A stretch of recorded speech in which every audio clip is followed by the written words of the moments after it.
Hello, folks. Welcome in. This is the 452nd episode of the Dean Withers Show. For everybody joining us tonight, I really appreciate you so much for being here. We are continuing the night streams, the streams in the evening, because of the ongoing construction on my roof. The crews are supposed to be done by 5 p.m. daily. Today, they're working until 8:30 p.m. my time, so I thought we might as well rip that Band-Aid off, start that live, even if we're going to be live for a little bit while you could hear some banging in the background. So, just keep in mind if you do hear any banging, we're all good. There's no issue. It's just construction. Now, folks, if you've never been here before, I really appreciate you so much for joining. Show some love to all the first-timers tuning in. I bet we have quite a few of y'all after the drop of that Jubilee video. Love to see it. Love to see it. Listen, seriously, lock in because you're in for a treat. These streams get crazy. We spend 4 hours a day trying to change the minds of Trump supporters who join the stream. Sometimes we're effective, sometimes not as much. The Trump supporters have been quite scared to debate as of recently. I spent 15 minutes looking for the first Trump supporter of the day before we started the broadcast on YouTube. We got him locked in. He was ready to go, but he just left. Ran away, I guess. I don't know. But before we hop into that first debate, I do want to go through the breaking news real quick.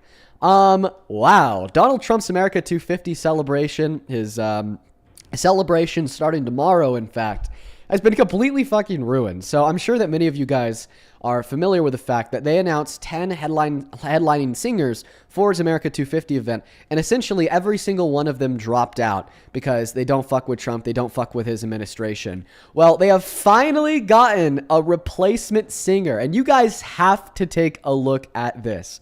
Her name is Alexis Wilkins. And if you're curious why I'm spending time talking about some random singer, quote unquote, that's now going to be headlining the America 250 event, well, it's because this is the girlfriend of FBI Director Kash Patel. So, wow, the path from glory to dog shit for Trump's America 250 event, starting off with the announcement of a bunch of headliners, things are going great, America's winning, to then have every single one of them drop out just to be replaced with Kash Patel's girlfriend. Imagine the horrors of the Trump supporters across this nation spending thousands of dollars on their plane tickets, thousands of dollars on their hotel, because I know they're going to be expensive due to the fact that so many people are going to be flying in to attend this celebration with some no-name that's only running the show because she happens to be the partner of the FBI director of the admin, quote-unquote, sing at the Great American State Fair. Listen, this post says RSVP now. I say RSVP never. I would rather bang my head against this desk than listen to Alexis Wilkins sing. I would rather debate Trump supporters for 24 hours straight than watch Alexis perform. Not something I could do. Let's go ahead and try to hop into that very first debate of the day. Only hop inside of the queue if you happen to be MAGA. We're going to spend a moment trying to find that first guest. Make sure that you are following the rules of the live stream if you do happen to be in that queue. That just means that you are an American adult that supports Trump as president. We have a bunch of rule breakers today, so I will ask that you guys try your best to honor and follow the rules of the live stream. And Rye, I appreciate you for the galaxy. That's beyond kind of you. Shout out to you. Welcome in, JD Vance, 2028. Do you support Trump? How old are you? Sure about that, man? You sound pretty young. What year are you born in? All right, you literally can't be 19 born in 08. I'm forever thankful for the lack of mathematical comprehension of these children because it really helps us slim out that queue and weed out the fetuses. It's nice. Canis, C-I-N-I-S, thank you so much for the $20 on Super Chat, who says, what's up, Dean? It's a DDDT, daily dono to Dean. Hope you're doing well. I hope you are doing well, Canis. Please show some love to Canis down below in that chat. I'm so very grateful for you. Folks, for everybody on YouTube, you can't hear the audio. That's my bad. You'll be able to hear it now. Don't worry, you didn't miss anything. JD, welcome in. Do you support Trump? I feel like it's more of a gray area, and I wanted to talk to you and ask you about it. When you say gray area, I just want to ask you a quick qualifying question. If the election was held tomorrow between Trump and somebody like Kamala Harris, who would you vote for if you would vote at all? I wouldn't feel comfortable voting at all. Okay. Well, here's what I'd say to you. Continue to listen to the live stream hear me out for the reasons why I think that progressive policies are a win, why the Democrats are preferable to the Republicans, and why Trump sucks. On the live stream, we're specifically looking to debate people who do support Trump, but like I said, please tune into the live. I think that hearing me out for what I have to say would be a great start to you and figuring out your political leanings. Let's go to get that next guest connected to the stream. You know what, actually, people reach out to me all the time and tell me about how one of the most beneficial takeaways from my stream is just getting the non-political politically involved. We got a very sweet, very kind donation from a lady yesterday who told us that before watching the streams, they didn't really have any political opinions because they weren't involved. But after a week of watching them 2 hours a day, she really has started to figure it out. And I love that for her. And I love that for you too, man. Jack, welcome in. Do you support Trump? Yeah, I do. How old are you, Jack? I'm 18. What year were you born in, Jack? 08. What month, Jack? May 29th. Okay, Jack, why do you support the worst president of your life, Mr. Donald Trump? Well, I support the most secure border of our lifetime. I support getting NATO to pay. I support his peacemaking, except what's going on in Iran, because Iran even... everyone can agree it's a failure. I support the Maduro operation. So you want to touch on us, and I support the war on drugs. We can. Well, Jack, let's go through all your where do you wanna claims. You said that you support his peacemaking attempts. The peacemaking attempts of the rapists who changed the DOD to the DO war, then started a war, then lost that war. Who the great?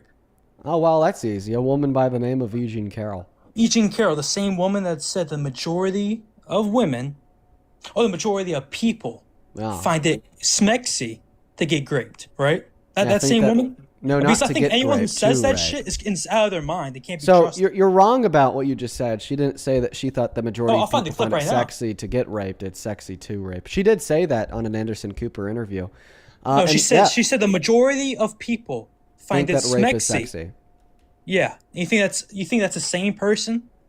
Well, I mean, if it wasn't true, or I guess so far from the truth that it was insanely false, I don't think that there would be a porn category for rape. I don't think that there'd be smut books centered around sexual exploitation and sexual assault, sexual abuse, and rape. Listen, I don't think it's descriptively true that 51% of people sexualize rape. I don't think that's descriptively true. But what I do think is true is that people build their own versions of reality around their own experiences. So when we have a victim of rape like Eugene Carroll that lived through that experience, they're going to be hyper in attention to people who do rape, people who glorify rape, and people who sexualize rape. And then they're probably going to overrepresent the amount of people that find rape to be sexy based upon their own experiences. And in fact, I would say that this statement demonstrates that if anything, she is a real rape victim, because this is just the furtherance of the cognitive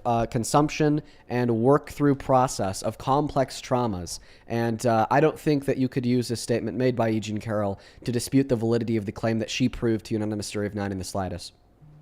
Well, I appreciate your speech just now. But how about we show the audience, and they can make the distinction for themselves. How about we show them the video, Dean? How about we show them the 2-minute clip, and they can say for themselves if they think that's the same person. Because I think it's fucking disgusting. Yeah, I think it's what I think is disgusting is using the complex trauma responses of a rape victim against the rape victim to undermine the fact that she is a rape victim. That's what I think is disgusting. Let's show the people the clip. Okay, but do you agree that that's disgusting? Not when someone didn't get raped. Yeah. Not when someone didn't get raped, and you dispute the evidence that was submitted to the court. What day was she raped? Wait, one moment. What day? I asked you my question first. How about what year, Dean? When was she raped? So if I could identify Dean, when was she raped? If I could identify the year that Eugene Carroll was raped in, would you agree that she was raped by Donald Trump? No, she doesn't know the year. If she did know the year, would you agree that she was raped by Donald Trump? No, but she doesn't know the year. She doesn't know the month. Please answer my question.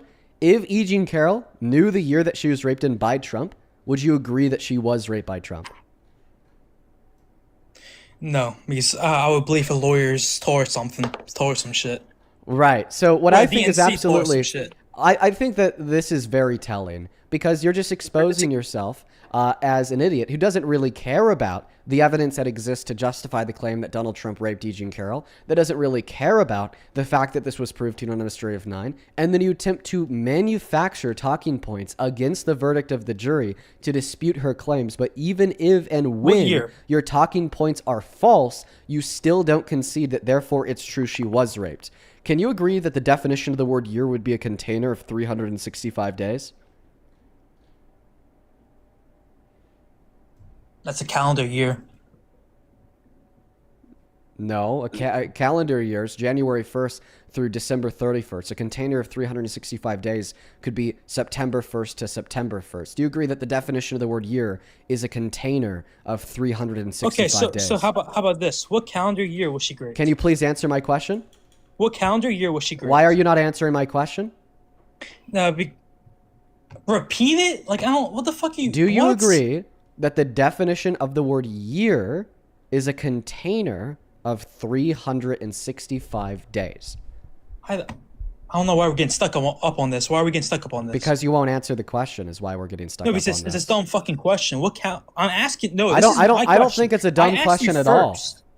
You asked me what year was E. Jean Carroll raped in. What calendar year was she raped? No, that's not what you asked. You said, what year was E. Jean Carroll raped in? And then I'm asking you a clarifying question about your question. It is okay to ask clarifying questions when asked a question. That is very okay. That is very typical to do. That is very all right to do. That is very expected to do. You asked me what year was E. Jean Carroll raped in, and I'm asking you a simple clarifying question. By year, do you mean a container of 365 days? I will clarify my question. What calendar year was E. Jean Carroll raped? Why are you not answering mine? Can you ask? No, you're can you please answer my clarifying question? Yes. You're asking for a clarification. Of course, I need clarification in order to answer the question. It for you. Okay, so is that a yes or a no? No, I'm clarifying my question. Okay. So is that a yes or a no? When you say year, do you mean a container of 365 days or not? I don't mean that. Okay. Then what do you mean by a year? I mean clarifying year. I mean a calendar year. Okay, by calendar year, like how do you calendar mean year, and then 2025, by calendar year, by calendar year, you mean 2023. January 1st to December 31st, right? Yeah, I don't know why you get stuck up on this. Yeah, so the year that she was able to identify would be a container of 365 days from late 1995 to early 1996 during the winter. She wasn't able to identify a singular calendar year, as late 1995 to early 1996 would overlap 2 calendar years. So she doesn't know. She knows what year, however, she doesn't know what calendar year. No, she doesn't know if it was 1994 or 1995, right? No, not 94, 95. 95 or 96 in a container of 365 days, which would be late 1995 to early 1996. Correct? Yes, correct. She just knows it was during the winter. So she's out of her fucking mind. What's the argument for that?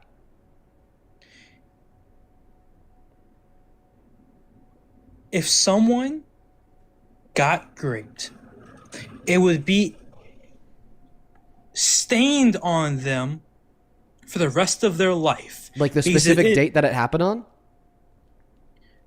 I think it would be so damn bad that like this. Anyone to go you're saying through that this, true rape victims remember the specific date, right? I would.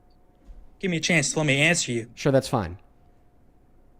I would think, same as the year someone's mother dies, or same year that father dies, that year sticks to them, and they will remember it. Okay. So once again, you're saying that true victims of rape would remember the specific date that they were raped on, correct? God damn it, bro. Is that your claim or not? Bro, you're so fucking good, bro. Like, can you just answer the question? No. Okay, so that's not your specific claim. So then what is your specific claim? That she didn't go to the authorities right away. Okay. Yeah, 60% of women that are raped never report it to the authorities in their lifetime. Maybe you arguing that she's a liar because she didn't go to the authorities right away would be good reason to dispute the validity of her claim if it was typical for victims of rape to go to the authorities right away. But because it is not typical nor true of all or the typical rape victim to immediately go to the authorities, and that is rather what is typical of rape victims, that fact does not dispute the validity of her testimony in the slightest. Actually, I would argue that because she was able to prove it to a right-leaning, unanimous jury of 9, 23 the years Republican, later, right? that The it one only Republican. demonstrates that there must be more that there must be even more evidence that exists to prove that he raped her compared to the typical case. Once again, because it's harder to prove it the further you move away from it. So I will. Okay, this is what I'll do. I will concede the fact that it was an impossibility. I will say that it is a possibility. Okay? I'll say it is it was. Can I give you an it is argument? a possibility. Huh? I want to give you an argument now. Are you ready? Remember earlier when you attempted to use Eugene's character to depict her as somebody in which is insane to then increase the likelihood that she lied when she said she was raped by Trump? Remember when you did that with the Anderson Cooper clip? When someone says it's smexy, that the majority of people find it smexy to get raped. Yeah, I find that insane. I thought that we find already disgusting. clarified. That's not what she said. She said that majority of people find rape sexy. She didn't say to get raped sexy. The obvious implication would be here to rape. And I thought that I already clarified in response, once again, that she was saying this after saying that what happened to her wasn't sexy, wasn't sexual, it just hurt. And how, when you live through an experience like that, you are then hyper aware of all people that would attempt to undermine your harmful lived experience. So she's going to be hyper Let's show the aware to people who sexualize rape. Why She's don't going to you be wanna show the hyper, one moment. She's going to be hyper aware to smut books about rape. She's going to be hyper aware to movies and books like 50 Shades of Grey. And she's going to be hyper aware to the fact that many porn sites have a category for rape. Okay? But the reason why I asked you that Pull up the question... tape. Sure, after I make my point, because there's a reason why I asked you that question. The reason why I asked you the question, do you remember earlier when you tried to use previous statements from Eugene Carroll character to dispute the reliability of her personality, to then dispute the claim that she made that Donald Trump raped her? Okay, well, if other statements or actions engaged in by people could give us more or less credence to believe that they're telling the truth, lying, engaged in action, or didn't engage in an action, how much credence to Donald Trump's character of being a sexual predator that raped Eugene Carroll does the clip of him from Howard Stern's radio show in 2005 admitting to barging into the dressing rooms of naked women and girls to then sexually exploit them by looking at their naked bodies give? Let's play the clip first. Let's not go with Howard Stern. Let's play the clip. The purpose and point of No, I me don't give a fuck asking about you. Howard Stern. No, let's play the clip. The purpose and point of me Play the asking. clip, Dean. Literally, You said the you would. purpose. Why won't you? literally, the purpose Why won't and you play point. the clip? I'm trying to tell you, but you won't let me as you're over speaking me. Yeah, bro. The purpose and point of me asking you if you remember disputing Eugene Carroll's character on the basis of something that she had said on an Anderson Cooper interview wasn't to debate what she said on the Anderson Cooper interview, but was rather to give credence and weigh to the fact that you believe that individuals' priors of what they've said and what they've done can speak for as a testimony of their character today. And I was using that as a segue into my argument that then clearly Donald Trump boasting about sexual exploitation in 2005 gives us good reason to believe that he is a man with a proclivity to rape, to sexually abuse, to sexually exploit, for sexual violence, to then land the plane that, of course, if we already know this man Word salad, has sexually violated women and girls in dressing rooms in the past, that when a jury rules that he raped a woman in another dressing room on another occasion, that jury's probably right.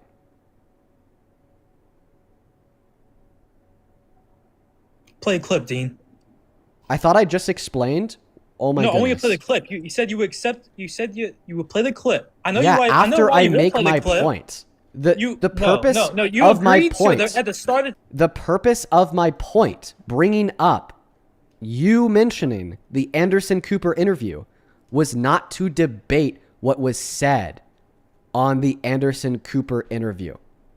The purpose of me bringing up you mentioning the Anderson Cooper interview was to demonstrate that even you think that what individuals have said or done in the past can inform us about their character today.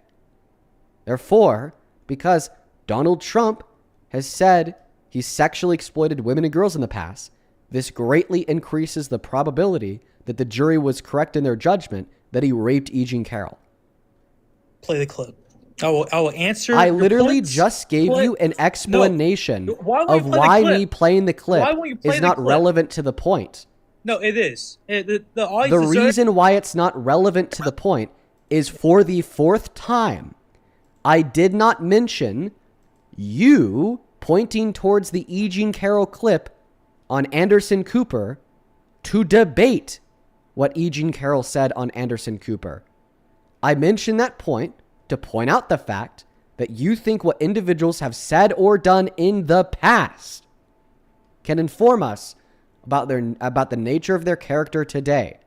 Not to say or debate the nature of the E. Jean Carroll interview with Anderson Cooper. I will happily play the clip as soon as you could please respond to the point that I made. Once again, the point that I made was not to dispute your claim about the nature of the Anderson Cooper interview.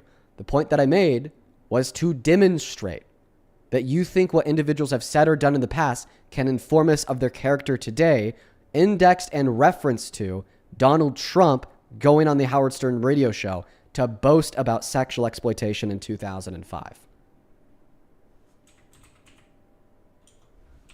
No, Trump lies. He lies 100%. I'm pretty sure Washington Post did a study on him lying like 40,000 times in his second term. Yeah, he lies. He lies all the fucking time. I didn't say he doesn't lie. I said E. Jean Carroll lies because she's insane. Okay, perfect. Let's go ahead and talk about that together. So, because Donald Trump lies... Play the clip.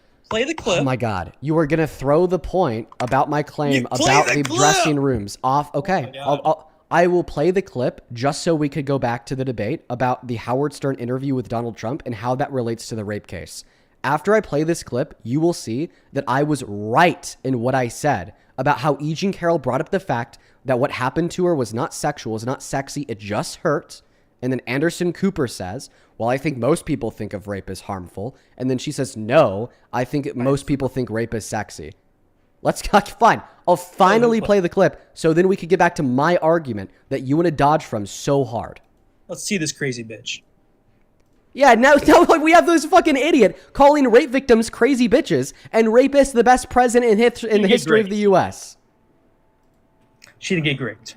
She didn't get raped? Okay. So then how do you respond to the fact that she's been able to keep her testimony consistent for the last 30 years? How do you respond to the fact that she was able to get 4 of her friends to corroborate that she's been able to keep her testimony consistent for the last 30 years? How do you respond to the fact that there's therapist notes from the 90s that indicate she was raped by Donald Trump? How do you respond to the fact that a psychotherapist indicated that the presentation of trauma during her testimony is typically that true of rape victims? How do you respond to the fact that Donald Trump had multiple lies and inconsistencies within his testimony, such as the fact that he claimed he never met her, and which she then responded to with a picture of them together, or the fact that he said he never would have raped her because she wasn't his type, but then under deposition he confused a photo of E. Jean Carroll to be his ex-wife Marla Maples, who clearly was his type? How do you respond to the fact that in 2005 he said that he could just grab women by their vaginas without asking first, and coincidentally that is exactly what this jury ruled he did to E. Jean Carroll? And how do you respond to the fact that those in which go to jail for crimes and are most likely to then get out of jail and repeat that crime are those that go to jail for sex crimes? And we know that Donald Trump has engaged in similar sex crimes in the past, such as once again when he sexually exploited the women and girls at Miss Teen USA and Miss USA, and he boasted about it proudly. So it makes sense that he'd also rape another woman in another dressing room.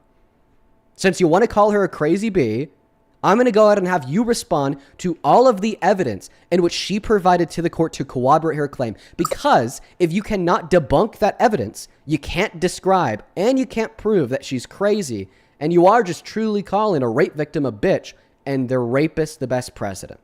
Let's go ahead and hear the refutation, please. E. Jean Carroll was not great. Play the clip. So you're not going to refute any of the evidence that I just provided to you? You won't play the clip. I was about to play the clip, but then you started calling her a crazy bitch. Why can you not play the clip, Dean? I was literally about to play the clip, but then you started calling her a crazy bitch. So I'm going to make sure that you respond to the counter argument against your claim that she's a crazy bee before we go any further. Maybe you shouldn't have called her a crazy bee. Do you think I'm just going to let you get away with that? Listen, I understand that you belong to a political tribe of idiots who will let you say and do whatever you want because nothing matters to Trump supporters. Not boundaries, not consent, not decorum, not kindness, not empathy, but it does matter to me. So maybe if you wanted me to play the clip when I said I would, you shouldn't have called her a crazy bitch. Go ahead and respond to the counter argument I gave against your incredibly disrespectful and vulgar claim that E. Jean Carroll's a crazy bee. You asked for evidence just now to disprove everything you just said. Well, I've asked you to prove my point to the beginning of this debate, and you will not play the clip because all right, he's just going to go back to the clip. He's not going to listen to it. Fine, we're just going to go and play the clip so then he can respond to all the evidence that proves Donald Trump raped E. Jean Carroll. When a woman is stoned, then I violence. Mine was. No, play the start. The start. I just say it's a 25-minute interview. I'm going to skip to the relevant context. Yeah, no. I'm not the victim. Go 2 minutes before Right? Anderson Cooper I'm not asked the for victim. a break. Please shut up so I can That's play how the insane clip. she is. You don't feel like 2 a minutes victim. before he I was not asked for thrown break. on the ground and ravished. Which the word rape carries so many. You just use. I use the word fight. You don't use the word rape. Sexual violence is in every country, in every strata of society, and I just feel that so many women are undergoing sexual violence. Mine was short. I got out. I'm happy now. I'm moving on. And I think of all the women who are enduring constant sexual violence. So this one instant, this one, 3 minutes in this little dressing room, I just say it's the fight. That way I'm not the victim, right? I'm not the victim. You don't feel like a victim. I was not thrown on the ground and ravished, which the word rape carries so many sexual connotations. This was not sexual. It hurt. But I think most people think of rape as it is a violent assault. It is not. I think most people think of rape as being sexy. Wow, so the clip said exactly what I said it did. No, you cut it off. Even Anderson. So the clip said exactly what I said it did. Thank you. Even Anderson Cooper looked at her like he just saw a ghost and pleaded with CNN to go to break. Okay? So, no, I have no proof whatsoever disapproving because I've not looked into the case like you have. This is your number one talking point, number one debate. I can say you're the best at debating this one issue, better than all your other issues. So I have no proof.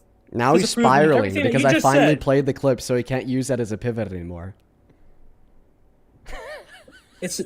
She's insane. Maybe I should have played the clip earlier. Maybe I should have played the clip earlier. Fuck. How so? You're saying that clip makes her sound crazy. Do you mind if I ask you a question? So if there's like an elderly black person that grew up during racial segregation, okay, can we agree? Yeah, just read off Discord, bro.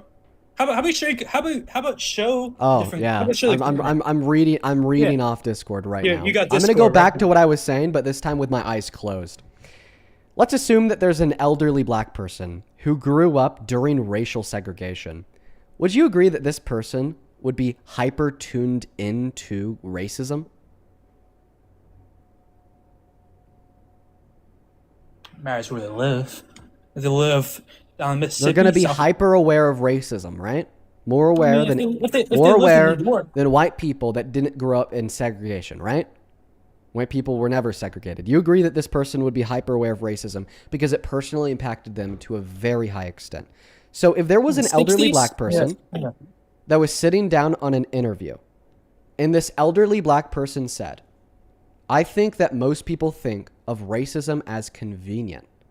I think that most people think of racism as a funny.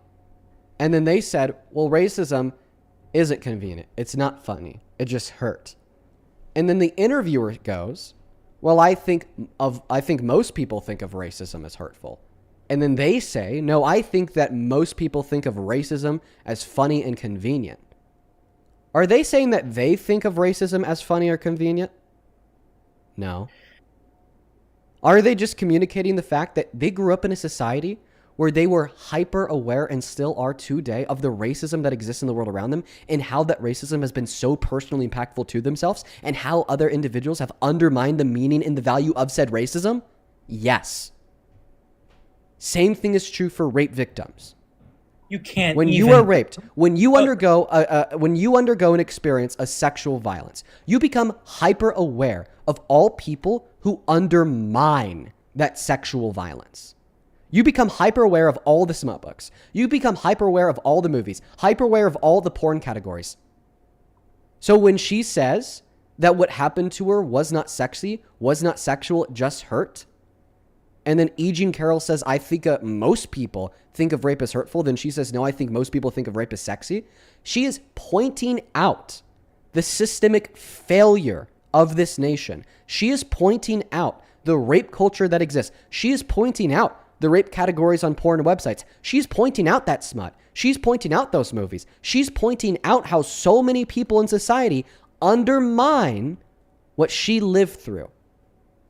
It does not mean that she thinks rape is sexy, nor does it mean that she is a crazy bitch. Well, Go ahead and either give a counter argument to anything I said or give a counter argument to all of the evidence I gave you to prove that Trump raped E. Jean Carroll that you still have not addressed.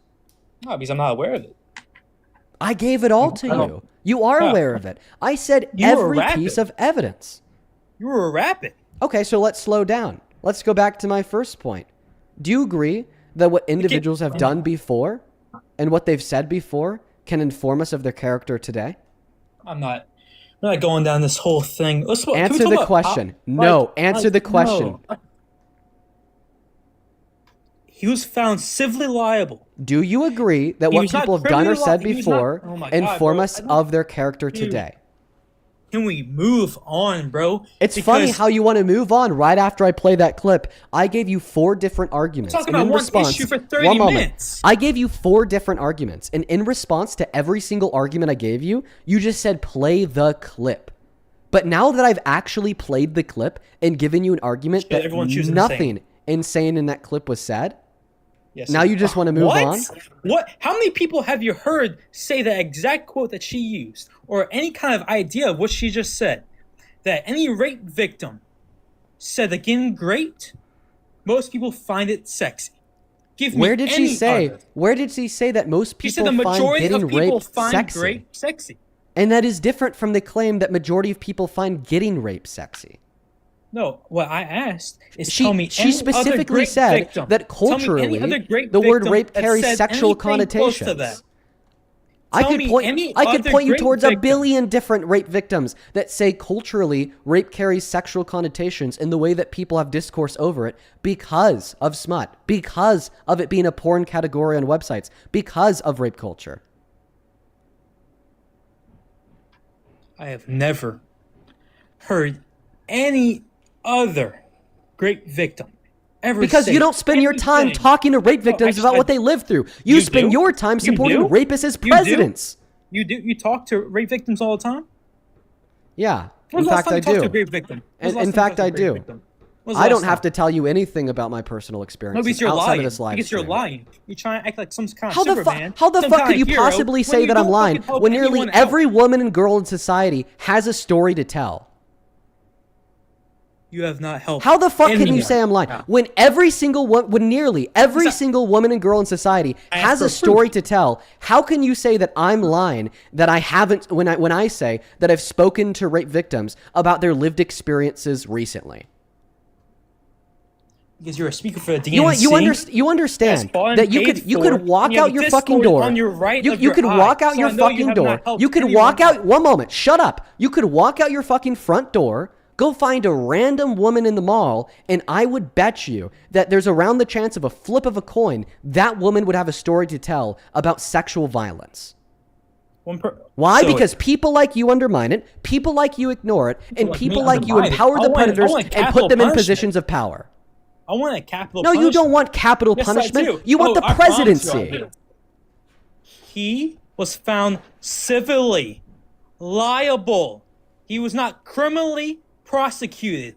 What's the difference between criminally liable, civilly liable, and a criminal prosecution? What's the difference, Dean? Standard of evidence. Inside of criminal courts, the standard of evidence is beyond a reasonable shadow of a doubt. In civil courts, it is the preponderance of the evidence. However, I would say the evidence submitted to the civil court to prove that Donald Trump raped Eugene Carroll, prove that he raped her beyond a reasonable shadow of a doubt, because there's no reasonable doubt that exists to the evidence submitted to the court. Oh, I'm sorry. You interrupted me, so I'm going to go ahead and repeat my claim. You asked me what the difference was between civil and criminal courts. The difference between civil and criminal courts is that in civil courts, the standard of evidence is the preponderance of the evidence. Meanwhile, in criminal courts, the standard of evidence is beyond a reasonable shadow of a doubt. However, I would say that the evidence submitted to the court case to prove that Donald Trump raped Eugene Carroll civilly proved that it occurred beyond a reasonable shadow of a doubt. So, just I'm going to make sure the audience is aware. To be found civilly liable, there is only needs to be a 51% chance you committed the crime. Minimum. Only 51. Yeah. Only 51% likelihood you did the crime. Yeah, and I believe that in this specific civil court case, it was proved beyond a reasonable shadow of a doubt, which extends quite beyond that minimum standard of evidence at 51% due to the specific evidence submitted to this specific court case. Can you not cut me off anymore? I was still speaking. Oh, wow, really? You care about your right to speak? Why don't you care about her right to bodily autonomy and consent? She was not great. So, then give a counter argument against all the evidence that I listed off that proves otherwise. You still have not addressed the stated and enumerated evidence to prove that she was raped. It's like a debate with a flat earther, everybody. Imagine that you start talking to a flat earther and they're like, oh, the earth is flat, it's not round. And then you're like a fucking NASA scientist. Well, you say, oh no, the earth is round because with a round earth model, we could like accurately predict where and when the sun is going to rise and set. We could accurately explain why there's a 24-hour sun in Antarctica. Meanwhile, there's no sun at all in other places of the world. We could accurately explain why you see different constellations and star systems in the sky in the northern hemisphere compared to the southern hemisphere. Not to mention that we have legitimate cell phone footage of the earth being round from the Artemis 2 mission. And we've had images of the round earth. Since the Voyagers in the 70s turned around and took a photo of them. And they're like, Earth not round. And then they just don't address any of the evidence that you provide that the Earth is round. Well, that's essentially what this guest is doing in this debate. I listed and enumerated around 20 different very specific data points of individual pieces of evidence to prove that Donald Trump did rape E. Jean Carroll. This guest responded to none of them. He simply responded by saying that the claim is false and she's a crazy bitch. And I'm over here continually asking this guest to debunk the evidence I provided, and he's simply incapable of doing it. I'm going to pass the mic back to the guest. I want you to watch his next set of actions very closely, because what you'll see is that he will be unable to debunk a single piece of evidence that I provided to him around 10 minutes ago at this point that Donald Trump raped E. Jean Carroll. All evidence I need is that he was not criminally prosecuted. Okay. There is no such thing as there is not a shadow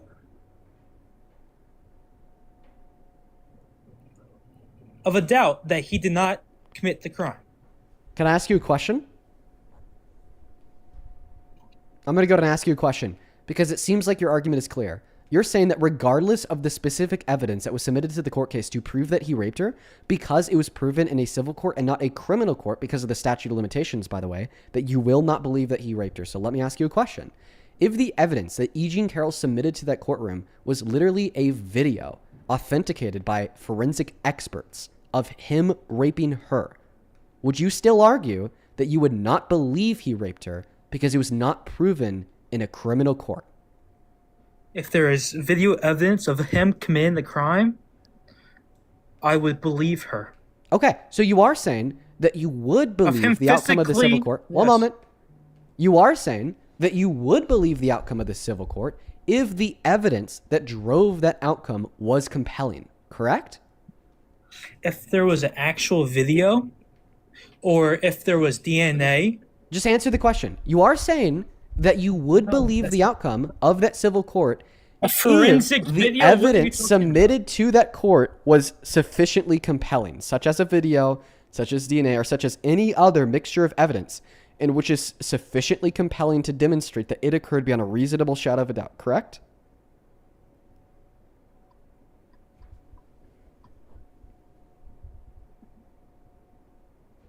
No. Okay. So then you wouldn't believe the outcome of that civil court if the evidence submitted to the court was literally a video of it happening. Oh, like a physical. You keep on saying forensic, so I'm thinking like you're like showing like. This is just an clothes and all of example. that. This is just an example if there's a of a physical form video, of evidence if there's a physical that would video be of him compelling. doing the act, yes, I would believe her, and he should be put to death. Okay. Is that the only form of evidence that you would accept? No. Okay. Like So there DNA. are other forms of DNA, evidence that you would no. accept. But as long as the evidence is sufficiently compelling to demonstrate that it occurred beyond a reasonable shadow of a doubt, you would believe it. True or false? Like DNA. Yeah. Just like, answer the question. like- If the evidence proved it to be true beyond a reasonable shadow of a doubt, would you believe it? Yes. Okay. Well, I believe that all of the evidence I gave you earlier amounted to demonstrating that it is true Donald Trump raped E. Jean Carroll beyond a reasonable shadow of a doubt. If you disagree, please articulate the reasonable doubt to the evidence provided. I thought I told you now like 2 different times. I'm not aware of any of the evidence because I'm not aware of the case. My only argument, was fake laugh. Oh my My God, only bro. argument, my only All right, argument. bro, listen. We're just going to go through the evidence again together. Just listen very closely this time. First and foremost. You won't talk policies. First and foremost, if you're telling me that you don't even know the evidence, but you know that she was a crazy liar, then I know that you are a crazy cult member. Once again, I will re-specify the evidence. Listen closely. First, we have her testimony that she's kept consistent for the I last gotta go 30 through years. it. I gotta go through on it top of, I have to go through it all. Let me finish stating I have the to physically evidence. go through it all. Let me finish stating the evidence, I have and to- then I will allow you to respond. I have to go through it. What are you talking about? I'm not aware of any evidence. I'm I'll have telling to go you the physically through evidence. one by one. I'll have to go through it myself now. Okay, This so is you're what you're- telling me that I can't communicate the evidence to you on live? No, because I believe you're a liar. Okay. If he admitted to doing it to E. Jean Carroll, would you agree that he did it to E. Jean Carroll? Say that again? If Donald Trump admitting to raping E. Jean Carroll, would you believe that Donald Trump raped E. Jean Carroll? He's a liar. He's been a proven liar. So are there reasons why people lie?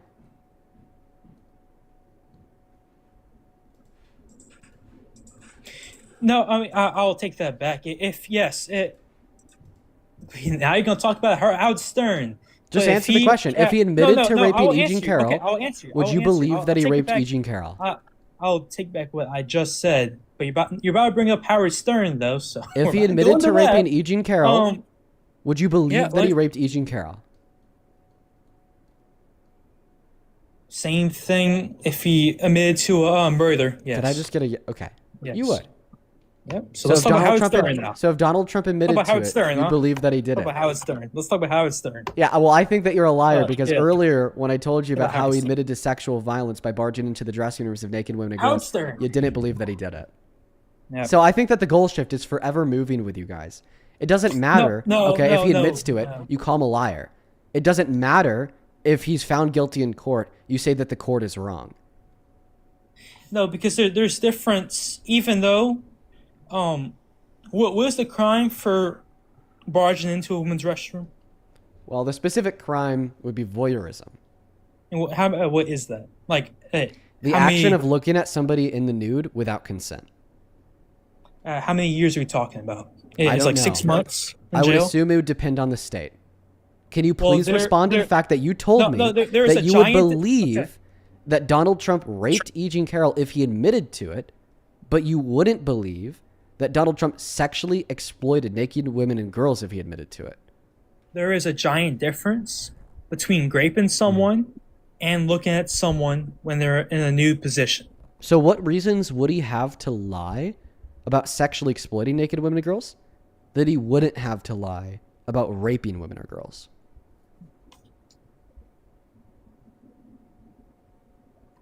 The court and the people in this live, and same as you do. This is a non-answer. No, there is not even a kind of a comparison between someone admitting to looking at someone in a nude way and then someone raping someone. Yeah, it's the comparison would be is that both of those two actions are sexually violent. But go ahead and articulate the difference by telling me what reasons Trump would have to lie about engaging in sexual violence by sexually exploiting the naked bodies of women and girls that he would not have to lie about engaging in sexual violence by raping a woman or a girl. Because politicians lie.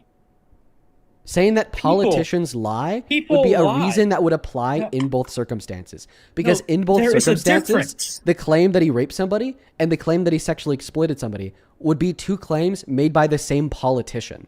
So you're going to have to grant reasons insofar as why this politician would lie about engaging in sexual violence, but wouldn't lie about engaging in rape. So this is what Dean is doing. He is saying if you had a white lie or lied about anything in your past, you are a liar by all the future things that you say. No, I'm not saying anything. I'm asking a question. Exactly what you're saying. When you say things, when you make claims, you're stating beliefs in which you believe to be true or false. When I'm asking you a question, I'm not stating a thing that I think is true or false because questions can't be true or false. So answer the question. What reasons would Trump have to lie about sexually exploiting women and girls by looking at their naked bodies without consent that he would not have to lie about raping a woman? What I would say is that in both scenarios, there'd be no reason to lie about it. This is why you can't point me towards one other clip of any other man in an interview ever lying and falsely claiming to have engaged in sexual violence when in all reality, we know they were innocent. This is why you can't explain how and why what Donald Trump admitted to on the Howard Stern radio show about barging into the dressing rooms was then corroborated by multiple independent accounts from victims that competed in different years and different pageants that never met one another. An example would be Mariah Bellato, who competed at Miss Teen USA in 1997, who said Donald Trump barged into her dressing rooms and looked at her naked body. And then Tasha Dixon, Miss Arizona from Miss USA, a different pageant in a different year, 2001, that said Donald Trump barged into their dressing rooms to look at their naked body. You also can't explain why in the clip Donald Trump says that this is actually something that he's done. I want you to respond to my question. What reasons would Donald Trump have to lie about sexually exploiting the naked bodies of women and girls that he wouldn't have to lie about admitting to raping E. Jean Carroll? Because you said if he said he did sexually exploit women and girls, you wouldn't believe it. But if he said he did rape E. Jean Carroll, you would believe it. So tell me the reasons to lie in the first scenario that don't exist in the second scenario. Stop pivoting. Stop shifting the goalposts. Stop deflecting. You look like a goddamn airhead. Answer the question directly. This is my fourth time asking you this question. The other three times that I asked you this question, you did not respond. You deflected away. The first time I asked you this question, you just said he's a politician. The second time I asked you this question, you just tried to make some bullshit up about how I'm suggesting that if somebody lies once, then they're a liar for the rest of their lives. The third time I asked you this question, you didn't even answer it. So answer the question. What reasons would he have to lie about sexually exploiting naked women and girls by viewing their naked bodies unconsensually that he would not have to lie about raping E. Jean Carroll? He never admitted to raping E. Jean Carroll. But you said if he did, then you would believe him. I thought that we just specified this. Because your claim was, I just said, if he admitted to raping E. Jean Carroll, you would believe him. But your first claim was, even though he admitted to sexually exploited naked women and girls, you don't believe him. That's where this question is derivative of. Answer the question. What reasons would he have to lie about sexually exploiting naked women and girls that he would not have to lie about raping E. Jean Carroll? I mean, I've said this now 3 different times. Graping someone and looking at someone in a nude way is totally, it's not even kind of close. This you is have to not believe an identification Yes, it of is. the reasons that he would have to lie in one scenario, but not in the other. And you're arguing this is an identification of the reasons. Then specify the reasons to lie.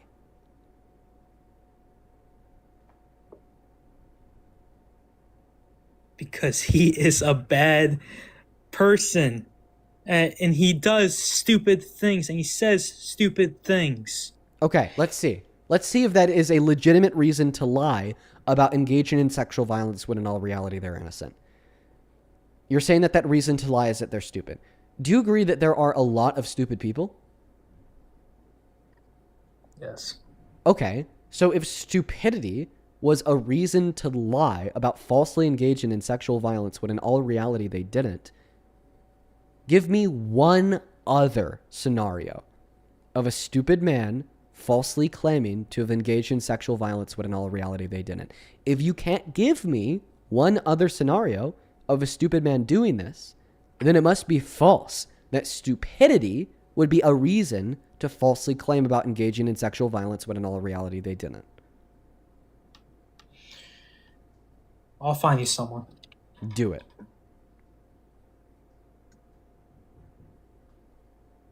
Do it. Give me a second. You're not going to be able to do it. Somebody in the chat just said, why does Dean always look angry?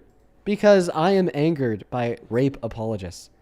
I am angered by people who run frontline defense for rapists and call the rape victim a crazy bitch He didn't grape when they Eugene don't Carroll. even know the evidence that exists. Says the guy that doesn't even know the evidence that exists. Shut up and find another clip of a man lying about engaging in sexual violence during an interview when we know in all reality they were innocent. Give me a clip from one other interview of that same scenario unfolding. Brian, thank you for the $5 on Venmo, who says, where's the Republican argument of no men and girls changing rooms or bathrooms in reference to trans individuals? So why is it okay for Trump to look at girls? It's okay for Trump to look at girls. It's okay for Trump to rape women. It's okay for Donald Trump to start a new war of choice, costing lives and $1 billion a day, even when he loses it. It's okay for Donald Trump to reduce the purchasing power of the working class. It's okay for Donald Trump to call for the execution of 6 sitting Democrats in Congress. It's okay for Donald Trump to do anything and everything, because to these people, Donald Trump is their omnipotent, all good, maximally perfect God who could do no wrong. So whenever Donald Trump does do something, it is then by definition good to do. Alexa, thank you for the $2. She says standard for civil cases alleging malice is higher than 51%. True. Rami, thank you so much for the $20 on Venmo. I appreciate you so much for that love, Rami. Please show some love to Rami in the chat, who says, what's with all these MAGA weirdos that keep asking for videos of rape in order to believe it? That's very creepy. I agree, it is creepy. Lindsay, thank you for the $5, who says, dude is terrible. His emotions are getting the best of him, as is to be said about most Trump-supporting men. Taylor, thank you so much for the $5. I appreciate you. Thank you. And then Joe with the $10 says, I'm sorry, what a freaking loser. He's literally about to cry. What a pathetic man. He's been on the verge of tears for the last 30 minutes.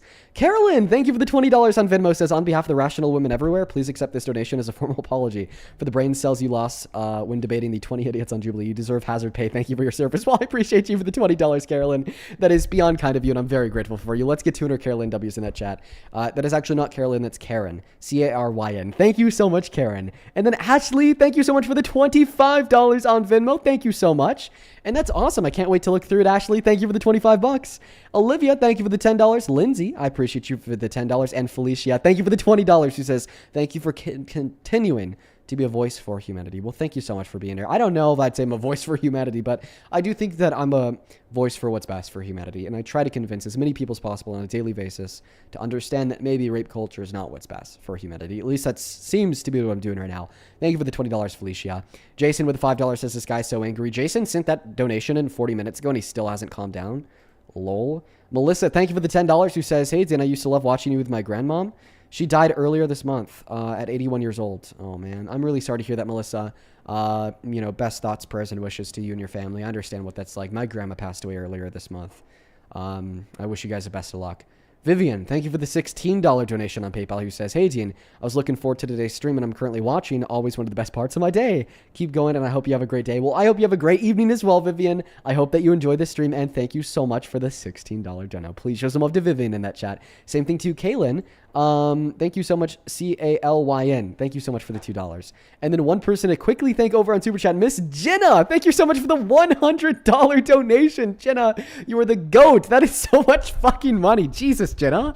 I don't deserve that. Holy fuck, dude. Show some love to Jenna down below. Let's get 1,000 Jenna W's down below in that chat. Please show some love to Jenna down below. Thank you, thank you, thank you from the very bottom of my heart. That is unbelievably kind of you. Thank you for the continued love and support. Holy moly.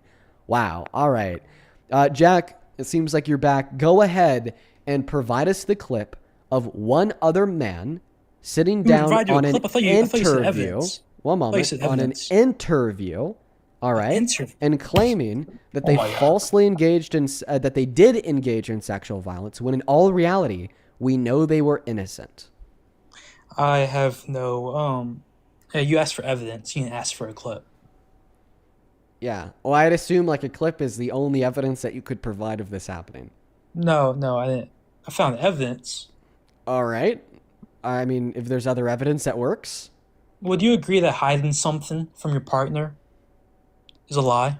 Is that an active lie? Like a, you know what I mean? Like if you were to hide something, you could which lie is wrong, you could lie by omission from your girlfriend. Just get to the point where you're going to give us evidence that another man outside of Trump sat down in an interview claimed that they engaged in sexual violence when in all reality they didn't. No, what you asked for is claim someone who is lying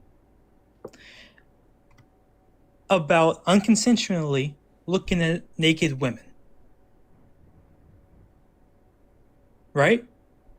I know what I asked because I asked this to many Trump supporters. What I asked was for one other example of a man in an interview falsely claiming and lying looking at other nude about women, engaging right? in sexual violence, when in all reality we know they didn't. Unconsensually looking at the naked body of a woman would be a form of sexual violence. So if you have another clip of somebody other than Trump sitting down in an interview that claimed that they unconsensually looked at the body of a naked woman, when in all reality we know they did not unconsensually look at the naked body of a woman, well, that would be an answer to my question. Okay, I have evidence. Can we agree that hiding something from your partner is a lie? It depends on about 1 billion variables, but it absolutely can be a lie by omission. Would you say corn is looking at women unconsensually? No. How? Well, what did Because women... because they consented to film that video. No, they consented to have whatever with individual or by themselves.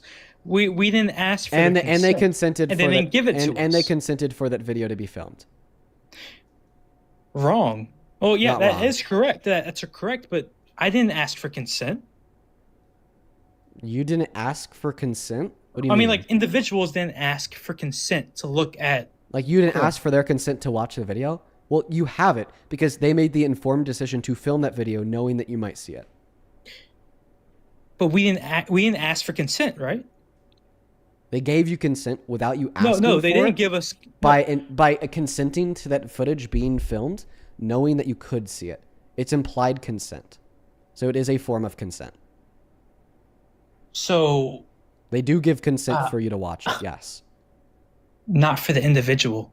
They do. They said you can record this. They give consent to the individual and No, they all don't. I didn't individuals ask that for watch it. the video. Well, what is consent then? What is consent? Allowing Yeah. for an action to take place. By knowing that if this video is filmed, it could be distributed to you, and then still allowing and consenting to this video to be filmed, given that they're over age, of course, they're thereby consenting for you to watch this video. This is like rudimentary shit, dude. It is obviously not sexual exploitation to watch porn when that porn is, of course, between consenting adults. No individual ever asked for that consent. So, but I guess you can. Are you saying that it's sexual violence to watch porn between two consenting adults that consented for the creation of that porn and consented to the dissemination of that porn? Yeah, because by your definition. So have you watched porn before? No. You've never watched porn? Nope. I don't believe you. Okay, but whatever. Do you think that all men? I'm all right. Do you think that all men who have watched porn are sexual predators? Yeah, because by your definition, by your definition, Dude. is sexual violence if you didn't ask for consent. I thought I've already told you that by my definition, it's not sexual violence, because I specified how like that adult is consenting for the creation of this footage, and then they are consenting to the dissemination of this footage. I mean, I can see with everything, bro. I want to talk about policies. If you don't want to talk about policies on this live, we'll go to someone else's live. Is this like is this a concession? Like, this is probably like the stupidest point I've ever had anybody make on my live stream. Like, I'm over here saying our president is a sexual predator because he barged into the dressing rooms of naked women and girls to then look at their naked bodies. And then you're like, that's no different from watching consensually made porn, bro. Yeah, because that's no different than going on phub.com and watching a model who like really truly did consent for the creation of that footage, bro. Yeah, you're a fucking idiot. The model that consented for that footage to be filmed and disseminated on the internet consented to that process. The women and girls that were in their dressing rooms with a reasonable expectation of privacy away from men, and only in that position of vulnerability did they feel comfortable enough to take their clothes off, did not consent to Donald Trump forcefully barging in to then look at their naked bodies. The parallel of what Donald Trump did to these women and girls would be a man like ripping the clothes of a woman off of her while filming it and then posting it on the internet. Okay, not a model that's of age consenting for the creation of porn and then consenting for the dissemination of this porn. Like, this is so fucking, like, I can't even believe that you make this point. Is this seriously where MAGA is at? Just say you don't give a fuck about sexual violence. Just say that you don't give a fuck about women and girls being taken advantage of. Just say that you don't give a fuck about men raping them, about men sexually exploiting them, about men being violent, misogynistic sexual predators, about women and girls having their lives ruined by everlasting, unforgiving trauma because the sanctity of their autonomy and consent was so deeply infringed on. Just say that you don't give a fuck. If you're going to compare sexual violence to porn made with fully informed consent of the model, then you don't care about sexual violence. We were talking about him supposedly looking at women in the bathroom. That's what we were comparing. We're not comparing grape, Dean. Like, oh my gosh, bro, you're like so disingenuous. Like, I know exactly what you're doing. You've done this for so fucking long. Rape will forever, in a couple senses, be comparable to sexual exploitation, voyeurism, sexual abuse, so on and so forth, in the sense that it exists under the same category of unconsensual sexual conduct. There will always be something in which is true of rape that is also true of sexual violence in the sense of sexual exploitation. That one thing that is true in both scenarios is the fact that an unconsensual sexual act took place. The umbrella of sexual violence, which is any sexual act that's unconsensual, contains rape, contains sexual abuse, contains sexual assault, contains sexual exploitation, contains voyeurism, contains sexual harassment. All of those things share the same common attribute of being an unconsensual sexual action. Can we talk about policies, dude? I already said, like, you got Yeah, sure, once you concede. Yeah, I concede. So, policies. Can you talk about policies? All right, so what's your favorite policy from the rapist? You just said you conceded. Listen. I want every single rape victim to get a criminal court to deal with their case. Then stop And I calling want them every crazy bitches single- and start advocating for legislative reform to abolish the statute of limitations on rape criminally across the country. If I ever get elected, I will work towards that. I don't think you will, because today you're not Yeah. working towards that. You're just spending your time calling the victims crazy bitches. No. What I just said is I want every single rape victim. And I'm get trying to a help you criminal out on court. how you could achieve that goal. To achieve that goal, to advocate for the change that you want to see in the world, stop calling victims crazy bitches and start advocating for legislative reform to abolish the statute of limitations on rape criminally across the country in all 50 states. That's how you could Yes. achieve that goal, bro. If I could continue for like 20 seconds with this, I want every single boy, girl, woman, man to get a criminal court to look at their case, and I want their perpetrator to have capital punishment. I don't want civil court. I want every single one of these cases to go to criminal court. Okay? And I want their criminal under the freaking jail. Can we please talk about policies? Yeah. What's your favorite rapist Okay. policy? Let's hear it. What's the favorite policy of the rapist? What is it? Oh my gosh! Just answer the question. What's your Yeah. favorite Trump policy? I support the most secure border in modern history. Really? What's his Modern border tracking security history. policy that he's passed in the last year and a half? Secure in America. I think what was it called? God damn it! I got give me a second.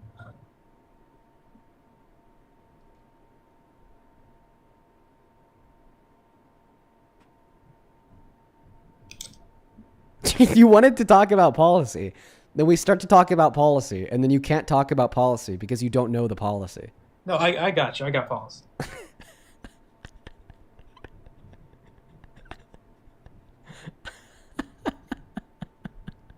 Holy fuck. Dude, that's so embarrassing.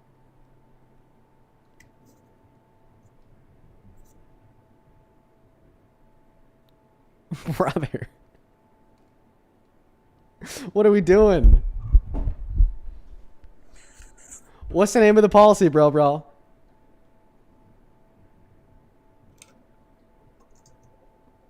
Cat got your tongue?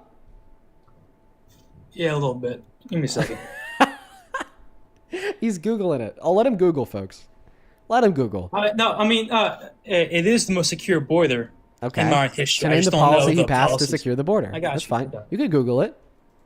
Siri, thank you so much for the $50 over on Super Chat. Thank you so much for that love and support, Siri. Let's get 500 Siri W's down below. Thank you so very much. Please show some love to Siri down below. That's a shit ton of money. I'm so very grateful for you. Thank you for the $50. Siri with a 50 says, "Hey Dean, just started watching the live and you may have already talked about the mass shooting in Montreal. I just posted a YouTube short talking about how effed up the manifesto is. He even mentions SWs, ERS, and corn industry fan events specifically as targets." Man, I haven't heard those specifics. Thank you so much for informing me. I did look into it yesterday after I said I would, but I didn't know that there's a manifesto. I'll make sure I take a look at the manifesto. That's so fucked up. And then Amber, thank you so much for the $100 over on Super Chat as well. Holy fucking shit, Amber. Let's get 1,000 Amber W's, bro. That is wild. Thank you so much. You are the GOAT. 1,000 Amber W's down below. Genuinely, Amber, I don't understand why you'd ever think I deserve such an incredibly kind donation. Show some love to the GOAT down below. Holy. Amber with a 100 says, "OMG, why did they film if they didn't think you would watch? Do you need consent to watch a documentary?" Well, I appreciate you for the $100. Listen, yeah, I think that there's clearly many scenarios of coercion and exploitation going into the creation of porn. But yeah, like he was specifically talking about scenarios of the creation of porn with no coercion, with no exploitation. Of course, in those scenarios, yeah, you have the consent to watch the video. Thank you so much for the $100, Amber. Please show some love to Amber. And then Mackenzie with a $20 says, "Typical MAGA male continuing to attempt to normalize violence towards women. Keep on doing the good work, Dean, because we are over it." I appreciate you so much for that love, Mackenzie. It's good to see you today. As always, it's good to see you. You are always hanging out with us. We're all cut up on Super Chat. If you're watching the stream and you want to support me and support the stream, ask a question, get a message across, roast the guests, you can find my Venmo and my PayPal in the link tree in my bio on TikTok, pin message on YouTube, and the handle's also at the top of the phone screen on TikTok as well. It's just my name, Dean Withers, without the letter E in my last name, Withers. Do double check that spelling, though, because there's a bunch of scamming accounts out there. Jack, got that policy yet, buddy? Yeah, this is on day one. Executive order securing our borders, requiring immediate detention for apprehended migrants. So what did the EO actually do? What was the policy initiative and change? I don't know what it changed from what it was before. I'm telling you what it said, though. Okay, so if you don't know what it changed, then how do you know that the border is any more secure today than it was a year and a half ago under Biden? Because the gotaways decreased at the highest rate we have seen since American tracking. So are you just saying that there's less undocumented immigrants coming into the country? We in 2025 have got the record for the least amount of gotaways ever in American tracking system. Okay, what's a border gotaway? When you have some kind of documentation, like video or something, showing that person got away from ICE or border control. Okay, Not ICE, so what border if they control. just stop? What if they just stop documenting it?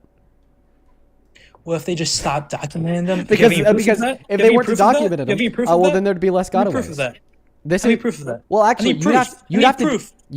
holy fucking shit. Listen to me. You'd have to demonstrate that the reason why there's less gotaways today is not for this reason. I'm just simply giving you an alternative hypothesis to explain the data that you've presented me with. This means that you have to be able to explain that your hypothesis, that there's less gotaways today because they're preventing gotaways by catching all of the undocumented immigrants, okay, is true. Also, not to mention, even if your hypothesis here was true, this wouldn't mean that the border is any more secure. We have seen a significant reduction in undocumented entry. The reason why we've seen a significant reduction in undocumented entry is not because of any proactive long-term border legislation, but is rather because Donald Trump has been scaring those new undocumented immigrants away by violating and infringing on the human, natural, and constitutional rights of the immigrants that are already here. We're going to be referencing his illegal deportations of undocumented immigrants who were then beaten, tortured, and starved in CCOT. We're going to be referencing his unconstitutional executive orders to take birthright citizenship away from the children born to undocumented immigrants. We're going to be referencing citizens who were executed and murdered in broad daylight by agents of the states that were then protected by the federal government in an attempt to advocate for the rights of immigrants, like Alex, Freddie, Keith Porter, Renee Good. We're going to be referencing them blackbagging college students, violating the withholding order of a judge, and moving them to facilities 3 hours away that were then shut down by the federal government and courts across the country less than a month later, such as Alligator Alcatraz. These are the reasons why I believe that undocumented entry into this country has gone down. So, of course, when we have a significantly smaller amount of undocumented immigrants coming into the country with the same amount of border patrol at the southern border, they're going to have a larger opportunity to catch the quote-unquote gotaways before they're able to come into the country. Does not mean the border is any more secure. How about we answer what you said the first 30 seconds? You said, what if they stop documenting these known gotaways? Can you, if you don't have any evidence, you need to retract that. You need to walk back, say, I have zero evidence for any claim like that. Go ahead, provide me evidence, or walk back that claim. Wow, he didn't listen to a single word that I said. Yeah, I specifically said that is an alternative hypothesis. Talk about that first. You said that so what first. I specifically said is because that is an alternative hypothesis to explain the data presented. That therefore means that this data existing does not then necessarily entail the conclusion that they must therefore be catching more of the undocumented immigrants at the southern border. And because the fact that gotaways are down does not necessarily entail the conclusion that they are therefore catching more of the undocumented immigrants at the southern border. You can't say that because gotaways are down, that they therefore are catching more of the undocumented immigrants at the southern border. No, we can get into why. But I want you to admit that there is zero evidence that... Oh my God.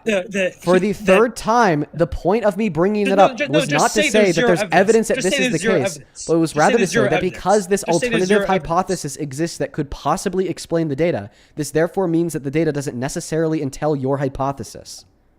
Just say there's zero evidence. Can you repeat what I just said, please? You said it like a claim. I want you Can to you please retract repeat what that, I just said? I have no Can you evidence. repeat what I just said?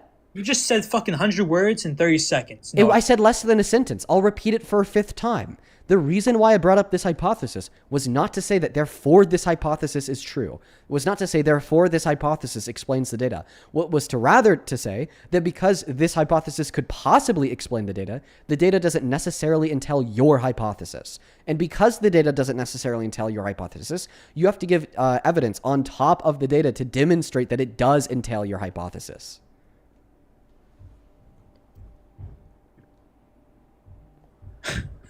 that was one sentence, right? That was one sentence? Yes. That was one sentence. Yep. That was another 100 words, Dean. Okay, so just tell me you can't track for shit. Okay, let me try to dumb this down. Let me try to dumb this down for you. You made claim, okay?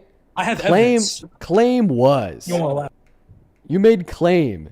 Claim was border got a ways down. And then you said because border got a ways down, therefore they're catching more gotaways. I said alternative hypothesis exists that could possibly explain why border gotaways down. Why bring it up and if you have no alternative hypothesis exists that could possibly explain the data, therefore your hypothesis not necessarily true because of the existence of the data. Because your hypothesis not necessarily true in virtue of existence of the data, you have to give additional evidence to prove your hypothesis. You threw the idea out that this is some kind of fraud that's going on. Holy shit. Maybe 1% chance that we're not tracking people anymore. And what I'm saying is if you're going to say that almost like a claim, like you did when you first said it, wow, you have to have something. Wow, let me give you an analogy. You have to have some kind of substance. Let me give you an analogy here. Imagine that there's a person with a red mark on their face. I want to talk about numbers. I want to talk about facts. Listen, I don't care about your fucking analogies. Bro. Listen, this analogy is important. Imagine there's a person with a red mark on their face. And then you say, because they have a red mark on their face, they therefore necessarily have blush on. Because that hypothesis, if they were wearing blush on their face, it would be red, is true. I'm not imagine that I then responded by saying, isn't another possible explanation of why their face is red them getting hit?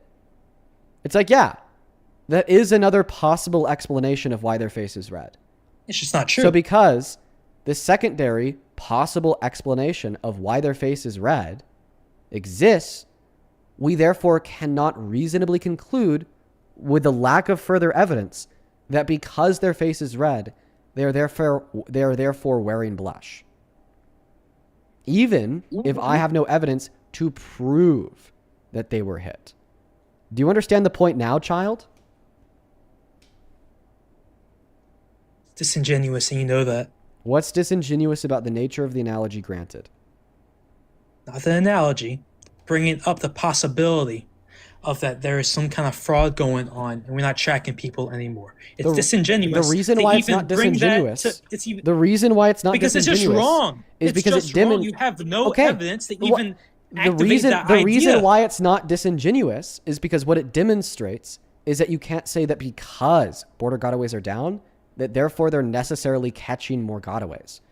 But honestly, it doesn't seem like we're going to get past this point.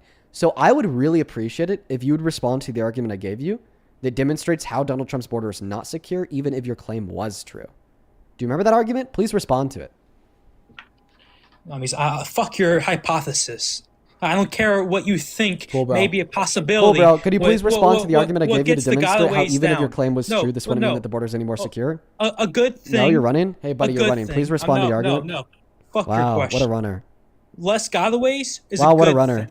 Yeah, less good. gotaways is a good thing, and it shows not necessarily that it's more if the secure. thing is not necessarily because if the thing in which is leading to less gotaways is like heinous human rights, torture, and abuse, clearly, like we wouldn't say that the means justify the ends. Lightworker, thank you for the Unicorn Fantasy. I appreciate How many you. humans have we tortured, Dean? Well, a couple thousand down in CCOT, but then of course Wait, where's CCOT? in El Salvador. Is it in America?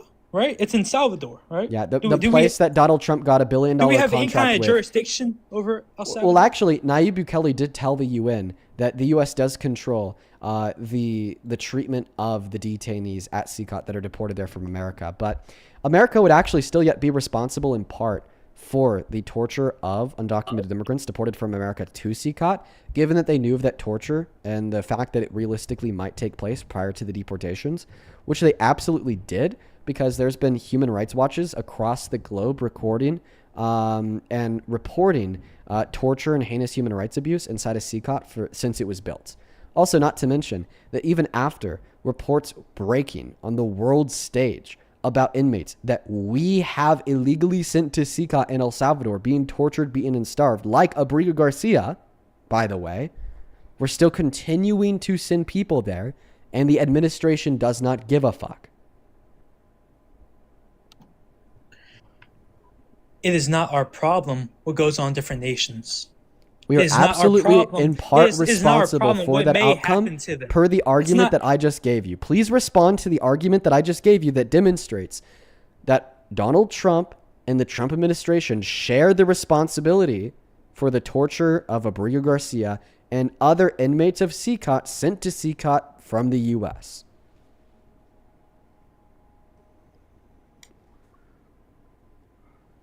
Do you have evidence that anyone in this administration knew that Abrigo Garcia was going to get tortured?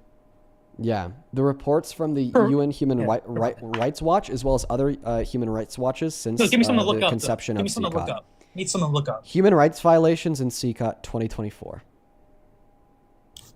And they say that the administration knew that this was going to happen. This has been worldwide news since the creation of CCOT. And by the way, after this story broke, they said, we don't care, he needs to stay there. They posted on Twitter saying that he's never coming home and he's never coming back, even after the Supreme Court ruled that they had to bring him back. No, what you said was the administration knew that he was going to get tortured when he goes to CCOT. The torture and the inhumane conditions at CCOT has been global news since you said CCOT torture. was built. You didn't say inhumane. You said torture. Torture is inhumane. An example of an inhumane condition is torture. The administration knew that he was going to get tortured at CCOT. The global headlines about torture and inhumane conditions at CCOT since its conception before Donald Trump made the deal to send people there. So, you could find reports from Human Rights Watches in 2024 about the subject matter. How? Like what percent of CCOT prisoners get tortured? You asked me for evidence to justify the claim. Can you please respond to the evidence I provided? That's not evidence. That's not evidence. It would only be evidence. Wait, global reporting on the nature of the treatment of the detainees at CCOT, demonstrating that they were literally tortured, was like before Trump was president, is not evidence that the admin knew the people who would be sent there would be faced with inhumane conditions. You idiot. Bro, you're actually a droid, dude. You're a straight bot. No, what you said was the administration knew that he was by the way, tortured. Then they tried. By the way, then they asked CBS to not air a 60 minutes investigative documentary into the torture unfolding. Here comes the Discord. Here comes the Discord reading. I want evidence. Not reading Discord, buddy. My evidence. Sure, my evidence that the Trump administration knew about the torture at CCOT was global headlines have been breaking about the torture at CCOT since it was built before their second administration started. And after CBS and 60 Minutes filmed a documentary reporting on the torture conditions inside of CCOT, the Trump administration pressured CBS to bucket it, to can it, and to not air it publicly. It would only be evidence of 100% of detainees at CCOT were tortured, and that is not true. That claim is false. So I still want evidence. Oh, wait. So 100% of detainees at CCOT No, I'm saying that your claim would only be evidence if 100% of the detainees at CCOT were tortured. I deny that claim. Why so? How would they know that I'll give you an analogy. He personally was... Let's say... Fuck your analogy. I don't care No, about your analogy. the analogy demonstrates why your claim is wrong, buddy. Lock in. So let's say, like, for instance, 25%. All you can do is analogies. Because analogies can demonstrate conceptual points to refute your claim, asshole. So let's assume that 25% of the people who knock on the door of your neighbor's house die on the spot. Okay? And you send like a couple thousand people to knock on the door of your neighbor's house. And then 25% of them die on the spot. Would you in part be responsible for the 250 people that died? Because you're the one that sent them to knock on your neighbor's door? Answer the question, asshole. No, because you have that one. That was probably going to be him. What? That one? There was never a mention of any quote-unquote one in the question I asked you, the analogy that I granted. Can you repeat the analogy that I granted? No, because I'm not listening. Yeah, right, buddy. So I'll repeat the analogy for you, asshole. So let's assume that 25% of the people who knock on your neighbor's... Let's assume that 25% of the people who knock on your neighbor's door die on the spot. And you know that 25% of the people who knock on your neighbor's door die on the spot. You then sent 1,000 people that didn't know that to knock on your neighbor's door, and 250 of them died.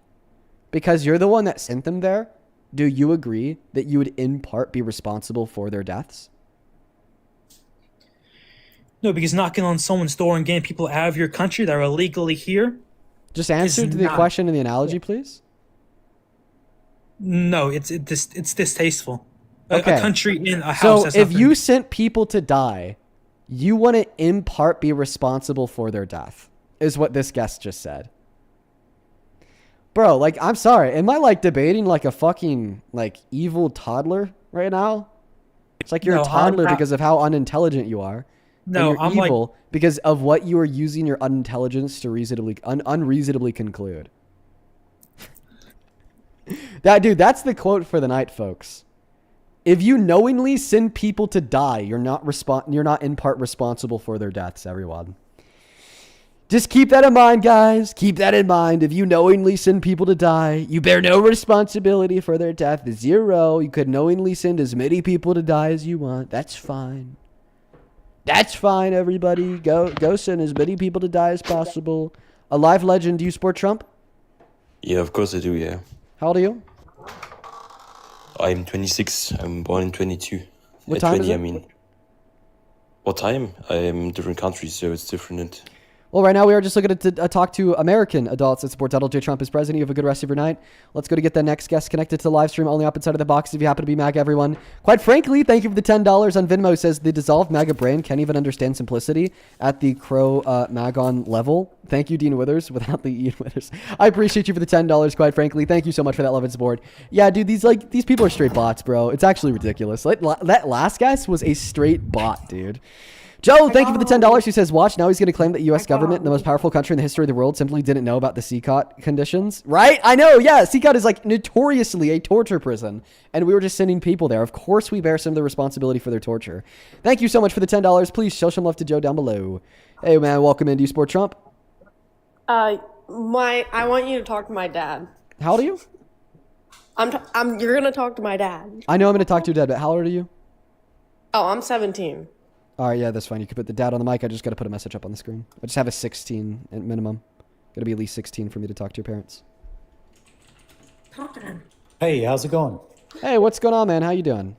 Oh, not much. I was listening to some of your earlier work. It was kind of ridiculous questioning in my view, but yeah. One reason to lie versus another. There's so many different reasons to lie, and you a Trump supporter? Anyway, I'm a policy guy. So if you want to talk about policy, that's what I'd be down for. Okay. Do you support Trump as president? I support a lot of his policies. Okay. So if the election was held tomorrow between somebody like Donald Trump and Kamala Harris, who would you vote for? Oh, definitely Donald Trump. All right, man. I just need one moment here to thank a couple people who've sent donations into the show, and then I'll pass the mic. Is that all right with you? Yeah.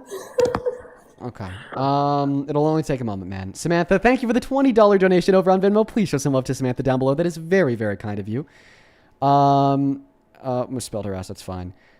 Hey, listen, Samantha with the $20 says, just because you are amazing. Love you, Dean, from Samantha. Well, I love you too, Samantha, and thank you so much for that love and support.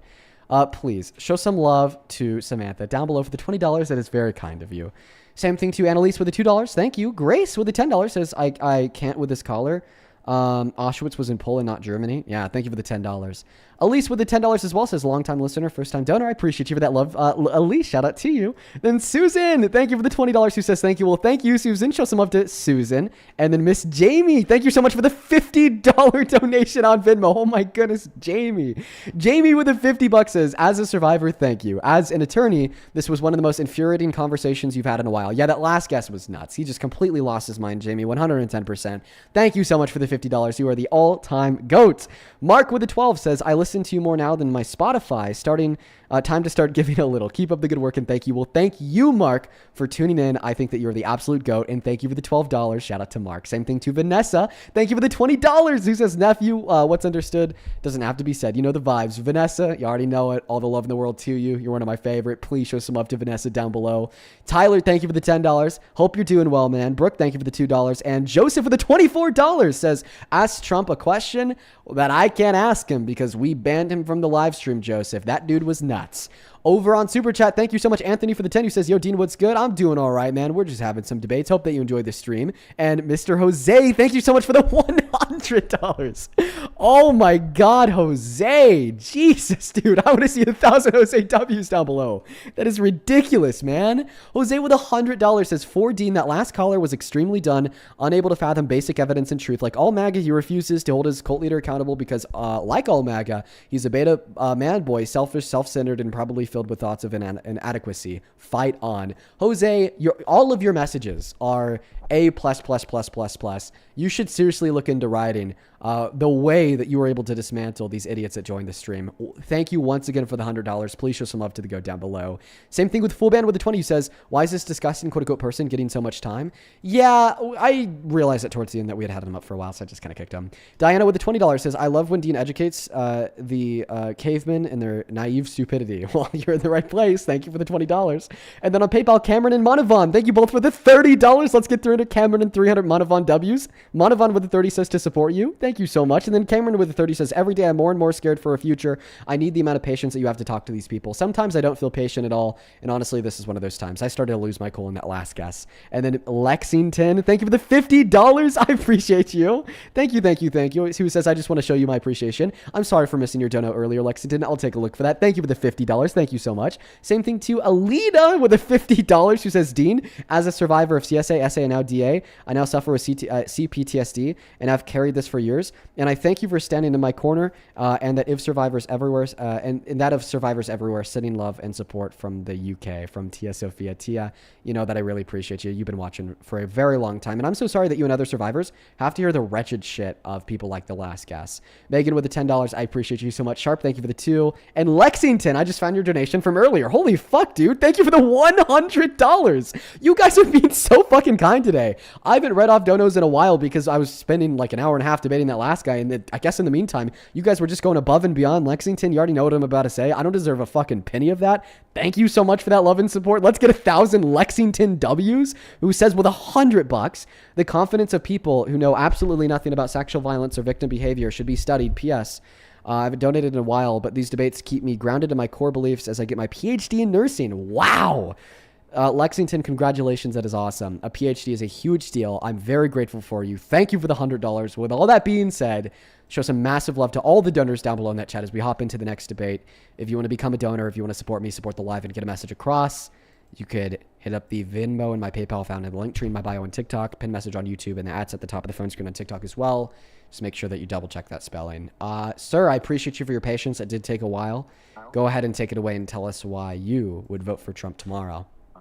Hey, by the way, 2 million followers. Congratulations. That's just awesome. Thanks, man. Yeah. Hey, yeah, policy. You know, I really, it was all, Kamala was all about, you know, how Trump is bad versus what policies she stood for. And so, yeah, I mean, can you name, you know, 3 policies that Kamala was big on? Yeah. How about this? I'm going to name one policy that Kamala Harris ran on, and then you're going to name one policy that Donald Trump ran on, and we're going to see who runs out first. I'll go first. Increasing the child tax credit to $6,000 for the first year of a child's life, $3,600 for the second 4, then $3,000 from the age of 5 to 17. Now you go by naming one policy of Trump. Well, I don't think I'm going to be able to go head to head with you, but for me, the big issues were shutting down the insane border policy that endangered, all the people crossing. And, Getting rid of Biden's border policy? Is that what you're saying? He didn't have a policy. It's like what both sides of his mouth. One side was the border is closed, and you probably know this. How many millions came through when he was president? I don't think that there's any reliable prediction. I just kind of go off of what I hear Trump supporters say. Some say 7 million, some say 14 million. It's probably closer to even like if 5. it was 5. What if it was 5? It's probably closer to 5. Massive. Also, your claim that Biden didn't have border policies is patently false. He did. He had a bipartisan border bill that he tried to get passed through Congress. Republicans supported it a lot, but then Donald Trump was like, oh no, this is a big issue. If they're able to fix the border before the election, then I won't be able to run on fixing the border. Then I'll probably lose the election. So then he called all the Republicans in Congress and told them to torpedo this bill. So the issue persisted. So he'd win in 2024. So Biden, quote unquote, not having border policies to blame on Trump. Funny enough. I know that sounds like some crazy liberal bullshit, but I promise it's true. I think you just did a miraculous twist of words to try to get to your position. Well, I understand why you'd say that. If I was in your shoes, I'd be saying the same thing, but I promise it's true. No, I mean, the thing I said was that, the policy that was stated was totally different than what they did. So the policy was the border was closed, but let's not go down there and look, and let's not count. And, and so that's just not true. Their border 10 policy was to invest a couple $1 billion into building more courts and hiring more judges along the southern border to expedite legal entry, which would naturally disincentivize illegal entry, while also working diplomatically with southern Latin American countries to make their economies better off to disincentivize immigration from them to here, and also granting the president additional special authority to completely shut the border down when crossings would cross over a rolling daily average over the course of a week or two. But once again, they couldn't get most of that policy passed because Donald Trump told the Republicans to vote against it. Well, it sounds like you know an awful lot about Democratic policy, but the bottom line is Trump didn't need any of that to close the border. He didn't close the border. I'm a supporter of Trump's actions that we're just literally repeating the last conversation. Very minimal people crossing. What do you think it is now? You just said, quote unquote, I support the actions that Donald Trump engaged in that led to very minimal levels of undocumented entry. Yeah. I don't think you do, because if you did, you'd be a very evil person. Can I tell you why? I'm sure you have some twisted way, so let it rip so you can feel good. Well, I mean, if you think it's twisted, you're going to have to prove it, which I don't think you'll be able to do. Sure, the actions engaged in by the Trump administration to reduce undocumented entry, straight up to violate the human, natural, and constitutional rights of immigrants who are already here. Of course, when we're illegally deporting people where they've been tortured. Of course, when we're executing and murdering citizens who are defending immigrants' rights. Of course, when we're stripping constitutional protections away from the children born to undocumented immigrants. Of course, when we're lying about undocumented immigrants, saying that they've all escaped mental institutions, asylums, and prisons. Of course, when we're saying that they're going to rape your wife and eat your pets and dogs and kidnap your children, fear-mongering and demonizing the hell out of them. We will then have less undocumented entry because they're just simply too scared to enter. So do you support all of the heinous human rights abuses, constitutional infractions, and infringements on the natural rights possessed by undocumented immigrants in this country that has reduced undocumented entry? Do you support those means? Well, one, I didn't know that illegal aliens had rights in the country, but just going back a step, how much did we reduce the inflow of illegal immigrants? These heinous human rights abuses reduce the inflow of undocumented immigrants into America by upwards of 90%. And if you didn't know that undocumented immigrants have some constitutional rights, I'd recommend reading up. Yeah, I definitely was not aware of that. I definitely was not aware of that. Sorry, guys, we had a little bit of a lag spike. I am back now. What's that? Nothing. I just had a little bit of a lag spike. We're back now, though. Go ahead. Well, I'm off that. Pick another topic. Okay. Do you think that Donald Trump is good for the economy? Boy, I believe in the policy of low taxes, which he's a supporter of. Okay. To What's give one the, macroeconomic indicator that's better off today than it was a year and a half ago under Biden?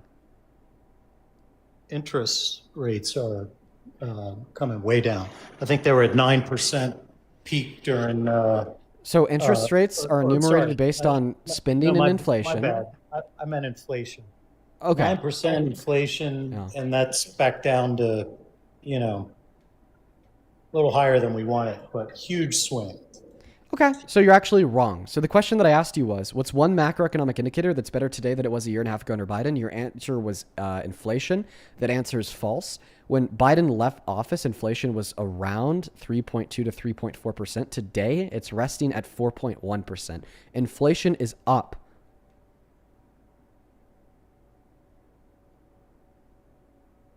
Really? What's up? What? Kids, you can talk to him too.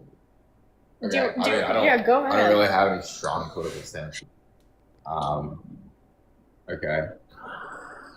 I don't know what to talk about. Yeah, I remember that. It did come down from the 9, but the under Biden's watch, all of that, the huge swing in that on that issue caused all prices to grow. You tell me how much. Yeah, 20, what did Biden do to cause that 20%? 9% high of inflation? What did inflation over the 4 years? What was the average, and what was the total price increase? Over that time period. I don't know what the average is. I would assume it's pretty high because of the 9% levels of inflation in June of 2022. What did Biden do to cause that inflation? Well, I think it wasn't just Biden. It was all the spending that came on the tail of it that kept that whole. So you'd argue the less spending, the better? Yeah, the very last bill that the government signed was just hugely unnecessary. Okay, perfect. So you'd argue the less spending, the better. So therefore, you think that Biden was a better president than Trump because Trump spent twice as much as Biden did in his 4 years, $8.6 trillion compared to $4.6 trillion, according to the CRBF, which is the Committee for Responsible Federal Budget. And you especially think that Biden was better than Trump so far in his second term because once again, under Biden's 4 years, we only spent $4.6 trillion worth of debt-related spending in the last year and a half. In both terms, Biden spent half as much as Donald Trump did in his first 4 years compared to Trump's first 4 years. And Donald Trump already in the first year and a half of his second administration has spent more than Biden did in the totality of his 4-year administration. You said the less spending, the better. So because Biden spent less in both Trump in his first term and even so far in his second term, Biden was a better president. I didn't say they're a better president. I'm just talking about policy here. I know. And you think that Biden's policy is better. You said that you came up here to talk about policy. No, I don't. So I'm here to talk about policy. Okay. So then you don't think the less spending, the better. Yeah, I do think the less spending, the better. Okay, so then Biden's fiscal policy was better, right? One bill in particular, yeah, I mean, you can add it all up. I think I didn't like some of the spending that Trump did early on as well. It was like there's the last time. Trump has spent more. Do you agree? Do you agree that the CRBF, the Committee for Responsible Federal Budget, is accurate in reporting that Donald Trump spent $8.6 trillion worth of debt-related expenditure under his first administration compared to the $4.6 trillion worth of debt-related expenditure spent by Biden over his 4 years? Do you accept that as a fact? It sounds right to me. I don't remember the exact number. I think the big thing that we did during Trump's first term is a huge bill that both Democrats and Republicans did. For Trump, he got, I think it was a big military plus up. And then no, the big military bill is from Biden. The $1 billion spent.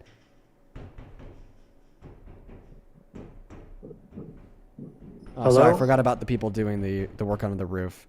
I just started getting like random taps on my house, and I was like, what the fuck is going on? No, it's just people working on the roof. To get back to what I was saying. Okay, so you do expect that Donald Trump spent significantly more than Biden? I don't remember what Biden spent in which terms. I just fucking just told laid you. out I the just told you. numbers. $4.6 trillion under Biden, $8.6 trillion under Trump. Who spent more, Trump or Biden? Well, if the numbers are accurate, it's clear, and Okay. no need to ask. So do you remember earlier when you said that the less spending, the better? Yes, less Okay. spending. So Biden's spending was better than Donald Trump's spending. You got to look at the bills and what the money was spent on, and I think we're learning a lot now about where a lot of that money went, and I think a lot of it was wasteful. Okay. And, You mean like the $5 trillion in wasteful spending that Trump spent on a bill that took healthcare away from 10 million low-income Americans, exploded the healthcare costs of 45 million Americans reliant on Medicaid through the ACA by upwards of 300%, and took food stamps away from 3 million people while also reducing the purchasing power of the average American, according to a study done by the CBPP, the Committee on a Budget and Policy Priorities? You mean like that bill? Wasn't that wasteful spending? Sounds great, but I watched through Obamacare prices that were supposed to come down absolutely skyrocket. So I think some really poor choices. And now Trump spent $5 trillion to make them skyrocket even more. So that was poor wasteful spending, right? Which was Obama or Trump's? Trump. I mean, according to you, both of them were poor and wasteful. Well, we'll see how Trump's ideas turn out, right? I mean, it's not that we'll see how they turn out. We know how they will turn out because we know that when we defund the ACA credit and your costs haven't gone up. Okay, are you on Medicaid through the ACA? Our costs did not go up. Okay, are you on Medicaid through the ACA? No. Okay, so this doesn't affect you. Of course your costs didn't go up. The ACA, which provides health care for 45 million Americans, so premiums for people relying on the ACA are going up by literally a factor of 3 because he defunded an ACA credit to help keep those costs low. Once again, that was a part of the $5 trillion spent in the big, beautiful bill that only hurt the average American. This is why earlier I asked you to name one macroeconomic indicator that's better off today than it was a year and a half ago under Biden. The reason why I asked you that question is because every factor of the economy at large is worse off today. There's not one way that the average American is doing better off. There's not one way that the economy as a whole is better off. Donald Trump has destroyed the economy. He's caused the most bankruptcies in 15 years for manufacturers last year. He gave us the worst jobs report of 20 years ignoring recessions. In 2024 under Biden, we added 2.2 million jobs. In 2025 under Trump, we only added 181,000 jobs. We had the most layoffs since the pandemic. We now have the highest inflation for the price of groceries in 3 years and the highest monthly increase in the price of gas since the Vietnam War in 1968. And this is the man that you're arguing is good for the economy. If he was so good for the economy, then why is literally everything worse off today because of him? Yeah, I don't agree they're worse off. I think then name one macroeconomic variable that's better off today than it was a year and a half ago. Do it. You just said a bunch of things. The bottom line, you can't get past the fact that the inflation rate over the 4 years was with Biden was lower somehow than Trump. That wasn't the high inflation that we saw under Biden was not caused by Biden. That was caused by a global pandemic. We saw inflation rates soar in literally every nation on the face of planet Earth. But frankly, you should be thanking Biden because we were able to disproportionately reduce the inflation that we faced in America faster than any other country in the G7 because of his awesome leadership. But please answer my question. You said that you don't believe things are worse off. Yes, his domestic policy was great. You said that you don't believe that things are worse off today than they were a year and a half ago under Biden. Name one macroeconomic indicator that is better today under Trump than it specifically was 1 year and a half ago under Biden. Well, that's the thing. You're using the very end of the Biden administration to... Yeah, because we want to evaluate the state of the economy the day before Trump walked into office to where it's at now. We are going from the base plate of where it was at when he walked into office and to see if he's made it better or worse since he walked into office. How about that? He brought the cost of eggs down. Well, that's Biden. not. So that claim's actually not true in of itself. The reason why the price of eggs are down is because the chicken population is repopulated. We had to kill a bunch of them because of the bird flu. But this also is not a macroeconomic variable. The price of eggs does not generally tell us about the health of the economy at large. Meanwhile, the definition of what a macroeconomic variable is would be a variable and which generally informs us of the health of the economy at large. Okay, you win. All right, have a good night. You too. Have a good care. one. Have a good one. Take care. Congratulations. Oh, I cut him off. Sorry, dude. Hopefully I was able to change your mind, man. Let's go to get that next guest connected to the live stream only up inside of that box. If you happen to be MAGA, for everybody tuning in, I really appreciate you all. Thank you so much for being here. Let's go to get the next guest connected. We got Betty loading into the box. Yo, thank you for the $50 over on Super Chat. Spence, that is S-P-E-N-C-E. Spence, you are the GOAT. Thank you for the $50. Spence with the 50 says, my dad was a diehard MAGA. He died 2 years ago. One of the last things that he did was to ensure that my mom got him to the polls to vote for Kamala Harris. Never been prouder. So hard to change at that late stage. Wow. What a very meaningful story. Thank you so much for sharing that with us. That is deep. And once again, I'm really sorry to hear about the loss of your dad. I couldn't imagine losing one of my parents. Just know that I really appreciate you. Please show some love to Spence down below in that comment section. Thank you for the $50. Welcome in, Cheryl. Do you support Trump? Doesn't seem like Cheryl's here, so we are going to move on to the next guest. Let's go to get that next guest connected to the live stream, everybody. Let's go to get that next guest connected to live. Only up inside of the box if you were MAGA, everybody. We got J6E Aviation loading up. And oh my God. Yo, dude. Proto, thank you so much for the $130 on YouTube Super Chat. Holy fucking shit, Proto. That is beyond kind of you. Thank you, dude. I don't even know what to say. Thank you so much for your kindness and your generosity. Seriously, to the moon and back. I am so very grateful for you. I've said this before and I'll say it again. I don't fucking deserve that. I want to see 2,000 Proto W's in that chat. Thank you so much, Proto. Proto with the 200 Australian dollars, 136 USD says, hey, Dean, I love listening to your streams while I work. I find myself trying not to laugh when someone really stupid comes on. Well, shout out to you. You're the absolute GOAT. Like I said, that is beyond kind of you. Thank you so much for the love and support. And I'm so happy that the streams are able to give you a laugh when faced with the idiocracy of some of these morons, Proto. Show some love to the GOAT. Huge round of love for Proto down below in that comment section. Thank you, genuinely. Same thing to you, Olivia, with a $10 over on PayPal. Who says, hello, Dean. You're my favorite person ever, and I love what you do. Keep on going. Olivia, thank you for the support. The GOAT. Thank you so much, Olivia. Welcome in, J6C. Do you support Trump? Can I put my fingers in your nose? Preferably not. No. Let's go and get the next guest connected. Ashley, thank you for the $10, who says, I've been listening to your lives on speaker when I get off work and my MAGA fiance listens by proxy. Love your intelligence. Keep it up. I want to sway him. Ashley, you should come up onto the live stream with him. I'd love to debate him. If you could convince him of it, I'll do it. And then Joe, thank you for the $6 and Sarah with the $5 on Venmo. Hey, man, welcome in. Do you support Trump? Oh, yeah, absolutely. Yeah, how old are you? How old am I? I'm 49. And why do you happen to support the very worst president of your life? Well, I can get to that. If you don't mind, I want to get a little clarity on something. I was on with Santana and you maybe about 2 weeks or so ago, and I got booted off. Not by you, but whatever, TikTok. But I was asking you a question about, what changed you as far as your past of racism. And you told a story about a couple of women that was you met. Yeah, a couple of women that you had met. And yeah, what was the first thing, bro? What was the first thing that I told you that you wouldn't believe it? So I don't want to share it with you. Let me and finish. Then I did, Let me finish. And then you didn't believe it, bro. No, let me finish.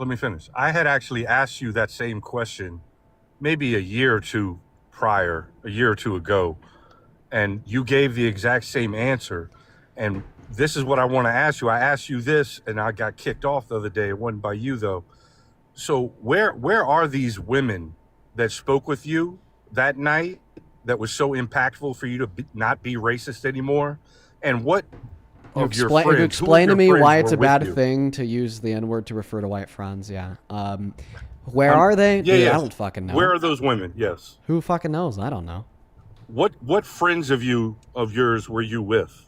One of my hometown friends. I still keep in contact with. Why? He would be able to verify this story? Yes, actually.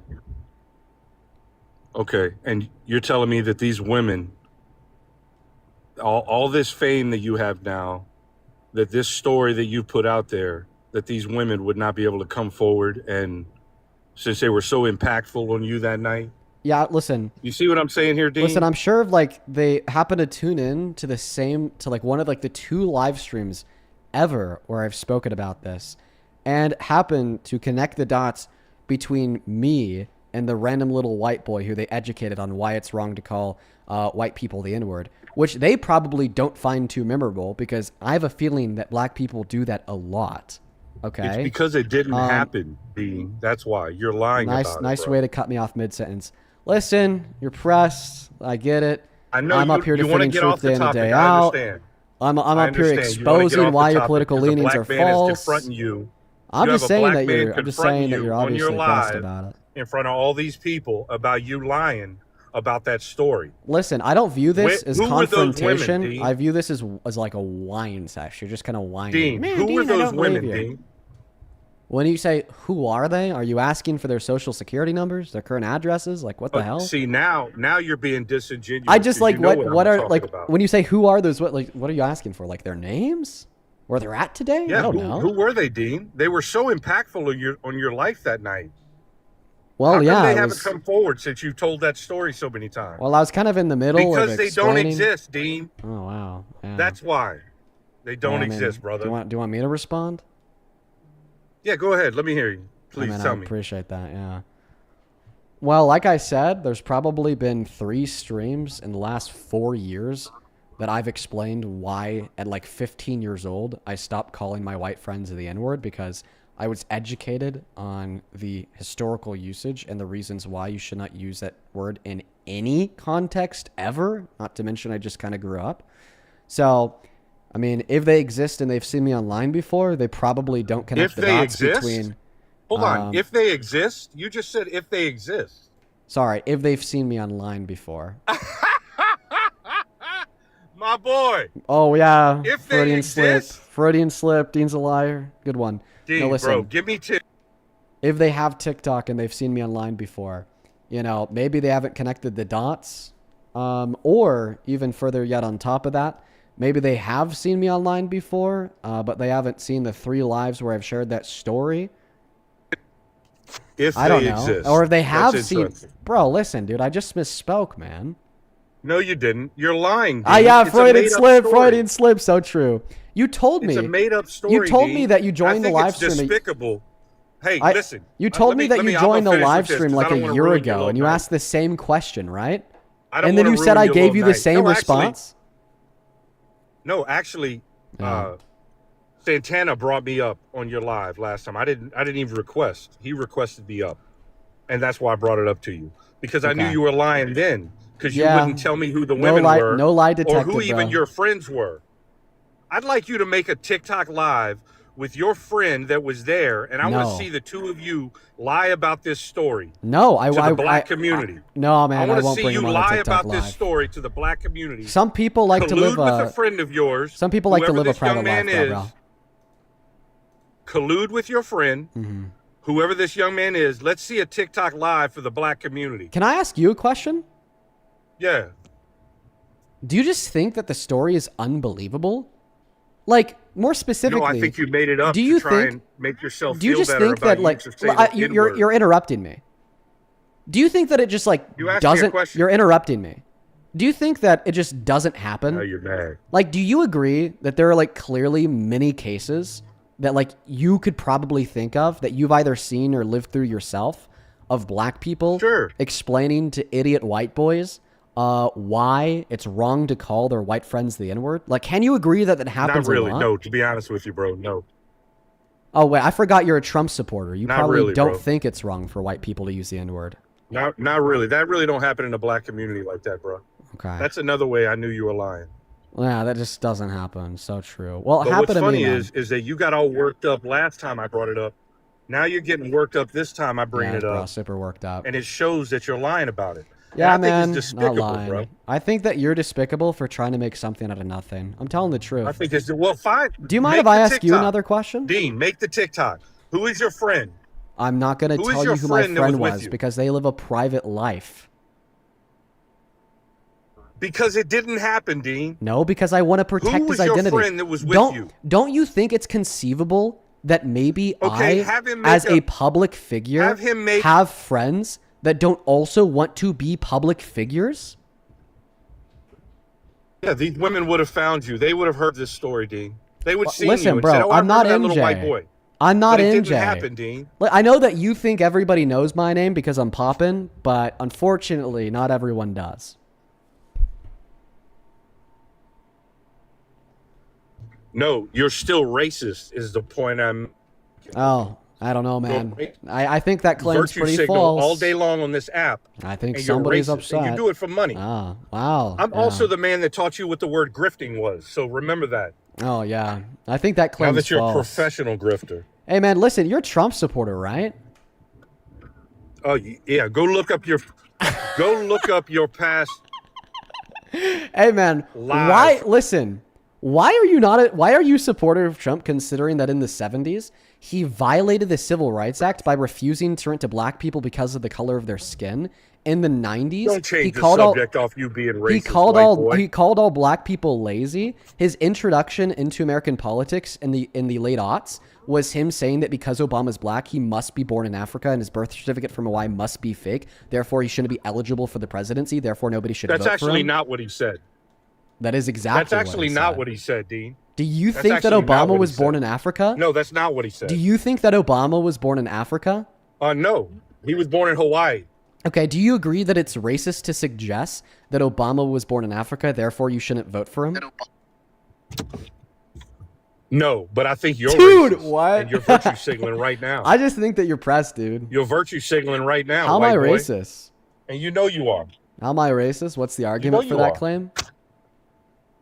Because you use Santana as your token Negro. That's why. Oh, you and Parker use him as your token black friend. Oh my God! So you're saying, and it shows every time. So you're saying that if I have a friend that's black, I am therefore only friends with that man because they're black.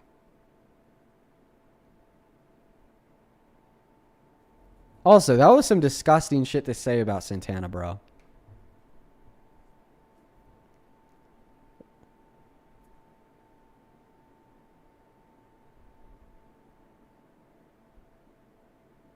Like, you're just so fucking unhinged. All Trump supporters are.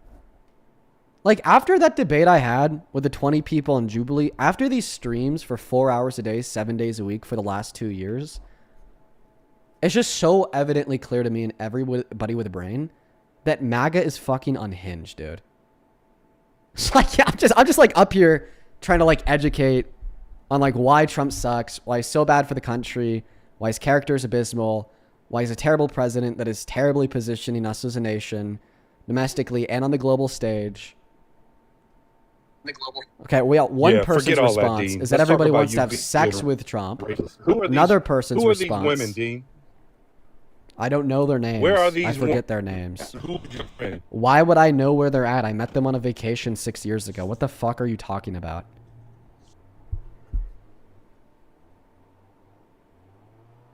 They don't exist, do they, Dean? That's why you're getting so upset about it.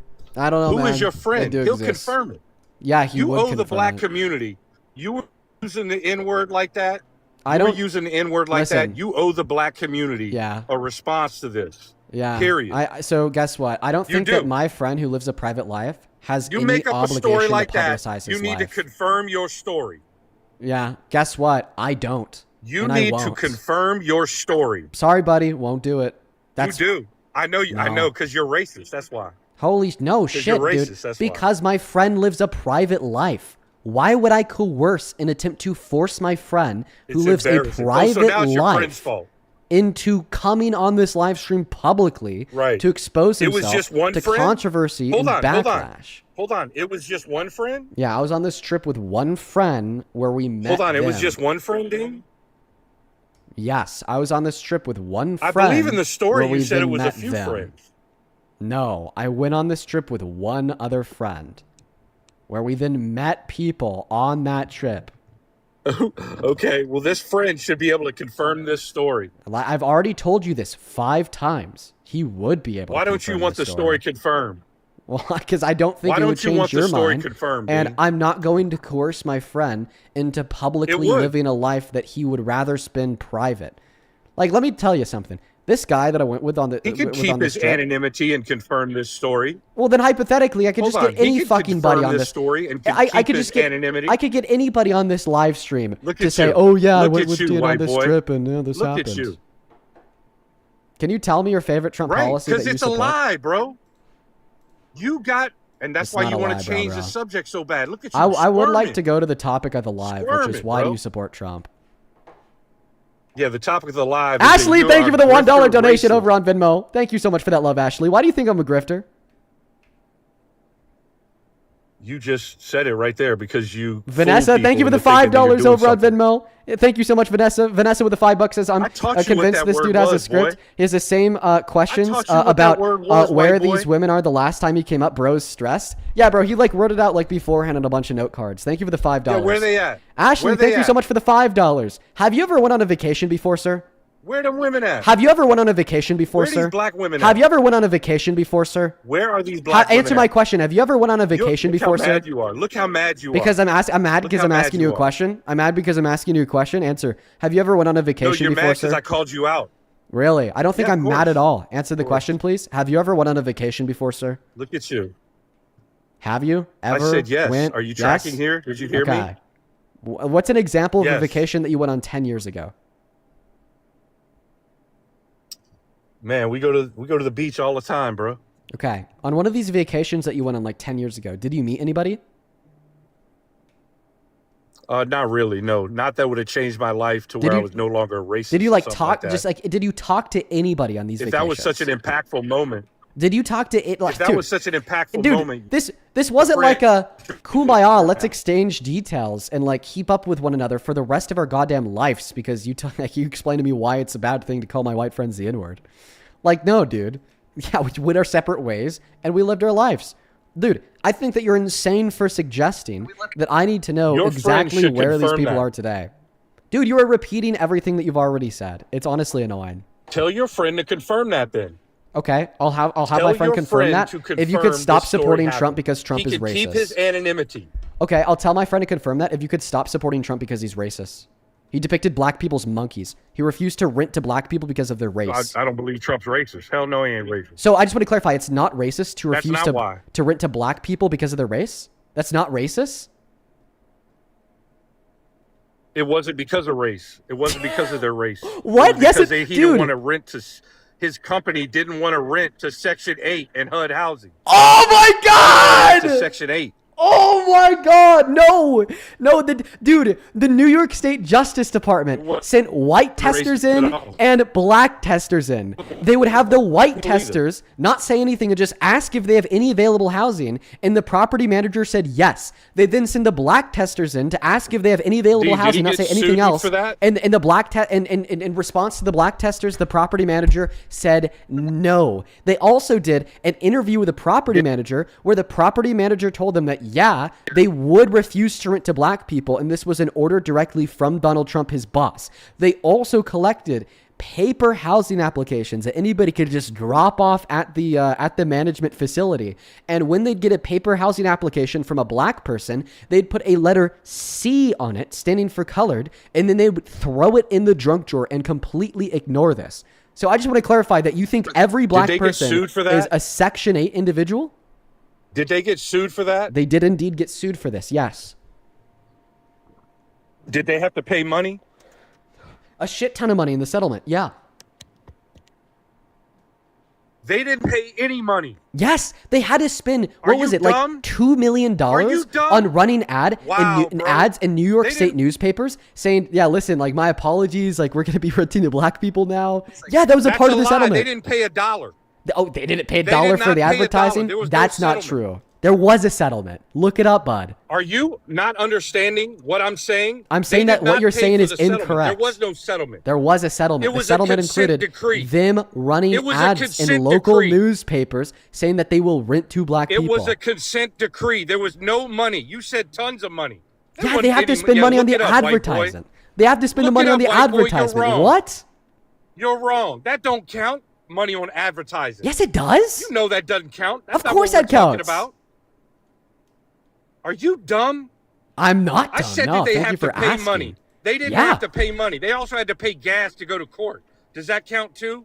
Well, they had to pay gas money to go to court. Well, I'd say if Dumbass. they only had to pay that money for that gas because they wanted a consent decree or a settlement, then yes. No, you said yes. They did. Millions of dollars. The settlement or the consent decree required them to spend a shit ton of money on those ads, idiot. Decree. You just read it. Are you dumb? You just read it. Are you dumb, bro?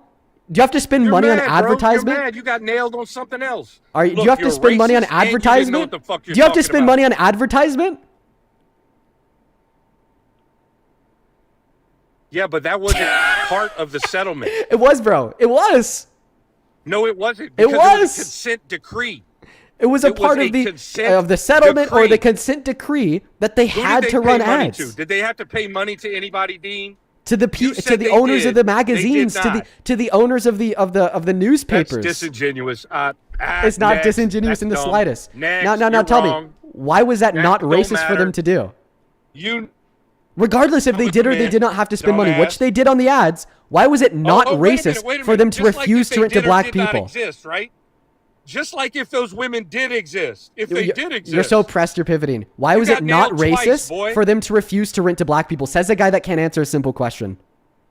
Hey, did they exist? Because you said they did. Dude, he can't answer a simple question. Why was it not racist for them to refuse to rent to all black people? You said they didn't exist. If they did exist. Why was it not racist for them to refuse to rent to all black people? Even if they did exist. He's actually running. Why was it not racist for them to refuse to rent to all black people?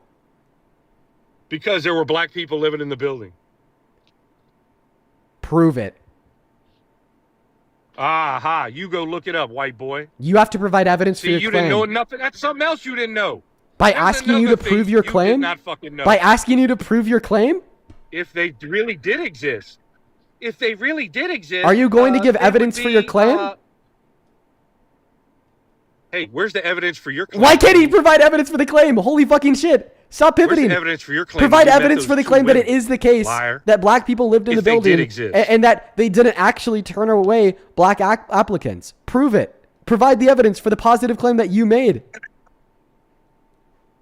Runner. We got a fucking runner. We got a runner. Provide the evidence for your positive claim, sir. Evidence? Dude's running. You just said that it's false. Where's your evidence, that Donald Trump did not rent to black people because there were a lot of black people living in the building. He's running. He's just saying shit. Go ahead. Corroborate the claim that black people were living in the building and that these testers were just bullshit. The DOJ lied. I did not say a lot. Oh, just a couple? Okay, where's the evidence? You're lying. I didn't say a lot. Where's the evidence? Did I say a lot? Hold on. You're already changing words here again. Where's the evidence where's the evidence that even one black person lived in the building? Did I say a lot? Where's the evidence that even one black person lived in the building?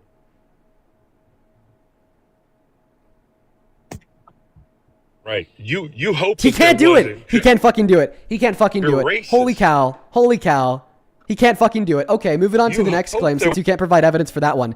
Was it racist when Donald Trump depicted the Obamas as monkeys, as literal gorillas? Moving on to the next one. Was it racist when Donald Trump depicted the Obamas as literal gorillas in a post on Truth Social? Was that racist? Come on, dude. Was that racist? Evidence about the story, dude? Oh my God! Is it racist to depict black people as literal monkeys? Look at your defense mechanism. By asking you a simple question? Defense mechanism. Can I just get is that racist? No, dude? By all that those theatrics is that racist? Is that racist? The theatrics you just is that racist? Hold on. Is it racist to depict black people as monkeys? How you learn not to be racist? I don't know. Not something I've done. Is it racist to depict black people as monkeys? Did you say black people are monkeys? What'd you say? I said, is it racist to depict black people as monkeys? Depends on what they're looking at. Yeah, it's the context of it. So if the context is to depict two people that you really hate that happen to be black as monkeys, as a white man, is that racist? I mean, look how dumb you are, bro. I'm asking You're you trying a to corner question. me on that stupid fucking Answer it, tweet dude. that Donald If Trump you're put a out. white man and you really On the hate these tweet that two Donald specific Trump put black out. people, and then you post a photo of them as gorillas, is that racist? No, that's not racist. What? What? No, he didn't make that. He didn't Oh make that. my God. No, and that's Nazis not didn't racist. make the No. Mein Kampf. Like, so if you're like a neo-Nazi, like, you know, quoting the Mein Kampf saying kill all Jewish people, apparently you're not It's not anti-Semitic racist, because they didn't make it. Like, dude, what? That's a Oh my terrible God, it's a analogy. fact that he shared Terrible it, man. analogy, racist It's a white fact that boy. he shared it. Listen, coming from the racist that lies Oh my about God! his story, Oh my God! when he learned not to be Wait, why? racist. So can you? So I just want to ensure that it's your claim that it wasn't racist for Donald Trump to share that depiction of the Obamas because he didn't make that depiction of the Obamas. Do you think that he even knew that was on there? Well, 'Cause according to that was at the according end of to that him, video, he and then overlooks it was clipped everything on. that he Hold on, posts hold on Truth hold Social. on. Everything. Hold on. You know it was on the end of that video and it was clipped on. And he said that You he think watched he the knew it was on entirety there? of the video. He said that he watched the entirety of the video, that he knows every single Right. thing that goes up on his Truth Social. Right. And clearly how you know what I'm talking about. How those things are clipped when you're using those clipping apps. It'll go to your next whatever's coming up next. And that was So not cut. then he should have cut it out, He bro. didn't intentionally put that up there. Oh, I thought it was funny okay. as hell, So then why did he say that intentionally he put it up there? So then why does he say that he overlooked? Why did he say that And he you know overlooked that, everything that Dean. goes up See, on his look, Truth Social? You ain't fucking with one of these little dumb kids that don't know what the fuck you're talking about. Can you answer the When you try question? and Then why did he say that he overlooks everything in its entirety that goes up on his Truth Social? A reporter specifically asked him about this. Okay, a reporter specifically asked him about your line And you of fell right argumentation. into- Was it intentional or was it unintentional? A reporter specifically asked him, you know, did you like watch the end of the video? Did you like see what was going on? And he said that he recorded the video himself and then sent it to one of his aides. That makes even better sense. He's a fucking old man recording a TikTok video. Fuck are you talking about? This means that he knew the video Screenshotting- and screen included a recording a video. depiction of the Obamas as monkeys. You have something that says he knew that? Yeah. Hold on. You have something that says he knew that was Yeah. on there. Yeah, when Where? he said that he knows everything that goes up on his Truth Social and he recorded that No, video no, no, himself. no, no, no. You can't be that vague. I want specifics. You just made a specific claim. Tell me the specifics of that. He claimed that he knows everything that goes up on Truth Social and he screen Yeah, recorded that's that video vague. himself. See, you got no answer. That's You got not no vague in the answer. Well, you're slightest. getting This your was a ass handed specific to you response tonight. to a question about that clip. If he You're knows getting your ass everything handed to you that goes up tonight, on Dean. Truth Social, and he said this in response to somebody asking him about if he knew the contents of that one specific video, of course this means that he knew what was at the end of the video, especially considering the fact that he recorded did not it say himself. he knew that was at the end of the video. Bro, he did. You're Holy lying fucking on shit. TikTok. Yeah, man. You think Just that I'm like lying you- with everything that I say. Yeah. Let's go to get that next guest connected to the live stream right now. Only up inside of that box if you happen to be MAGA. Only up inside of the box if you happen to be MAGA.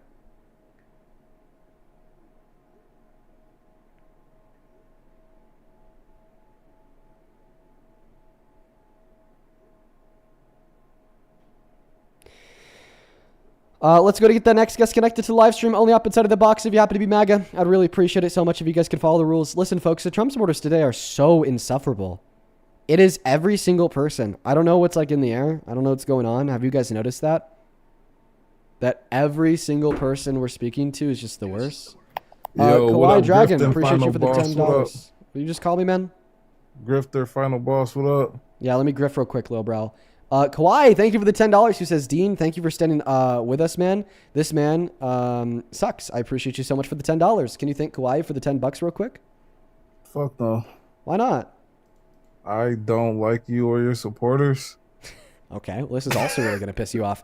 The Kurt, thank you for the $20. I appreciate you. Let's get to it. Kurt W's down below. Kurt with a 20 says, this caller's insane. As a gay black man, please note that this guy's not a representative of anybody other than the Trumpers. He just said that Trump isn't racist. I'm done. Keep up the good work. Well, I appreciate you so much for the $20, Kurt. I thank you so very much. Would you thank the Kurt for the $20?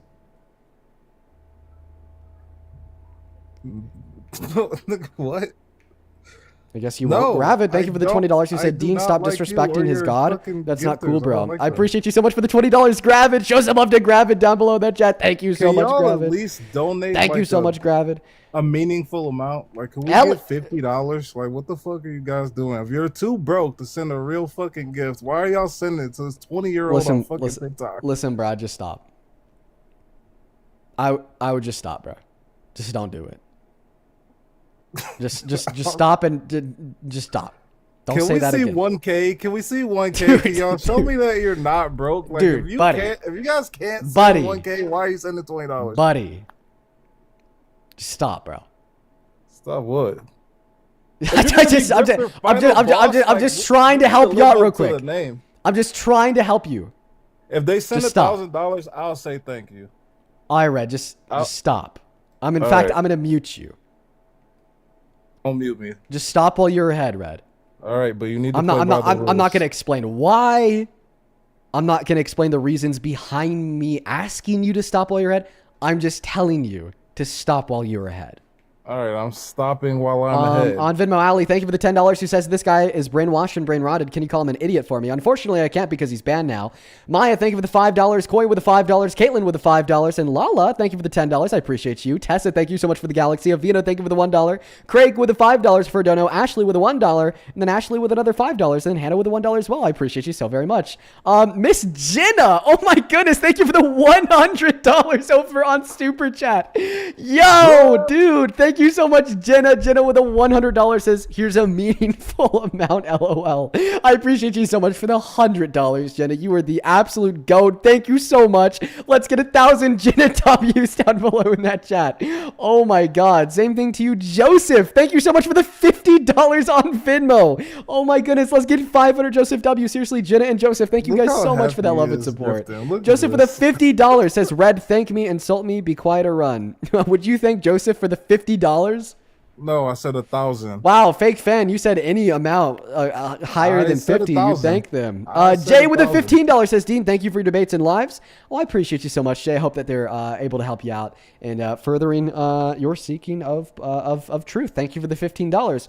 Danielle, thank you for the $25 who says, as a 49-year-old black woman, this caller cannot conceive of somebody taking the time to educate people about racism because you have to squeeze your brain out like a sponge. To be black and support Trump. Also, your hair looks so nice today. Well, I appreciate you so much for that love and support. Thank you so much, Danielle. Thank you for the $25. You're insane. I appreciate you. Thank you so much. That's I appreciate the stupidest shit I've Cammy, ever thank you for the heard $20. She says, guest is Merriam-Webster teaching you new words like quote-unquote grifter. Get a life, dude. Yeah, get a fucking life, dude. Shout out to Cammy for the $25.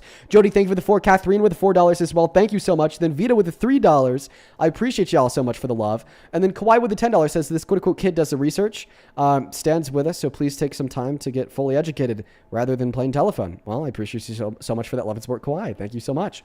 If you're watching the live stream and you do want to support us, you can find the Venmo and the PayPal and the link tree in the bio on TikTok, pin message on YouTube, and the handle's also at the top of the phone screen on TikTok as well. It's just my name, Dean Withers, without the letter E and my last name, Withers. Listen, buddy, I understand that you're very jealous. If you just want to, kick it down a notch, I'd appreciate that. I understand that you think I'm a grifter just because I'm more successful than you, but it's honestly really annoying to hear it time and time and time again. Holy fuck.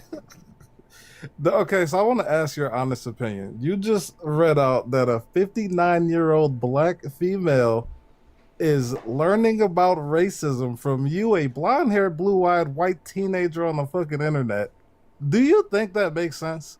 So that's actually not what she said. She said, thank you for taking the time to educate people about racism. Likely referring to like Trump supporters that joined the live stream or many of those watching that just don't have a clue.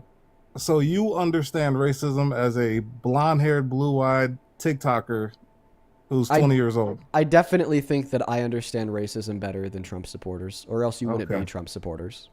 Okay. I appreciate you for understanding, white liberal.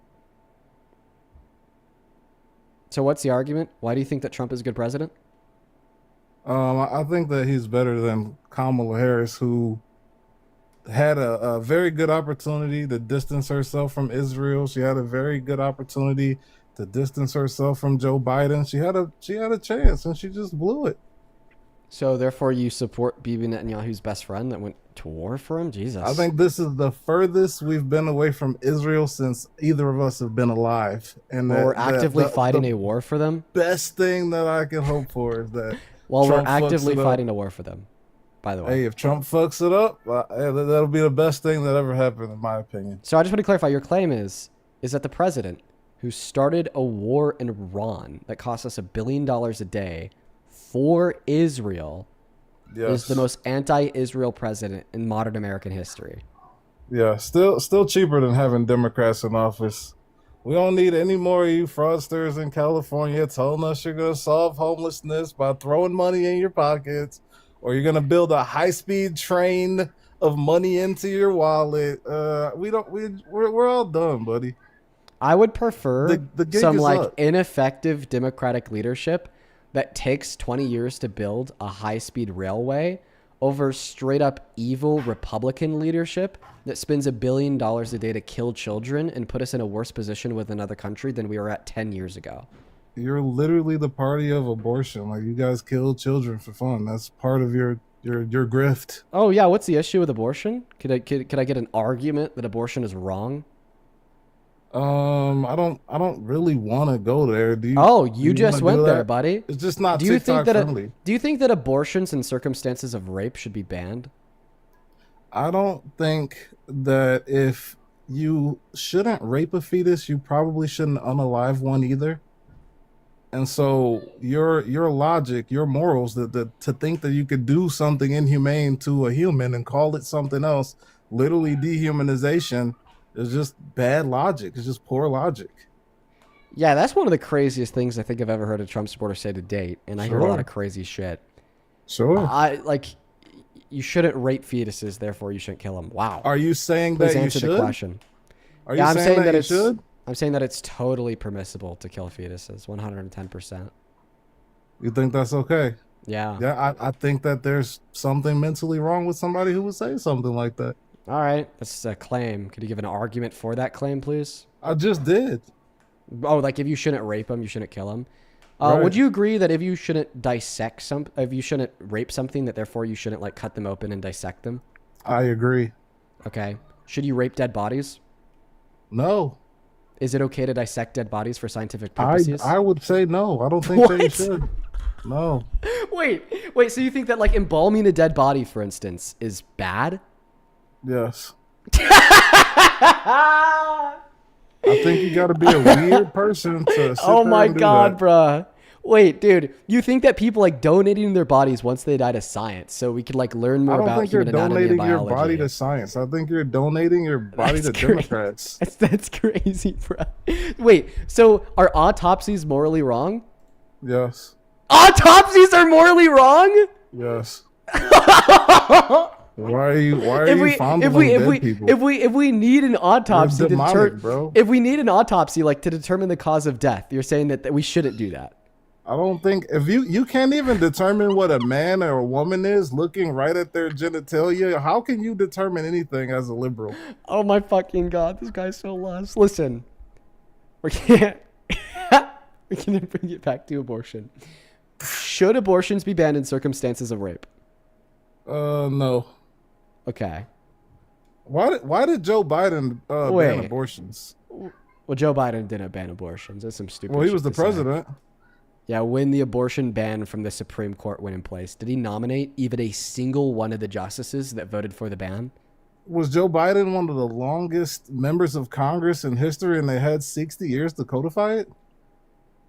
Yeah, you mean the same party? Sorry, you mean the same Congress You didn't where answer the the question. Democrats haven't had a super majority in since Obama, and can when you we answer the had a question? super majority under Obama, we used it to get Medicaid.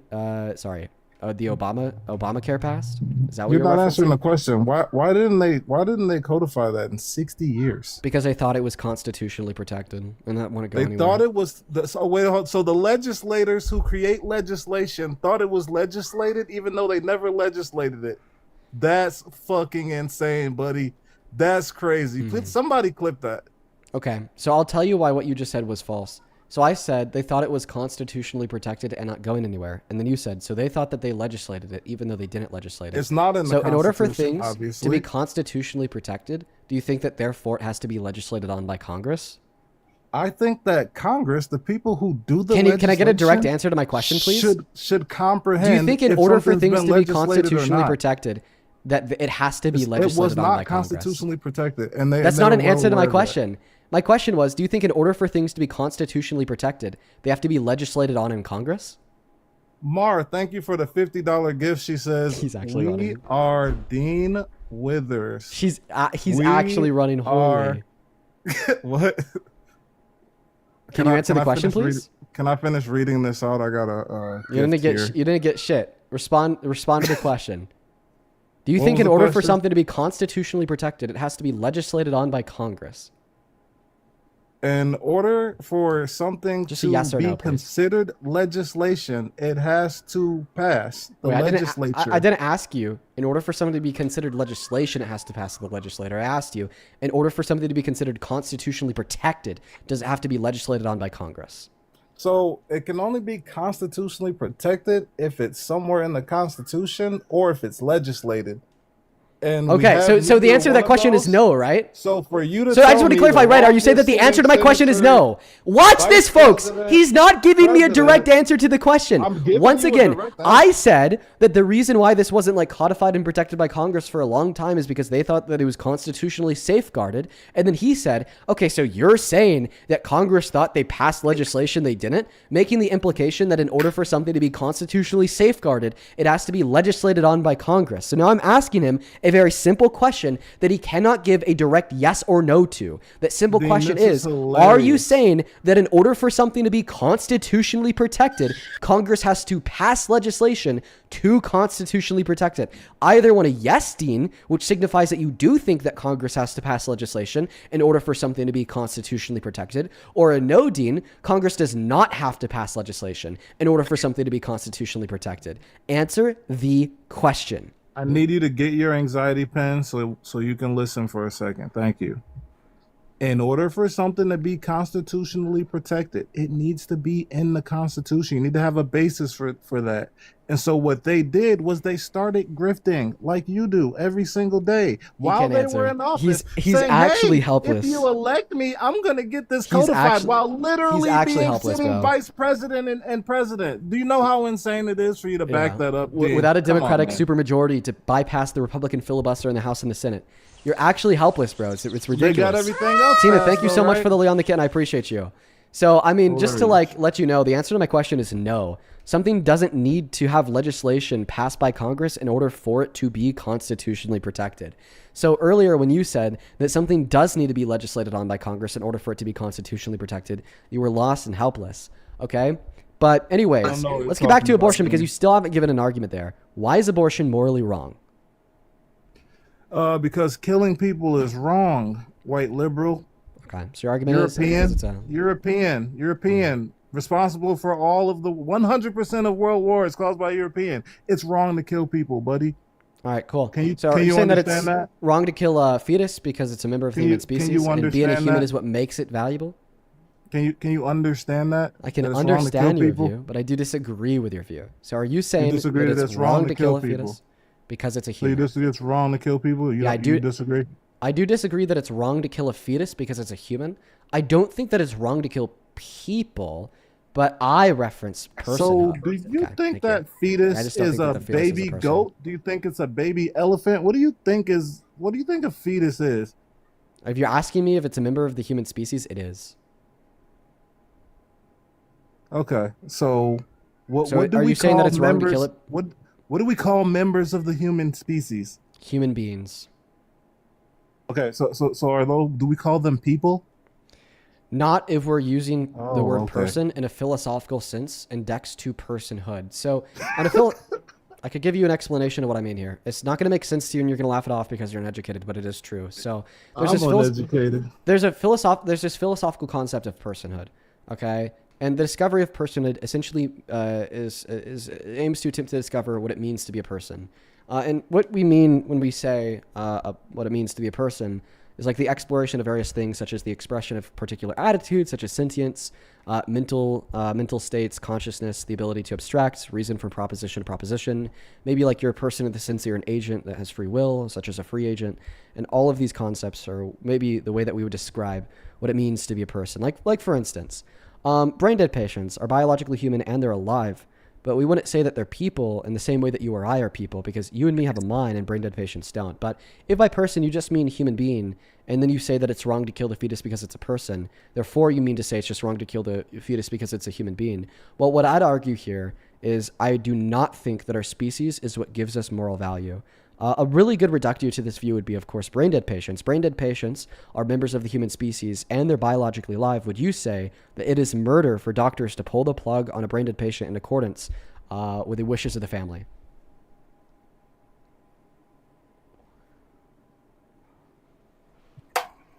So we have something called justifications for murder. That doesn't mean that it's not a murder. That doesn't mean that they're not a person. There's obviously just something wrong with you.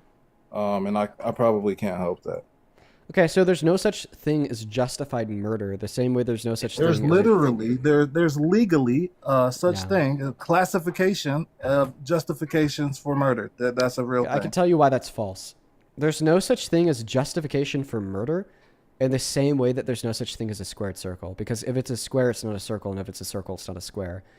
If it's justified, then it's not murder, because murder is defined as the unjustified termination of a human life. And if it's murder, it's not justified, because if it's justified, then it's not the unjustified termination of a human life.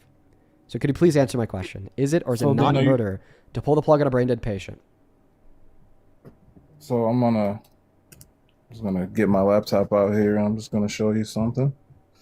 You can pick a state. We can go to the penal code of almost any state. The law doesn't determine what is and it. Law does not determine what is and is legally. not murder. I said the word legally, and then you went on your little rant. So you can take well, then it you back. said something completely irrelevant. You can take it back. Well, then I'd suggest that you take it back. Like because the law is completely irrelevant to what is or is not murder. Like, for instance, you think that abortion is murder. Do you think that abortion is murder in said Colorado? the term legally. And that so then you said something irrelevant to the debate. Thanks. That refers to law. Then you said something irrelevant to the debate. Thanks. How is it irrelevant? And that's the subject. Because your argument is that abortion is murder. Obviously, you wouldn't think that abortion is murder in blue states where it's legal if you were referencing murder in this like legal sense. We're not talking about what is or is not legal, and we're not talking about what the law says. Exactly what we're talking about. We're talking about law. We're literally having a conversation about law, about abortion, about constitutionality. Perfect. So is abortion not murder in Colorado? Conversation about legality. So is abortion not murder in Colorado? Congratulations, you got cooked. My question is explaining how I'm not getting cooked. Is abortion murder in Colorado? Homicide is a killing deemed legally permissible under specific circumstances, such as self-defense or lawful action. Homicide's not murder, bro. The actor of Holy criminal shit. liability. Definition and legal basis. Homicide is not murder. Homicide is the act of killing. You got cooked, gang. Listen, I'll explain to you why you're incorrect legally. Cooked. Then why won't you let me speak? Because you got cooked, you need to concede. Okay, if I'm getting cooked, let me continue to dig my grave deeper, please. Even like if we were having a legal conversation, you would still be wrong because you just pulled up We're literally having a legal conversation. We're talking about law. You brought up law. You brought up abortion ban. I'll explain to you why it is the case that claim is false. We're talking about if law. You let me finish speaking. Thank you. So even if we were having a debate about the law and what murder is by law, which we aren't, you would still be wrong because you just pulled up something on the internet that says self-defense is justified homicide. Homicide is not murder. Homicide is the act of killing. Is quite literally murder. I can explain to you the difference if you'd allow me to finish speaking. For the 10th time, the incessant interruptions are very annoying. Homicide is not murder. Homicide is the act of killing somebody, regardless if it was a good or a bad thing to do. That's why, by the law, self-defense is defined as justified homicide, because it's the justified action of killing somebody. Murder, on the other hand, would be unjustifiably committing homicide or unjustifiably killing somebody. But the reason why the legal definitions of murder and homicide are completely irrelevant to this conversation is because it is your position that abortion is murder. And that's why it should be banned in all 50 states. Well, you couldn't argue. I didn't say that. I didn't say that. You said that on your own. Okay. So you think that murder exists purely as a legal construct? I'm telling you that European, that it's wrong to kill people. It's wrong. Okay, I want you to understand that. It's even more wrong to kill innocent people, people who haven't done anything wrong. Are we still together here? I'm tracking your argument, my friend. Okay. If you're killing somebody and they didn't do anything wrong, that's wrong on your part. Do you disagree? Yeah, I disagree with your view. Once again, by person, you just mean human being. So the reason why you're wrong is because I do not think that the species classification of the fetus, i.e. the fact that it is a human being, is something that would make the fetus deserving of moral value.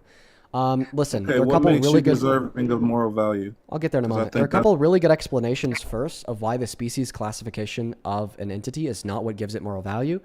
First, it seems to be the case that there are clearly scenarios where we will have an example of a human that is biologically alive that we don't find it to be wrong to kill it, such as a zygote or a brain dead patient. Both of them are humans and both of them are biologically alive, but we wouldn't say in either of those two scenarios that you're a murderer if you kill a zygote, or you're a doctor and you're a murderer if you pull the plug on a brain dead patient. So there must be something else that makes a human life valuable. Well, I would say that thing is closer to sentience, or the capacity to intellectualize. Things like the capacity to reason from proposition to proposition, the capacity to extract, the capacity to display. Nice one, bro. The capacity to deploy first-person subjective experiences, the capacity to express sentience. And I believe that all of these capacities emerge at around 20 through 24 weeks with the thymocortical connections to the prefrontal cortex per the current neurodoctrine consensus. And I could give you resources on this from the NIM, the Institute of Medicine, the NIH, and the Institute of Health, along with their PMIDs. Okay, those are the things that I would say give moral value to a life. And another really good reason why I find this to be true is we could definitely imagine a life that is not human, that would have the same level of conscious expression as you or I, a life like Superman's. Would we say that Superman's life, if he were to be real, would it be of value? Of course we would. Well, what's the common denominator between your life and Superman's life? It's not being a human being. You're a human being. He's not a human being. No, the common denominator between you and Superman, if he were real, would be the expression of subjective mental states, the expression of sentience, the expression of consciousness. And I find the capacity for these traits to be the thing that grants a life moral value, which is why I don't value the life of the fetus until, once again, 20 through 24 gestational weeks. Go ahead. Yeah, I'm gonna go ahead and say that by your logic, by your demonic logic, I should be able to unalive you because obviously you don't have the ability to process thoughts. Yeah. I don't believe that. I don't believe that you are displaying any sort of intelligence right now. I don't think your brain is working. Awesome, man. Do you have an actual rebuttal or just like jokes? That's my rebuttal. Your argument is ridiculous. I don't even have to reduce it to absurdity because it's just absurd on the face. Why is that? There's nothing to reduce it to because you're sitting here telling me that human beings' value is based on a perceived your perceived mental value that you didn't give them a chance to do because you unalived them. That's fucking insane. Oh, that's a fucking crazy concept, dude. So saying that it's crazy is not a counter argument, sir. Yes, it is. That's insane. The fact that you think that you can fucking kill people because they didn't develop yet, that's insane. What do you mean? You stopped them from developing and then you're going to tell me that...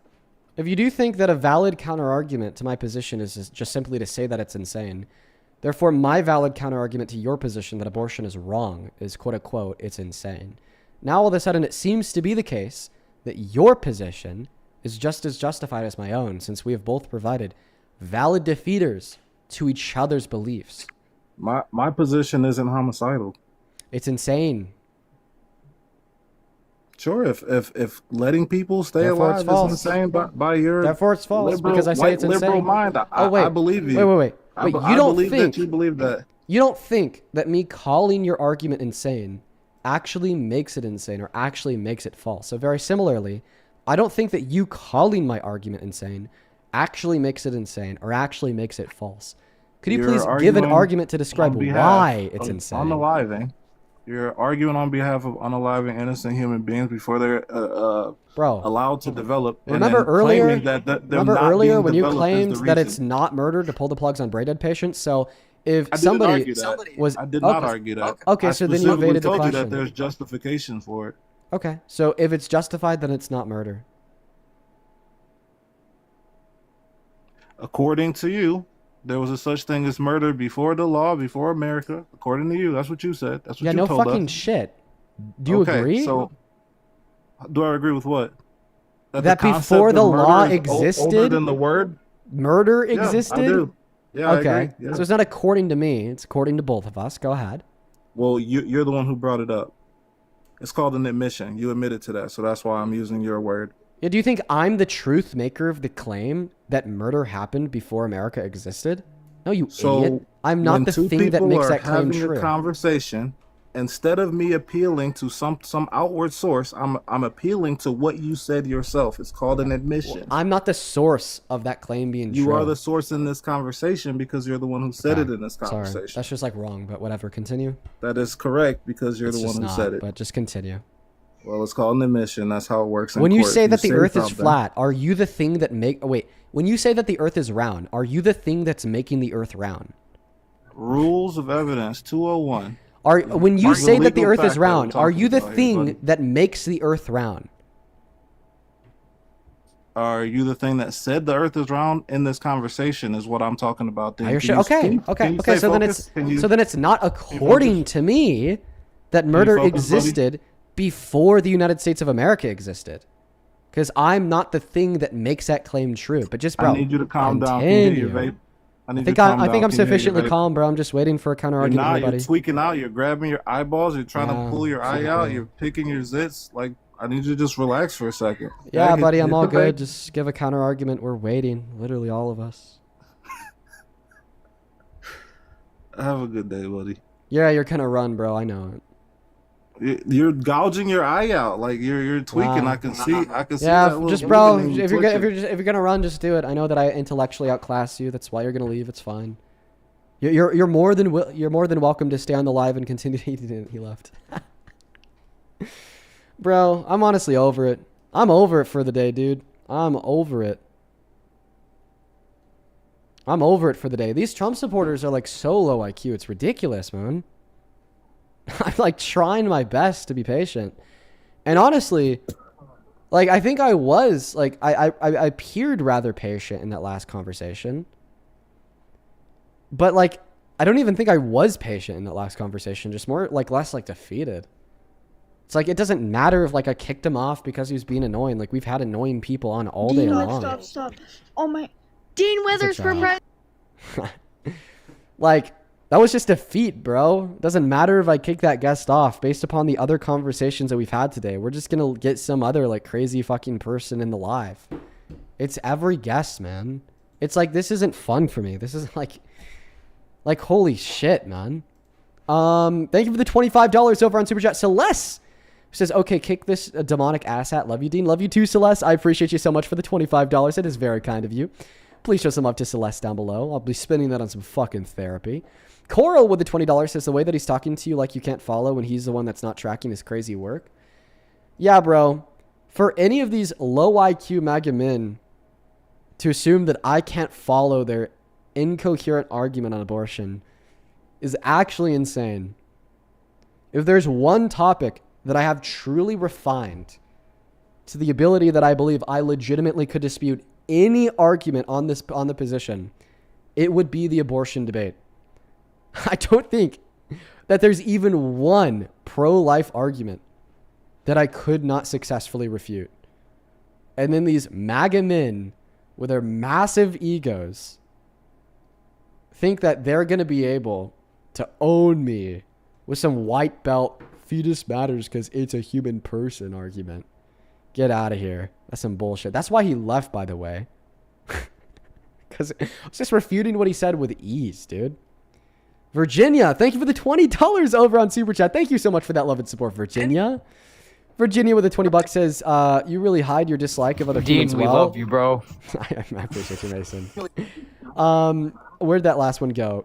Yeah, somebody said 20. Yes. Virginia with the 20 says, you really hide your dislike of other humans well. Crazy for somebody to learn and grow, especially so young team. We love you very much. Well, shout out to you, Virginia. All the love in the world to you, too. And thank you for the $20. Hey, George, do you support Trump, man? Yeah.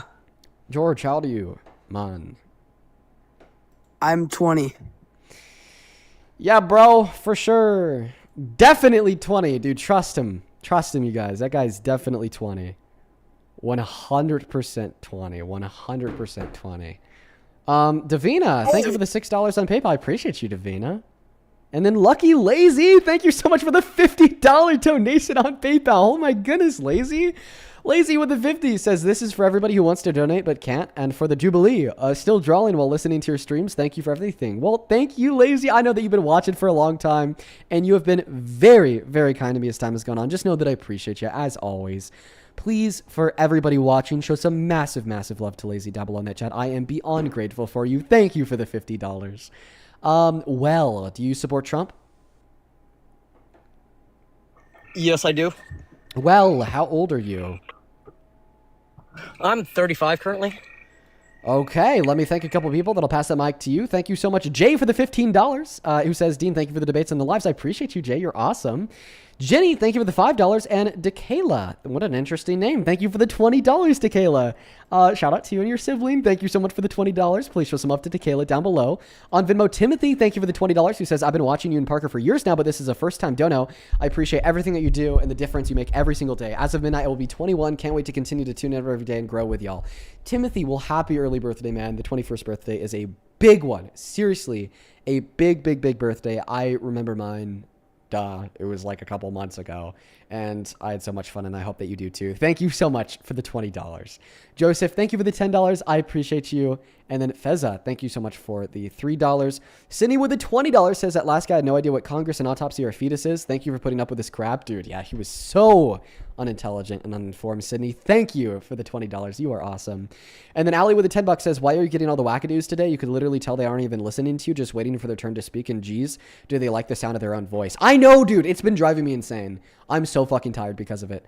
Olivia with a $16 says, how do people get worse than the Jubilee video, and how do you have so much patience? Well, listen, Olivia, the patience is something that I've developed over time, and people do get worse than the individuals that I debated in that Jubilee video. Like, generally, like, the average guest on this live stream is worse than the average person I debated on that video. And then last person to thank from now, this comes from Miss Patsy on Venmo 30 minutes ago. Thank you so much for the $100 donation. Patsy says, go Dean Patsy, you know it. Thank you for that love and support. I remember you sent in a dono around 2 months ago, maybe a month ago, when you told me that you were a school teacher and you're off for summer break. I hope that you have had so much fun on your summer break, and thank you so much for the $100. Wow, that is so kind of you. Thank you, Patsy. Let's get 1,000 Patsy W's. Show some love to all of the donors. Well, go ahead and take it away and tell us why you support Trump. Yeah. Do you mind if I lead off with like a kind of more positive note? I kind of hated how they have treated you with these last couple of debates. You are an exceptional debater, dude. Like this, I've liked watching this and how they haven't done really good arguments that kind of like go in their direction. Not saying I'm going to either. I'm probably going to do horrible at this. I don't have the experience that you do with this. This is my first time doing a live at this scale. Yes, so I'm going to lead into my thing now. Sorry about that first bit. I am a Trump supporter based on the last couple of presidents that I've lived through. I was in the Army with Obama. I was, under Biden, and then grew up with Bush. So it's like, it's kind of hard to say on the list of things. Is he going to be a great president along those four? He's definitely not the greatest of all time, right? So I want to go with simple points. Have you ever played like Sid Meier's Civilization before? I'm not. Okay, so why I'm bringing that up is because there's certain conditions for what I call quote unquote victory, right? And why I'm going to lead that into my first point and why I think he is a good president. And then my first thing is, let's go with his military prowess and what he's decided to do with Iran, because that is a hot button topic right now. I think what he's done with his last several engagements has been more so in a field of efficiency that cannot be comparable to the last, let's say, 20-year war, in which, because the countless amount of lives lost under, even Bush, he's a Republican, under Biden, under Obama even. So I would just say the efficiency with the current engagements have shown a military prowess that I think is good for the American culture. Yeah, can I ask you a question? Yeah, absolutely, dude. So this is going to be an analogy. There's a company that I'm the new boss at. The boss before me was able to increase worker productivity at a very minimal cost to the company. In order to increase worker productivity, the last boss just gave a 30-cent raise to all the employees. And it was really productive. I come in, I say that's too much money. I'm going to take away that 30-cent raise. And then all of a sudden, all of the workers at this company become very unproductive. So now it seems like I'm tasked with the same thing that the previous boss was, to increase worker productivity. Then I tried to increase worker productivity by killing a fourth of the workforce and destroying the environment of the company for the promise that maybe the workers will be more productive in the future. Who do you think was a more efficient boss? Me or the last guy?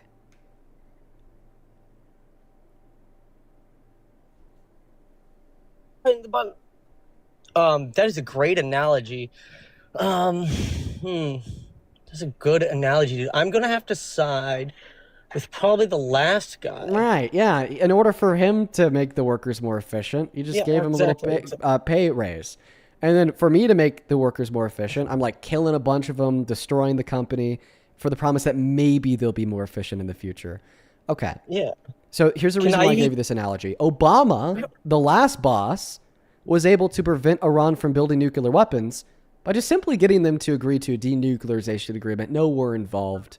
Gave them like a couple $1,000,000. All right. That sounds good. Then Trump tore up that agreement. They started re-enriching their uranium. Now Trump is trying to do the same thing Obama did, denuclearize Iran. And Trump's attempt has been to spend over $1 billion a day on this war. It's been to kill 13 of our servicemen and women, bomb an elementary school, kill 162 girls in southern Iran, destroy the global economy, wreck gas prices, wreck oil prices, wreck grocery prices, and all for the promise that they might continue to negotiate a denuclearization agreement. Clearly, it seems like the Democrats in modern American history have had better, more efficient foreign policy related to Iran than Trump. And he's honestly the worst thing to happen for American foreign policy in modern American history. That is a great point as far as the political side of an engagement and a victory goes, because I can agree that currently the political victory in which we're searching for in Iran is a bust, is a complete bust right now. I will completely concede, but can I give you an analogy of my own? But I'm just curious, why are you defending this war in Iran? It's only put us in a worse position than we were 10 years ago, and we're losing. We're literally losing the war. So in military aspect, I would say we have the military victory handled, right? And why? We vowed to give them $325 billion for the promise that they might continue to negotiate a denuclearization agreement and reopen the Strait of Hormuz, which is exactly where we were before this war started. We were negotiating a denuclearization agreement with them, and the Strait of Hormuz was open. Keep in mind, none of this would be happening if it wasn't for Trump pulling out of the JCPOA in his first 4 years. What's the justification? So I would like to make some clarifications real quick before answering your question. And I apologize because so many guests have done this. Is there a difference in your mind between a political victory and a military victory? No, because I think that a military victory would be a political victory. Ultimately, I think that politics are supposed to serve for the betterment of we the people, for the betterment of human people. And I think that if a military engagement were to be a victory, that just means that ultimately said military engagement was for the betterment of we the people and all human people. So I actually don't think that those two things would be distinct from my position. Okay, so I think that is a point where I kind of differ as an opinion based, because a military for victory in military terms is, how well have you defeated that other person's military? Now, political standpoint is like, you got to still deal with the treaty. That's when you get your people that do the talking to do the work, not your generals and all that other stuff. You get your presidents and secretaries and whatnot to move that work. So that's where I'd say our opinions kind of differ as far as what a military, your version of a complete victory. Well, I mean, in accordance with your definition of what a military victory is, Donald Trump hasn't even been able to get that. We haven't been able to force them to do what we want. So we have, though. No. Right? Because have they agreed to denuclearization agreement? So with a military victory, have they agreed to denuclearization agreement? Well, when you have your best buddy constantly throwing punches, that doesn't help the argument, right? Can I just get a yes or no? Have we been able to get them to agree to denuclearization agreement? No. Sorry. Okay. You're right. No. Was the stated objective of this war to get them to agree to a denuclearization agreement? Yes. Okay. However... So if the stated objective was to get Iran to do something that they haven't done, then we don't have any victory on our hands. Military, political, or otherwise. So when you annihilate... So, again, this is why I brought up the Sid Meier's analogy earlier, so when you get a victory through military means, you have completely annihilated your opponent's ability to counteract any military opposition. Therefore, your only means to get victory is through political if you're on the other side, because you have no acting members to rightfully engage. I'm sorry. Listen, man, I understand that you're trying to be respectful, but none of this makes sense. Like, you're not giving me any type of explanation why Donald Trump's war in Iran is good. Do you accept that we were in a better position with Iran 10 years ago? Oh, yeah. I mean, obviously, right? Because the Strait of Hormuz wasn't. But what we're doing now, I would say, yes, because of strategic resource grab. Are we only in a worse position with Iran today than we were 10 years ago because of Trump? Because of Trump? No, not just because of Trump. Who else is to blame? He's the one that pulled us out of the JCPOA, and are we only in a worse position? True. Are we only in a worse position today than we were 10 years ago with Iran because of Trump and Netanyahu? With both of them, yes.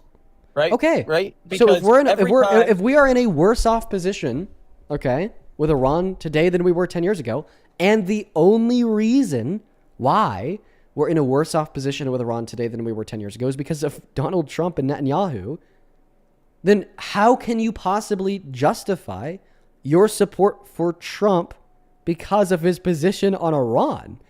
Are you saying that it's a good thing we're in a worse position with Iran today than we were 10 years ago? Because if you think that's a bad thing, then ultimately you think that Donald Trump's position on Iran is bad. That is a fair way for you to see that. But I think there are some I would believe in my viewpoint, there are some nuances that need to be led into, like, Then tell us, what is one good thing that we've gotten out of this war with Iran? One good thing. One good thing.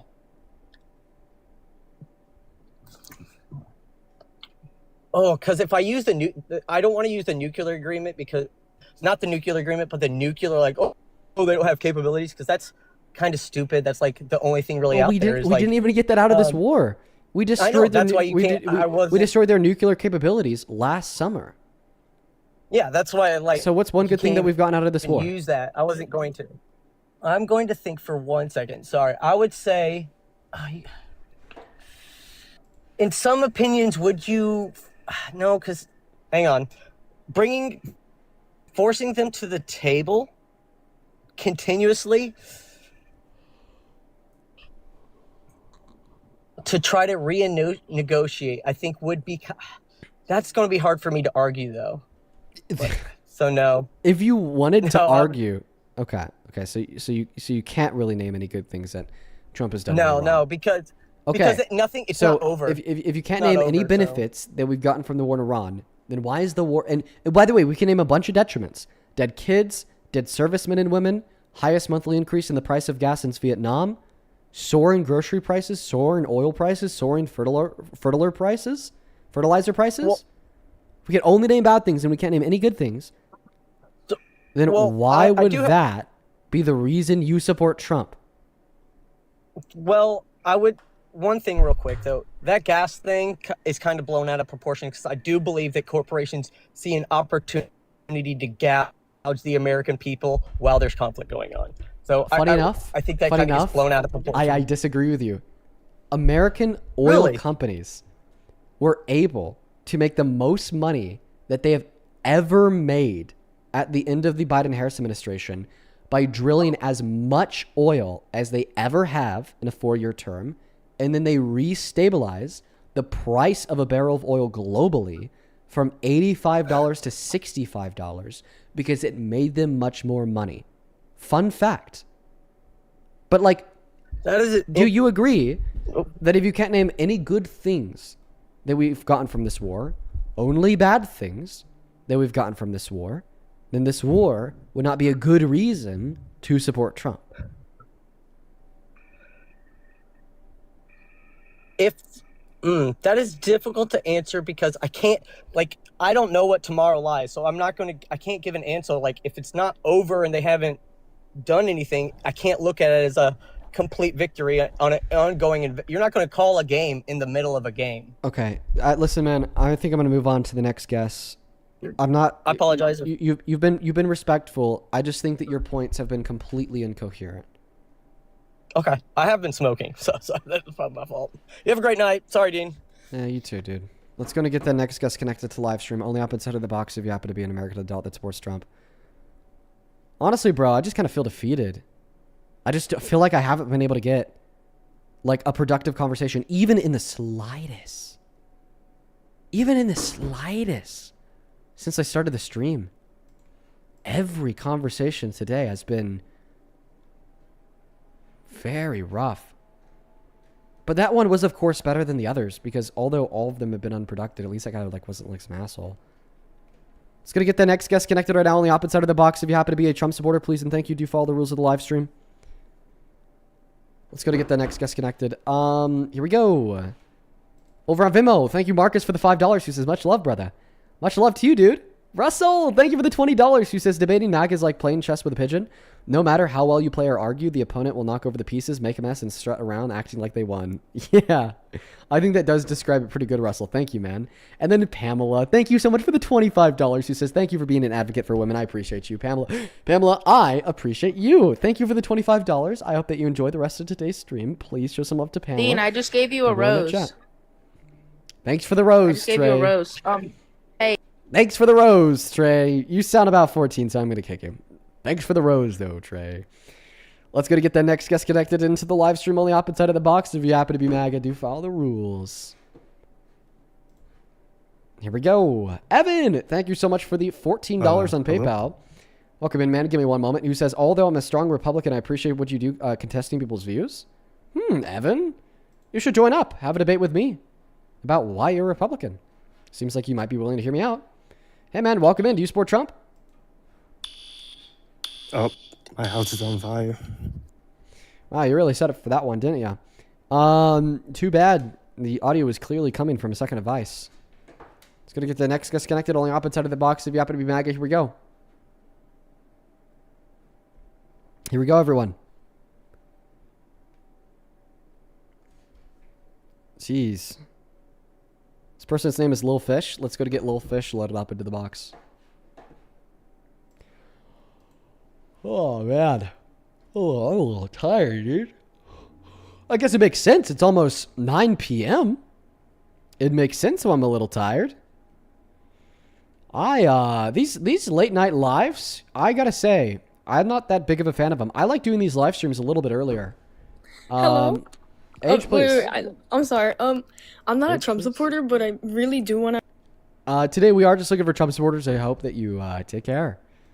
Hey, Sean, thank you for the $10. Hey, Dean, I sent you a message a couple days ago, and I'm out of surgery and have a new kidney and a new pancreas. Thank you for all that you do, my guy. Sean! That's super exciting. I hope that the path to recovery goes well, and you're able to freely enjoy and explore life in accordance with your wishes. We're so from here on fine. out. We're so fine. Okay. All right. Goodbye, Chloe. Only up inside of the box. If you happen to be MAGA, please thank you. Follow the rules, please, and thank you for all the rules. Only up inside of the box. If you do happen to be a Trump supporter, here we go. Holy cow. We got sloth loading up in the box. Here we go.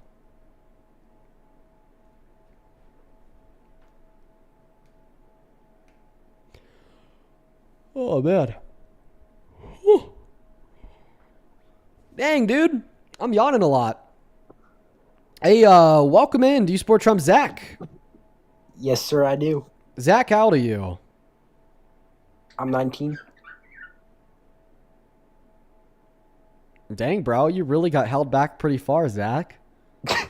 You're graduating high school at, let's see here, at 23 years old? Yep. Let's go to get the next guest family connected to the box. Here we go, everyone. If you want to support me, if you want to support the live stream, you can find my Venmo and my PayPal in the link tree in my bio and TikTok. Pin message on You don't YouTube. seem like you're strong alpha male. This isn't. I don't understand what's happening right now. And we're Hold not on like a Spencer second. Pratt, Charlie Kirk, Wait. Ready? Hold or on. Donald J. Trump. We need strong alpha males like Donald J. Trump, Spencer Pratt, and our beloved soldier, Charlie Kirk. Pretty good, Liv. Should still get a life, though. Let's go to get that next guest connected.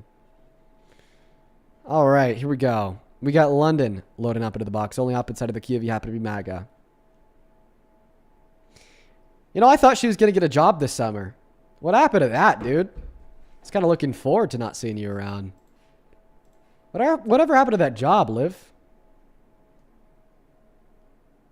Let's go to get the next guest, Evie, connecting to the live stream. Here we go. Evie's not connecting. Holy shit. We are really clicking through everybody in that queue. Dude, Mason, thank you for the $10 on Venmo. Thank you so much, Mason. Same thing to you, Lindsay, with the $5, who says, would you ever consider doing a podcast? Well, I mean, this is basically a podcast. So, yeah. Hey, anything possible. Do you support Trump? Oh, my God, dude. Whew. I'm yawning my ass off. Damn, dude, that's like 3 and 10 minutes. What the hell is going on?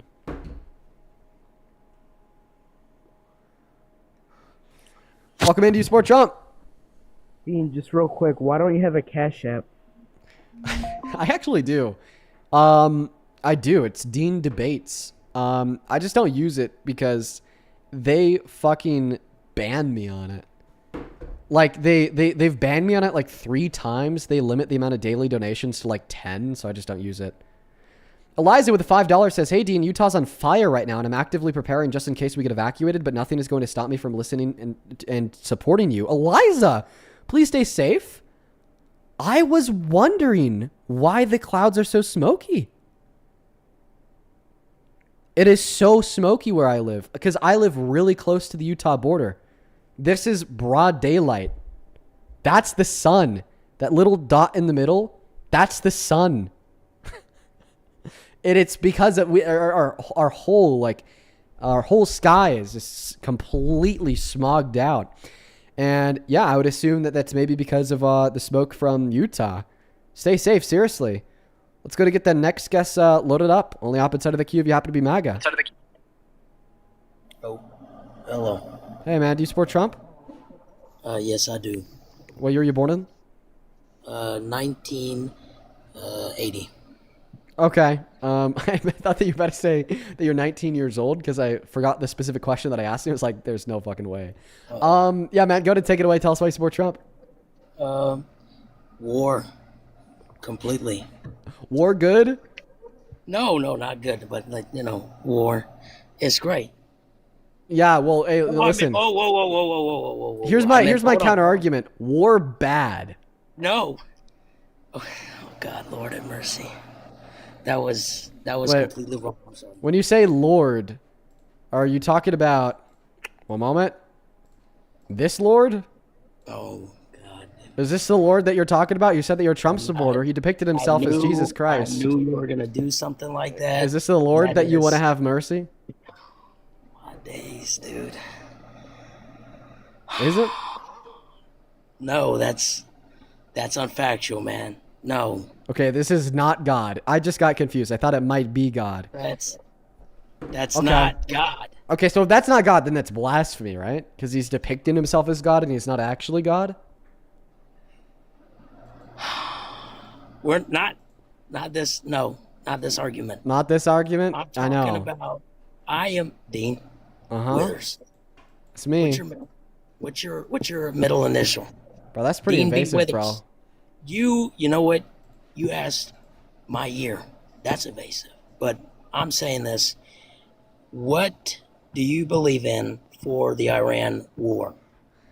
Yeah, I believe in peaceful denuclearization through diplomacy that obviously Donald Trump is too incompetent to achieve. You know, thankfully, we've had more intelligent presidents like Obama in the past that have been able to achieve that, but their efforts were thwarted by Trump, who pulled us out of the agreement they were able to achieve. Listen, maybe the first step towards a better tomorrow with Iran is just getting the babbling toddler out of the Oval Office who's destroyed all of our progress. It is now bombing the hell out of the country for no end in sight. Nope. No? What did I say that's wrong? Look, not Parker, Dean. Listen, if you have, here's the thing. The Iran war has fixed, I said this multiple times, the Iran war has fixed our nation. It's made us stronger. It's made us greater again. How?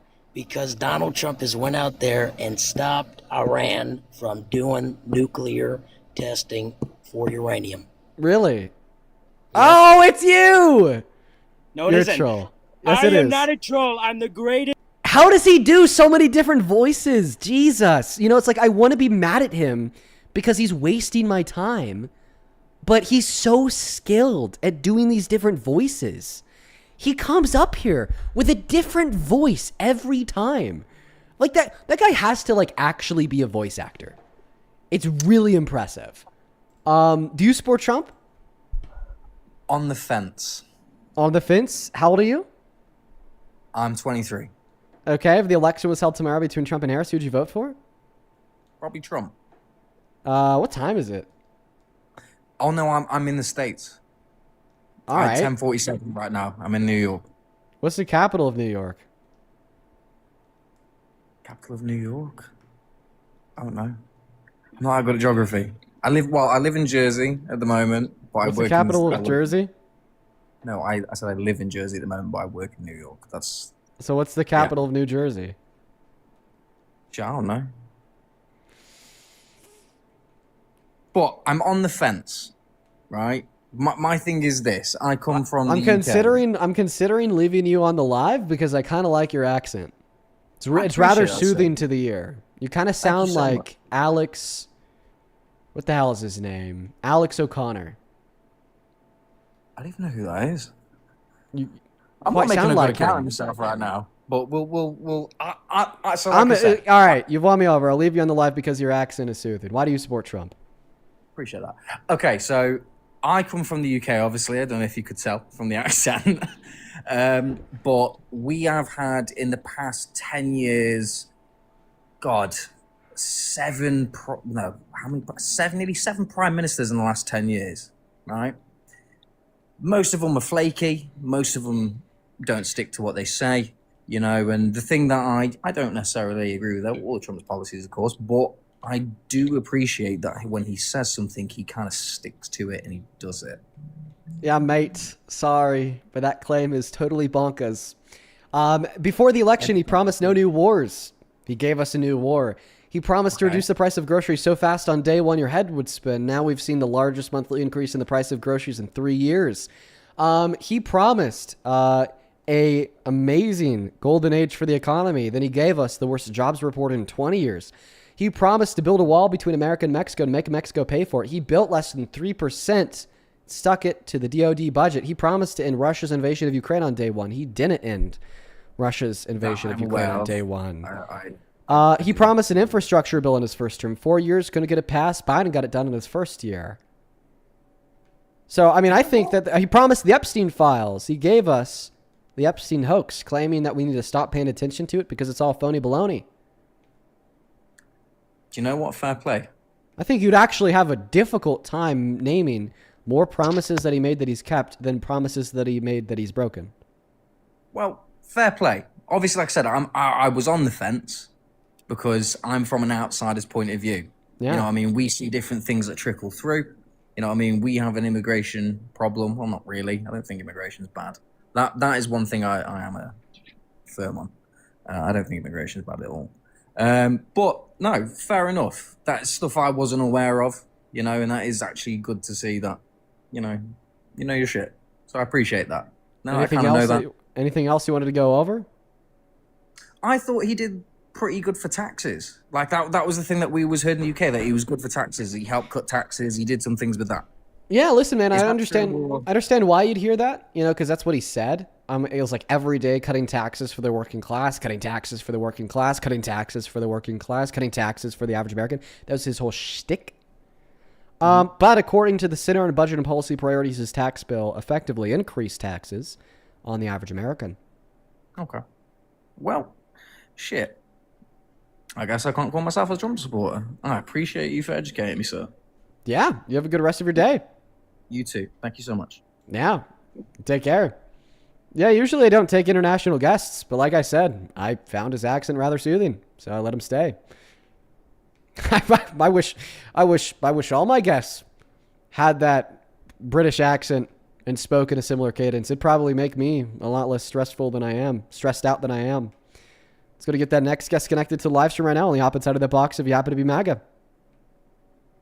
Now we got to go back to the screeching, to the screeches, you guys. Let's go back to the screeches. We are Charlie Cake. We get. Bro, get out of here. Let's go to get that next guest connected. Only hop inside of the queue if you happen to be an American adult that supports Donald J. Trump as president. I'd really appreciate it so much if you guys could please follow the rules of the live stream. That'd be very kind. It'd be very kind of you if you could please follow the rules. We'd all appreciate that. What are we, folks? Looking for some American adults that support Trump. Platform? Saw you in the comment section. Where you at, buddy? You're running. You're running, kid. You're running. Seen a lot of people in that queue. I think that a lot of them are trolls. I'll try my best to find a real Trump supporter. Brittany, thank you for the $20 over on Super Chat, who says, "Evening, Dean. Jubilee was brilliant. Eliza, stay safe. I'm also in Utah, and I live up above the University of Utah. So, yeah, we're on a major fire watch." Yikes, dude. I need to call my sister. She's right there, too. Best of luck, Brittany. Yeah, everybody that's in Utah, please stay safe. All my SLC folks, stay safe. Seriously, please. Gabby, do you support Trump? No, I don't, but I would like for you to. I appreciate you, Mary. Today we are just looking for some Trump supporters, but I got to disconnect you because you're not. Let's go to get that next guest connected to the live stream, folks. I could have a British accent too, Dean. Wow, man. Yeah, you fucking suck at a British accent. What was that, dude? Oh. What was that? Up, what was that? No, I'm serious. That do was your my best African... fake. Do your best fake British accent. No, I don't have a British accent. You just said, "Oh, I could do a British accent," but you sounded like that wasn't a British accent at all. What? No, I think it was an African accent. There's no such thing as an African accent. Does Yes, anybody in the there chat? is. Are you dumb? Does anybody in the chat know how many different languages there are in Africa? Let me look this up. How You're saying many African? You're languages? saying people who come from Africa don't have an accent? I would say that there's probably 3 trillion different quote unquote African accents. Languages are there. What does the amount of languages have to do with? Dude, accents? there are an estimated 2,000 to 3,000 distinct languages What does that have to do with spoken accents? in Africa. Yeah, because this is like saying that there's a North American accent to speak English in. Can you answer my question? Is there a North American accent for English? I would call it like a Southern accent. A Southern accent would be an accent specific to some people in the American South. But is there a North American accent? Probably. Like what? What's the North American accent to speak English in? Me and you are speaking it right now. Wait, this is the North American accent to speak English in? I would assume so. Who knows? Okay, well, yeah, Mr. White man is in the center. The United States of America is in the center. Even though that's some fucking bullshit. Aren't you white, Dean? Are you not white? Yeah, I'm a white man that knows I'm not in the center of the universe. I don't know if you've looked in the mirror or if you just thought you were a different color than what you were. No, I just know that I'm not in the center of the universe, unlike you. What? I'll say it again. I know that I'm not in the center of the universe. Why shouldn't I vote for Donald Trump? Because he sucks. So you want me to vote for the Democratic Party? Yeah, over Trump for sure. For what? What? Give me the why should I vote Democratic Party?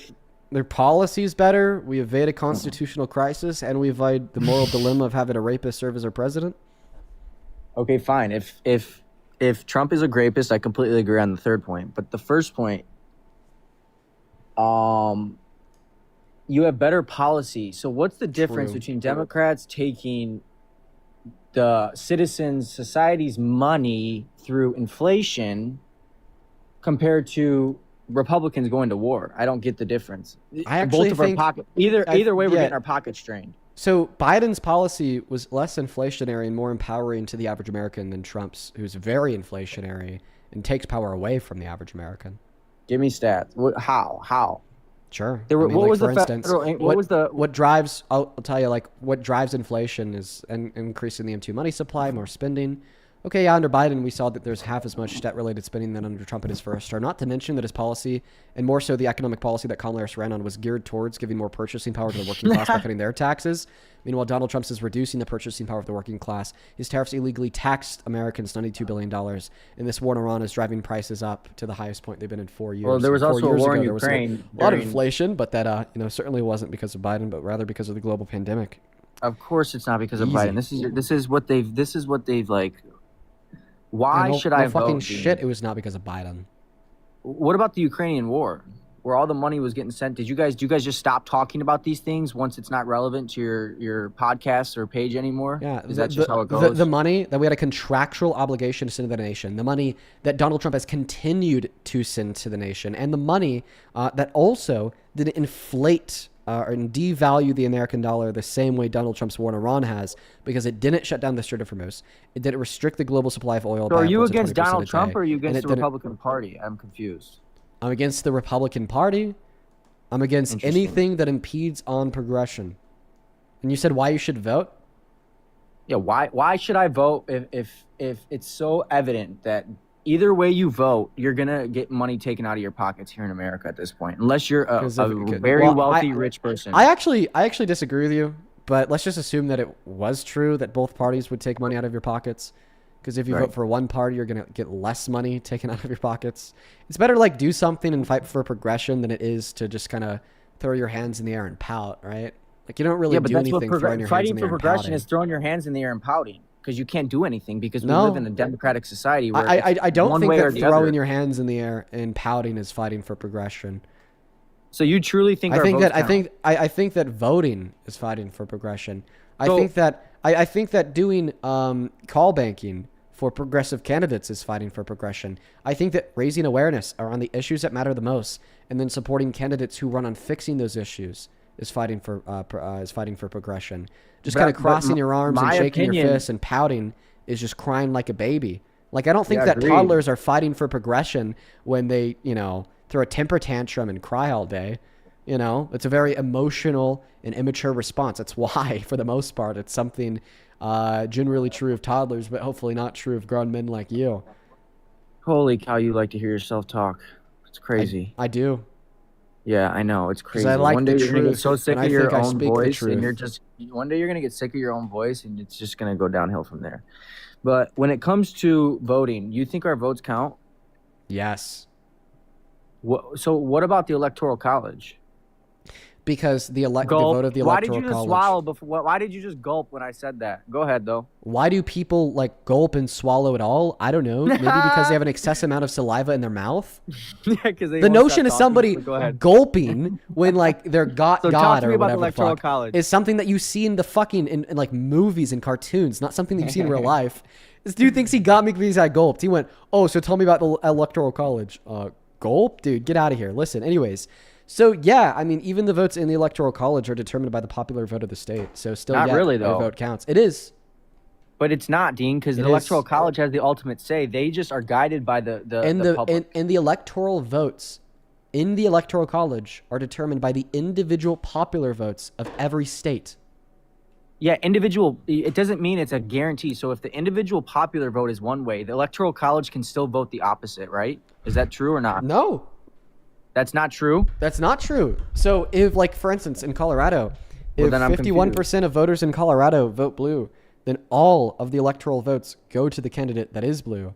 If 51% of the voters in Colorado vote red, then necessarily all of the electoral votes from Colorado go red. So never in the history of the United States has an electoral college changed its vote based on the public's vote within the state to the president. Not illegally. Like, I don't know. Like, I don't know. But has this happened? I'm not asking if this is. I don't think our elections are legal whatsoever. Has this happened? So Donald Trump tried to make this happen. But has it happened? You're not answering the question. Just like look it up. You got a computer in front of you. Has that ever happened before? I don't think so. I think so. Donald Trump's lawyer. Into. Donald Trump's lawyer likes to say that Ulysses S. Grant did it. I don't think that claim is true. We would need a historian to know. But Trump did try to do it in 2020. Aren't you a historian? Trump only? So that's not an answer. So it's either a yes or no. Did it happen or did it not? You're saying no, but you have no facts. I would assume so. You assume that it did happen. So everything you just said for the past 5 minutes is just completely thrown out the window because now it can be changed. Well, the reason why I would say otherwise is because it doesn't seem to change. It seems to be the case. It doesn't seem to, but it can. It seems to be the case that in modern American history, that states have rules and regulations in which they've set forth for how to govern the electoral votes in which they are granted per their population and the regulatory guidelines set forth by the Constitution. You're repeating what you've already said. And for the most part, American states are all on the same board with their regulations surrounding the application of their votes given from the Electoral College. So because in modern American history, states have these rules in which they've agreed to and enshrined within their state constitutions, because remember, that's an ability and a power granted to the state by the Constitution. Right, but but it the won't state change. still has the ability to. You're completely wrong. The state has the ability. The Electoral College has the ability to change the vote based on their opinion on it. With like the current like state constitutions that exist, no. Like they'd have to change their state constitution.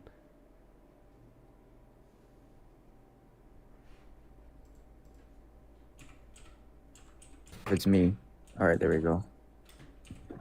What were you saying? You froze up. I said that they'd have to change their state constitution. What is a state constitution? Please tell me. Constitution on the state level.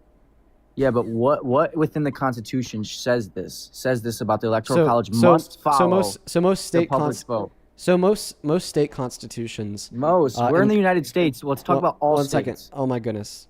So state constitutions in America like generally include like regulatory practices for how they apply the votes that are garnered through the Electoral College in the state.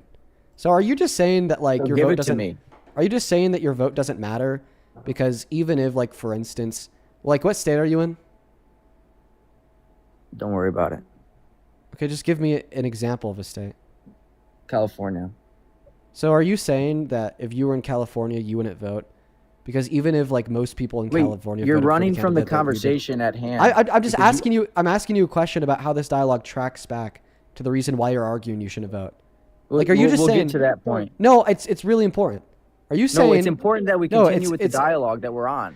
Okay, listen. We'll continue the dialogue real quick. Let's put a bow on it. So, in the early stages of the advent of the United States of America, voting was messy, and the Electoral College was also a mess because there was no standardized customs that existed amongst the states in which existed inside of the Union, okay, to describe how and when they will give/grant their electoral votes as governed by the dictation of the Constitution to a particular presidential candidate. So it was quite messy. But as time progressed and as the Union went on, is that our country got older and these regulations got cleared up. Once again, the reason why it was messy in the first place was because this was an ability granted to the state. It was not federalized, and it was not held unilaterally the same across all states of the Union. But as time has progressed and states have cleared up the way in which they delegate their electoral votes per their state-level constitutions, we now exist in a country where we can reliably vote given the mechanisms that exist to be true in our states, such as in 48 of our 50 states, mechanisms exist that are true where if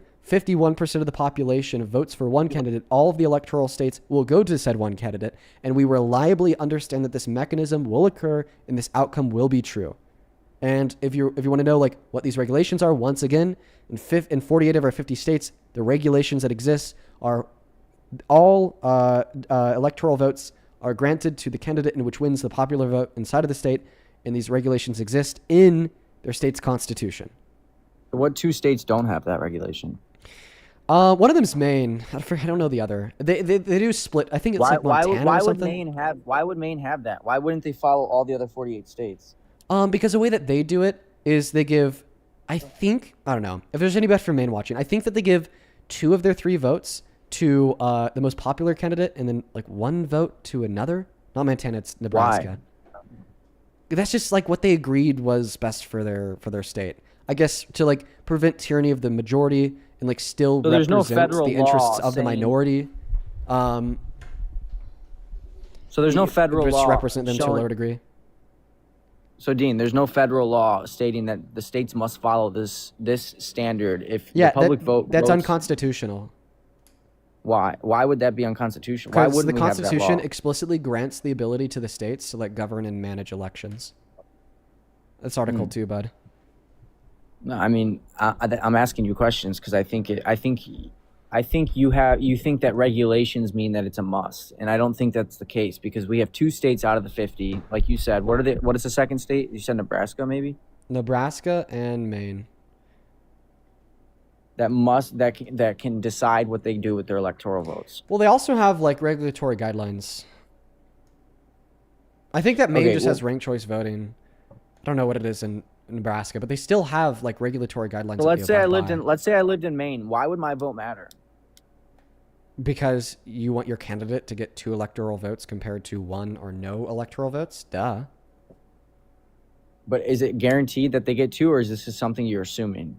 Yeah, if they win the popular vote of the state, I think. Once again, I think it's a think, right? Yeah, because I don't know the specific electoral processes of Maine. Don't get mad. Chill out. I'm sorry. The reason why I'm obviously getting frustrated is because you want to ask me very specific processes about the state level electoral processes that exist in Maine. Well, because you talk so general, but I've never lived in Maine. I don't live in Maine. I never intend to live to Maine. So I just have a general idea of how the processes work, and I'm not going to lie to you. Well, don't you have Dr. Google right next to you? I'm not going to lie to you and just bullshit on the spot and say I know exactly how the electoral processes work in Maine. No, like, no, I don't. But I also don't understand how the nuances of the intricacies of the electoral process in Maine relate to why you think it's a bad idea for people to vote.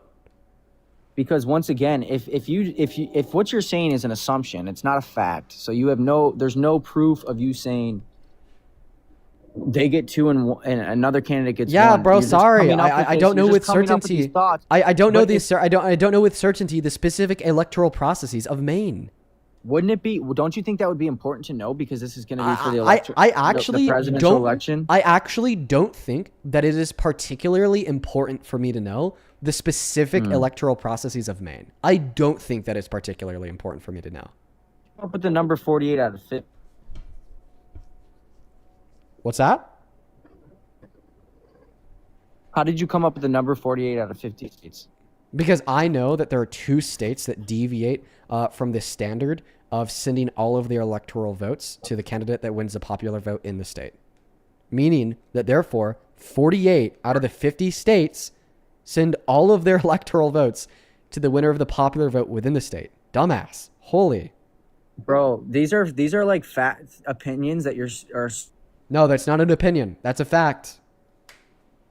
bros. It's like nobody trusts you at this point. You're a politician. Do you understand that? Listen, I'm not sharing some like hidden information that you have to like conduct a study on in order to conclude.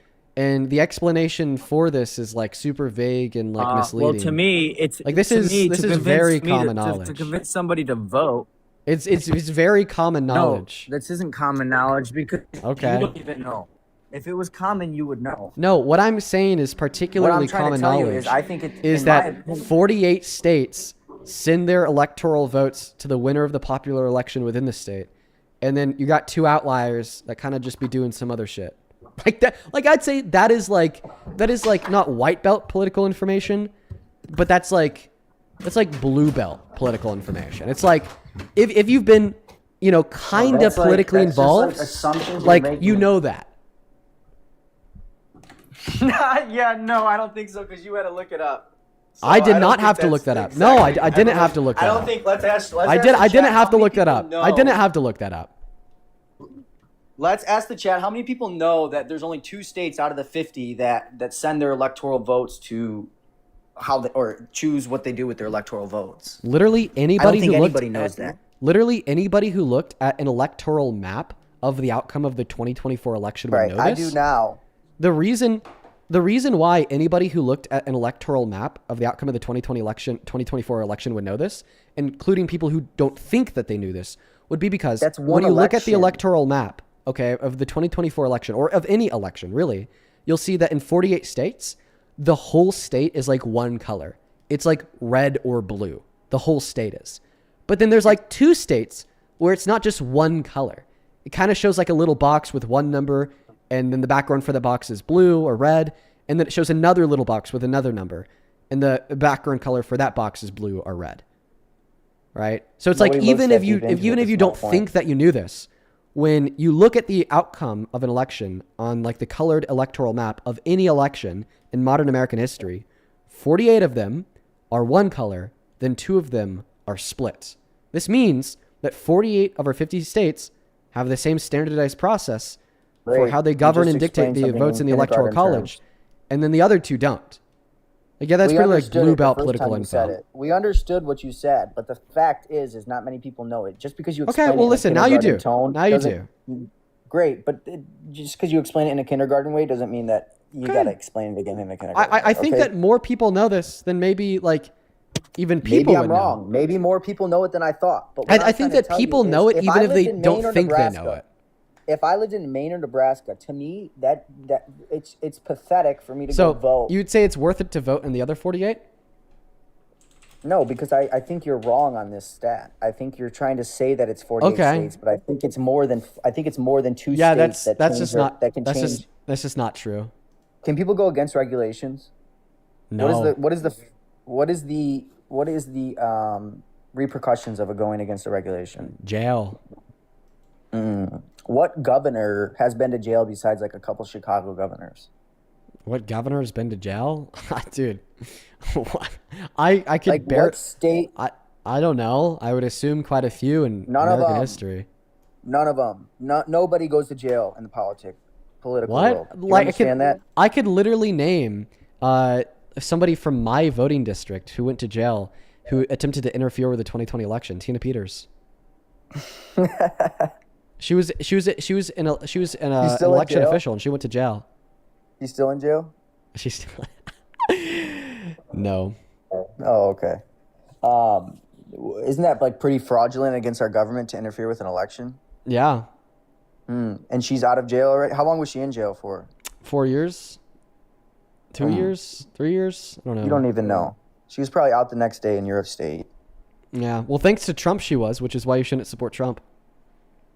Wait, but wasn't he the one that opened like especially in Illinois, wasn't there something along the lines of like criminals can do a cash bond and get out within that same day?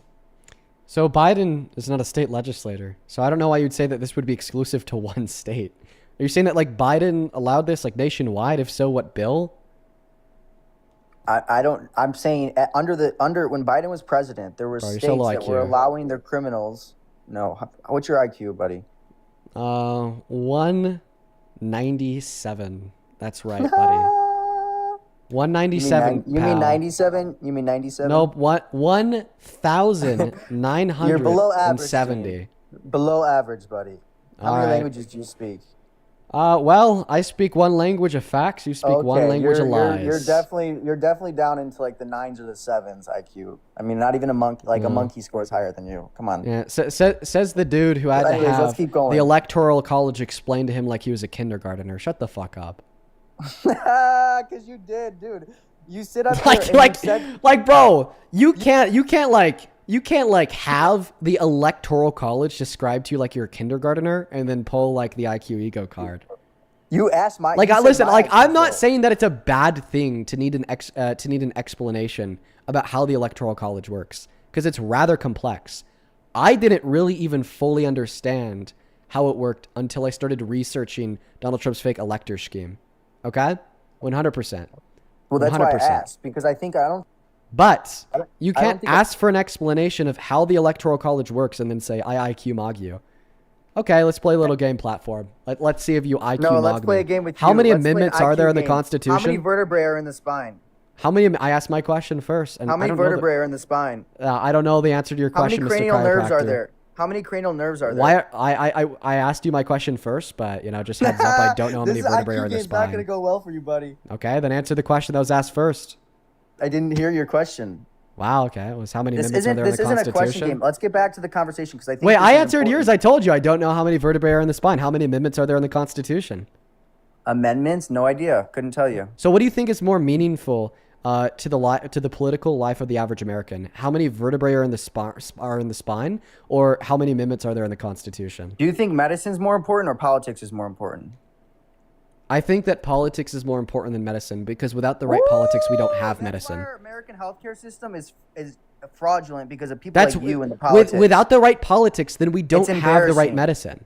It's embarrassing. It's not embarrassing in the slightest. With the right politics, we have good medicine, access to healthcare, extended lifespans, and healthy foods to help people live happy, flourish lives. With the wrong politics, well, then we have fucking misinformation, no vaccines, billion-dollar ambulance trips, and dying poor people because they can't afford to get their broken what arm about Obamacare put in a when he splint. was forcing poor people to get? Oh, Obama! Wow, poor Obama forcing poor people to get medicine. Oh my goodness! Listen, folks, I'm sorry, I'm done with that guy. I've had a really rough day today, everyone. Let's go to get that next guest connected to the live stream. We're actually probably done with the debates for the day because we're at 3 hours and 45 minutes. But we'll see. I actually just wanted to quickly bring up one of my friends. Hello. Hey, Dean.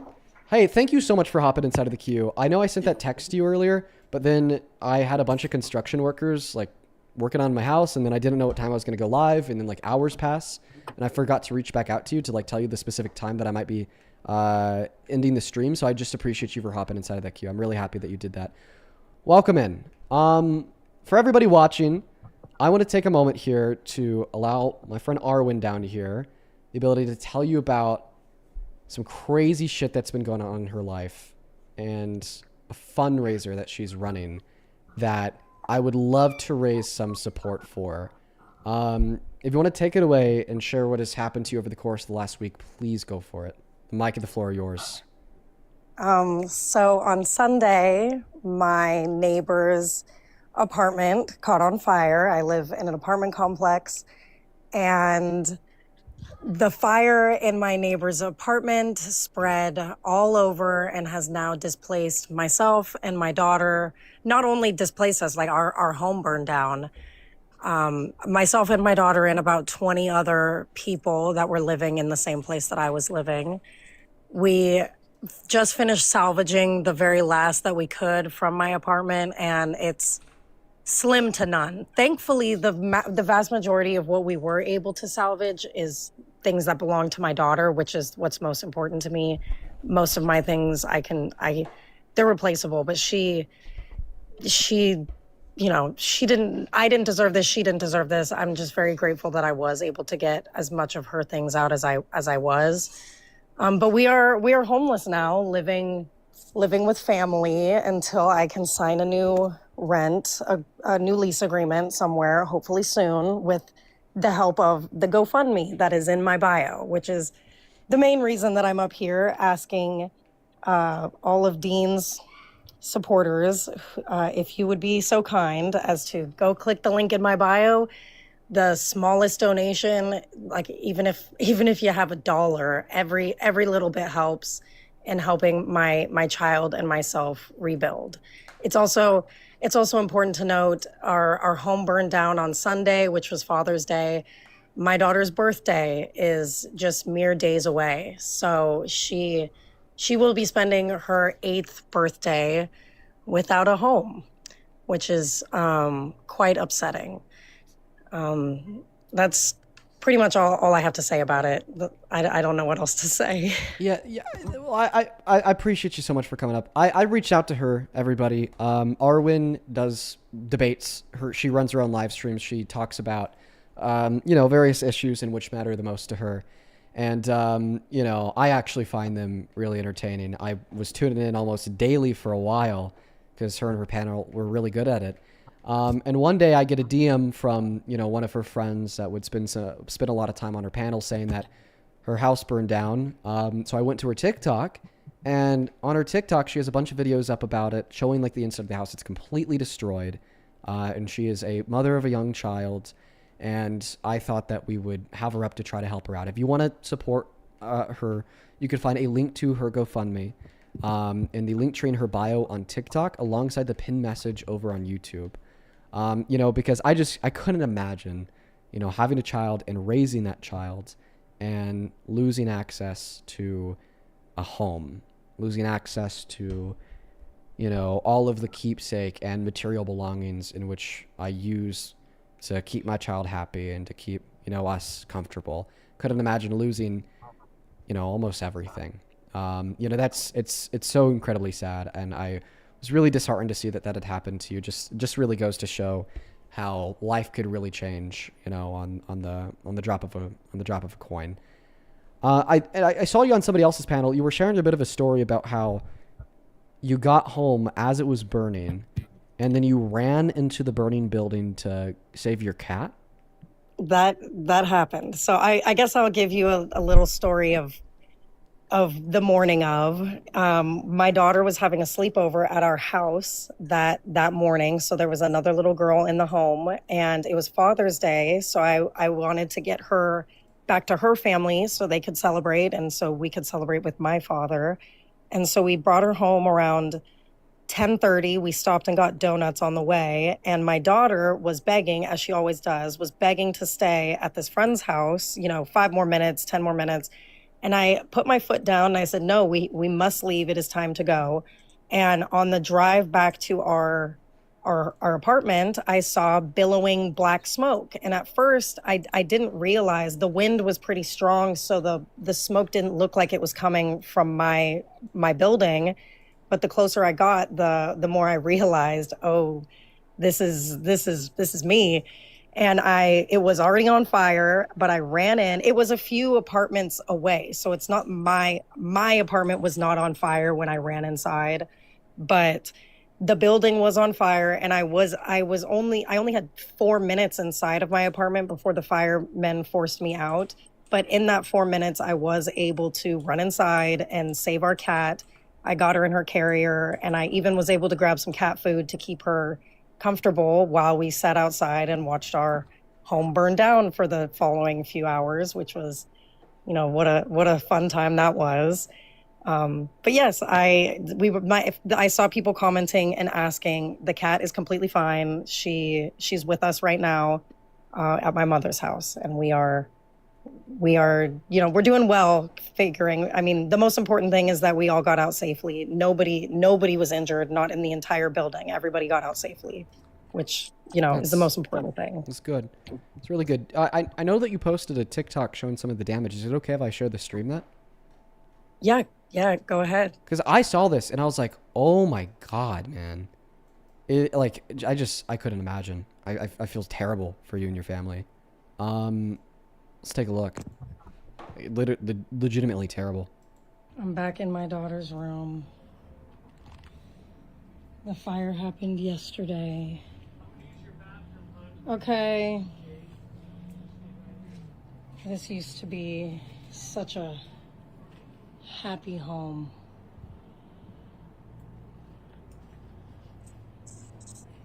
There was so much love in this house.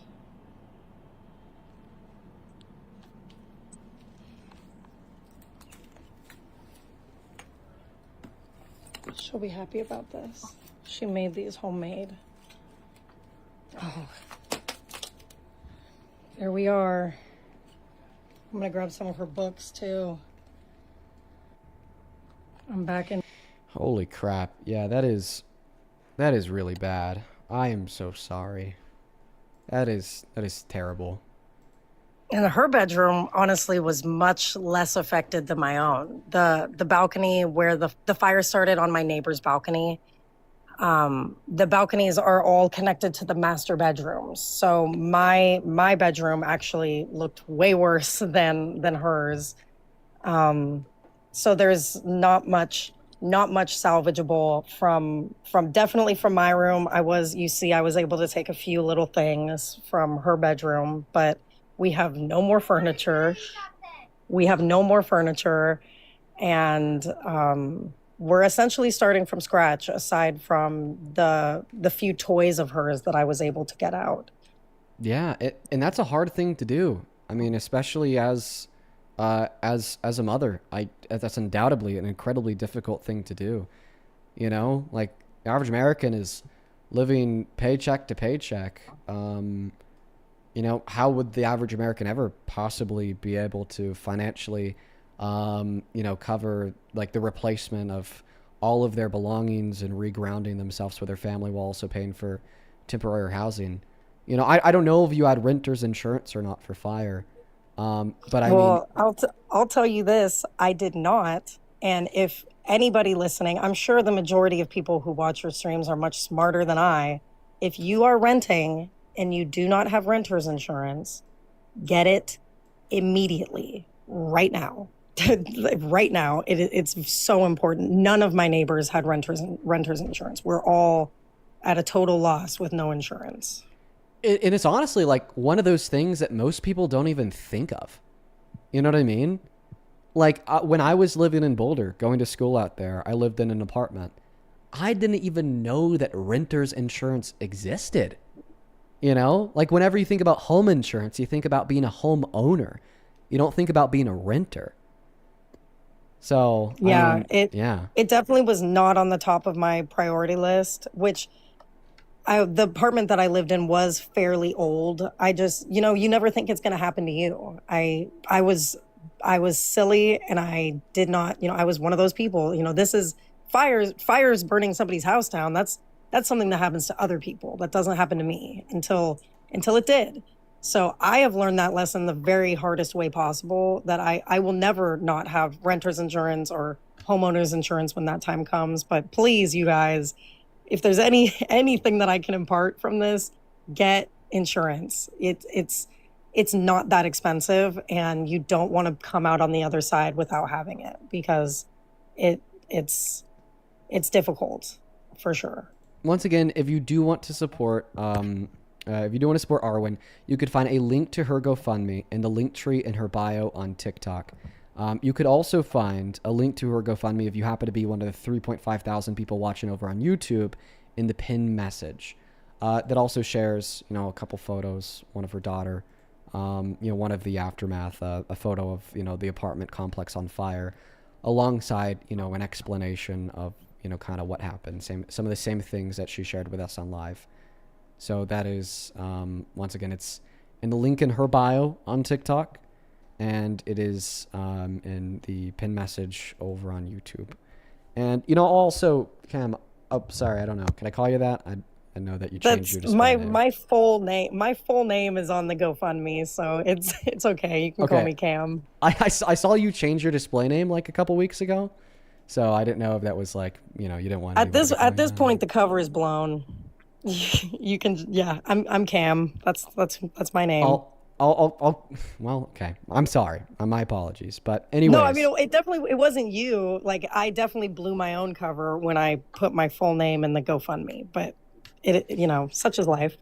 Yeah, but if you want to support her, once again, you can find the link to her GoFundMe in the link tree in her bio on TikTok, pin message over on YouTube. I'll probably also throw this in my bio for a little bit. Every once in a while, I like to support some type of initiative to make somebody's life better. I think that you have a good initiative to support right now because, like I said, I couldn't imagine going through that. It seems so scary and so emotionally complex because not only do you have this sense of like, well, what if I was at the apartment? What if I didn't come back in time to save the cat? But you also like struggle with in the financial stress of dealing with the aftermath of having nearly all of your material possessions destroyed and being without a house. So terrifying. So I want to see if we could help you get back on your feet as soon as possible and start rebuilding life, man.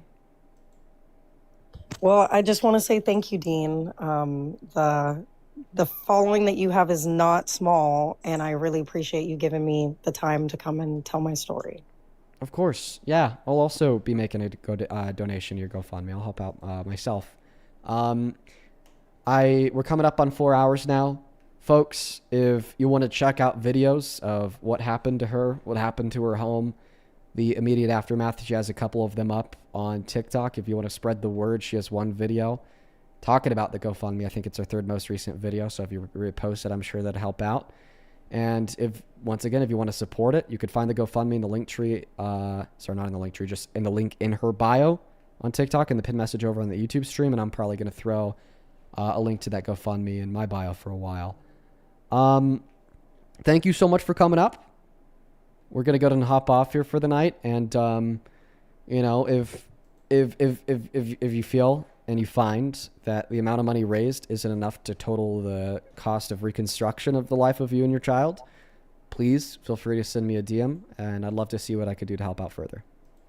Well, thank you very much. I appreciate what you've done so far. You've been very kind. Awesome. Well, you have a good rest of your night. All right, you too. Also, guys, I don't know if she'll get back into it. Maybe I should have asked her this before she left, but it's definitely just not top of the priority list. If you like God debates, you should also drop her a follow. I'm sure she'll get back into them at some point. I bet it won't be for a while, but if you want to, place a follow on a good account that has a lot to say about, organized religion, go drop her a follow. Stay up to date with her.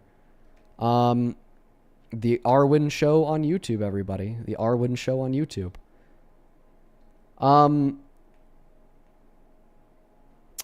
All right, folks. I'm going to go ahead and hop off for the night. There's a couple people who did send donations in before we had Arwen up. I'm going to send you guys personal messages after I hop off. I just kind of feel like it's a little bit tone deaf to go from having Cam up to then turning around and thanking people for money that they had sent in, prior to Cam being up. I think that's a bit tone deaf, so I'm just going to send you guys personalized messages. I really do, once again, appreciate everyone so much for tuning in today. Another late night stream. Hopefully we'll be back to running these streams a little bit earlier in the day. Somebody in the chat just said, bye, daddy. Mods ban. And I'll see you all tomorrow. Make sure to drop a follow on TikTok. Drop a sub on YouTube. Good night and goodbye.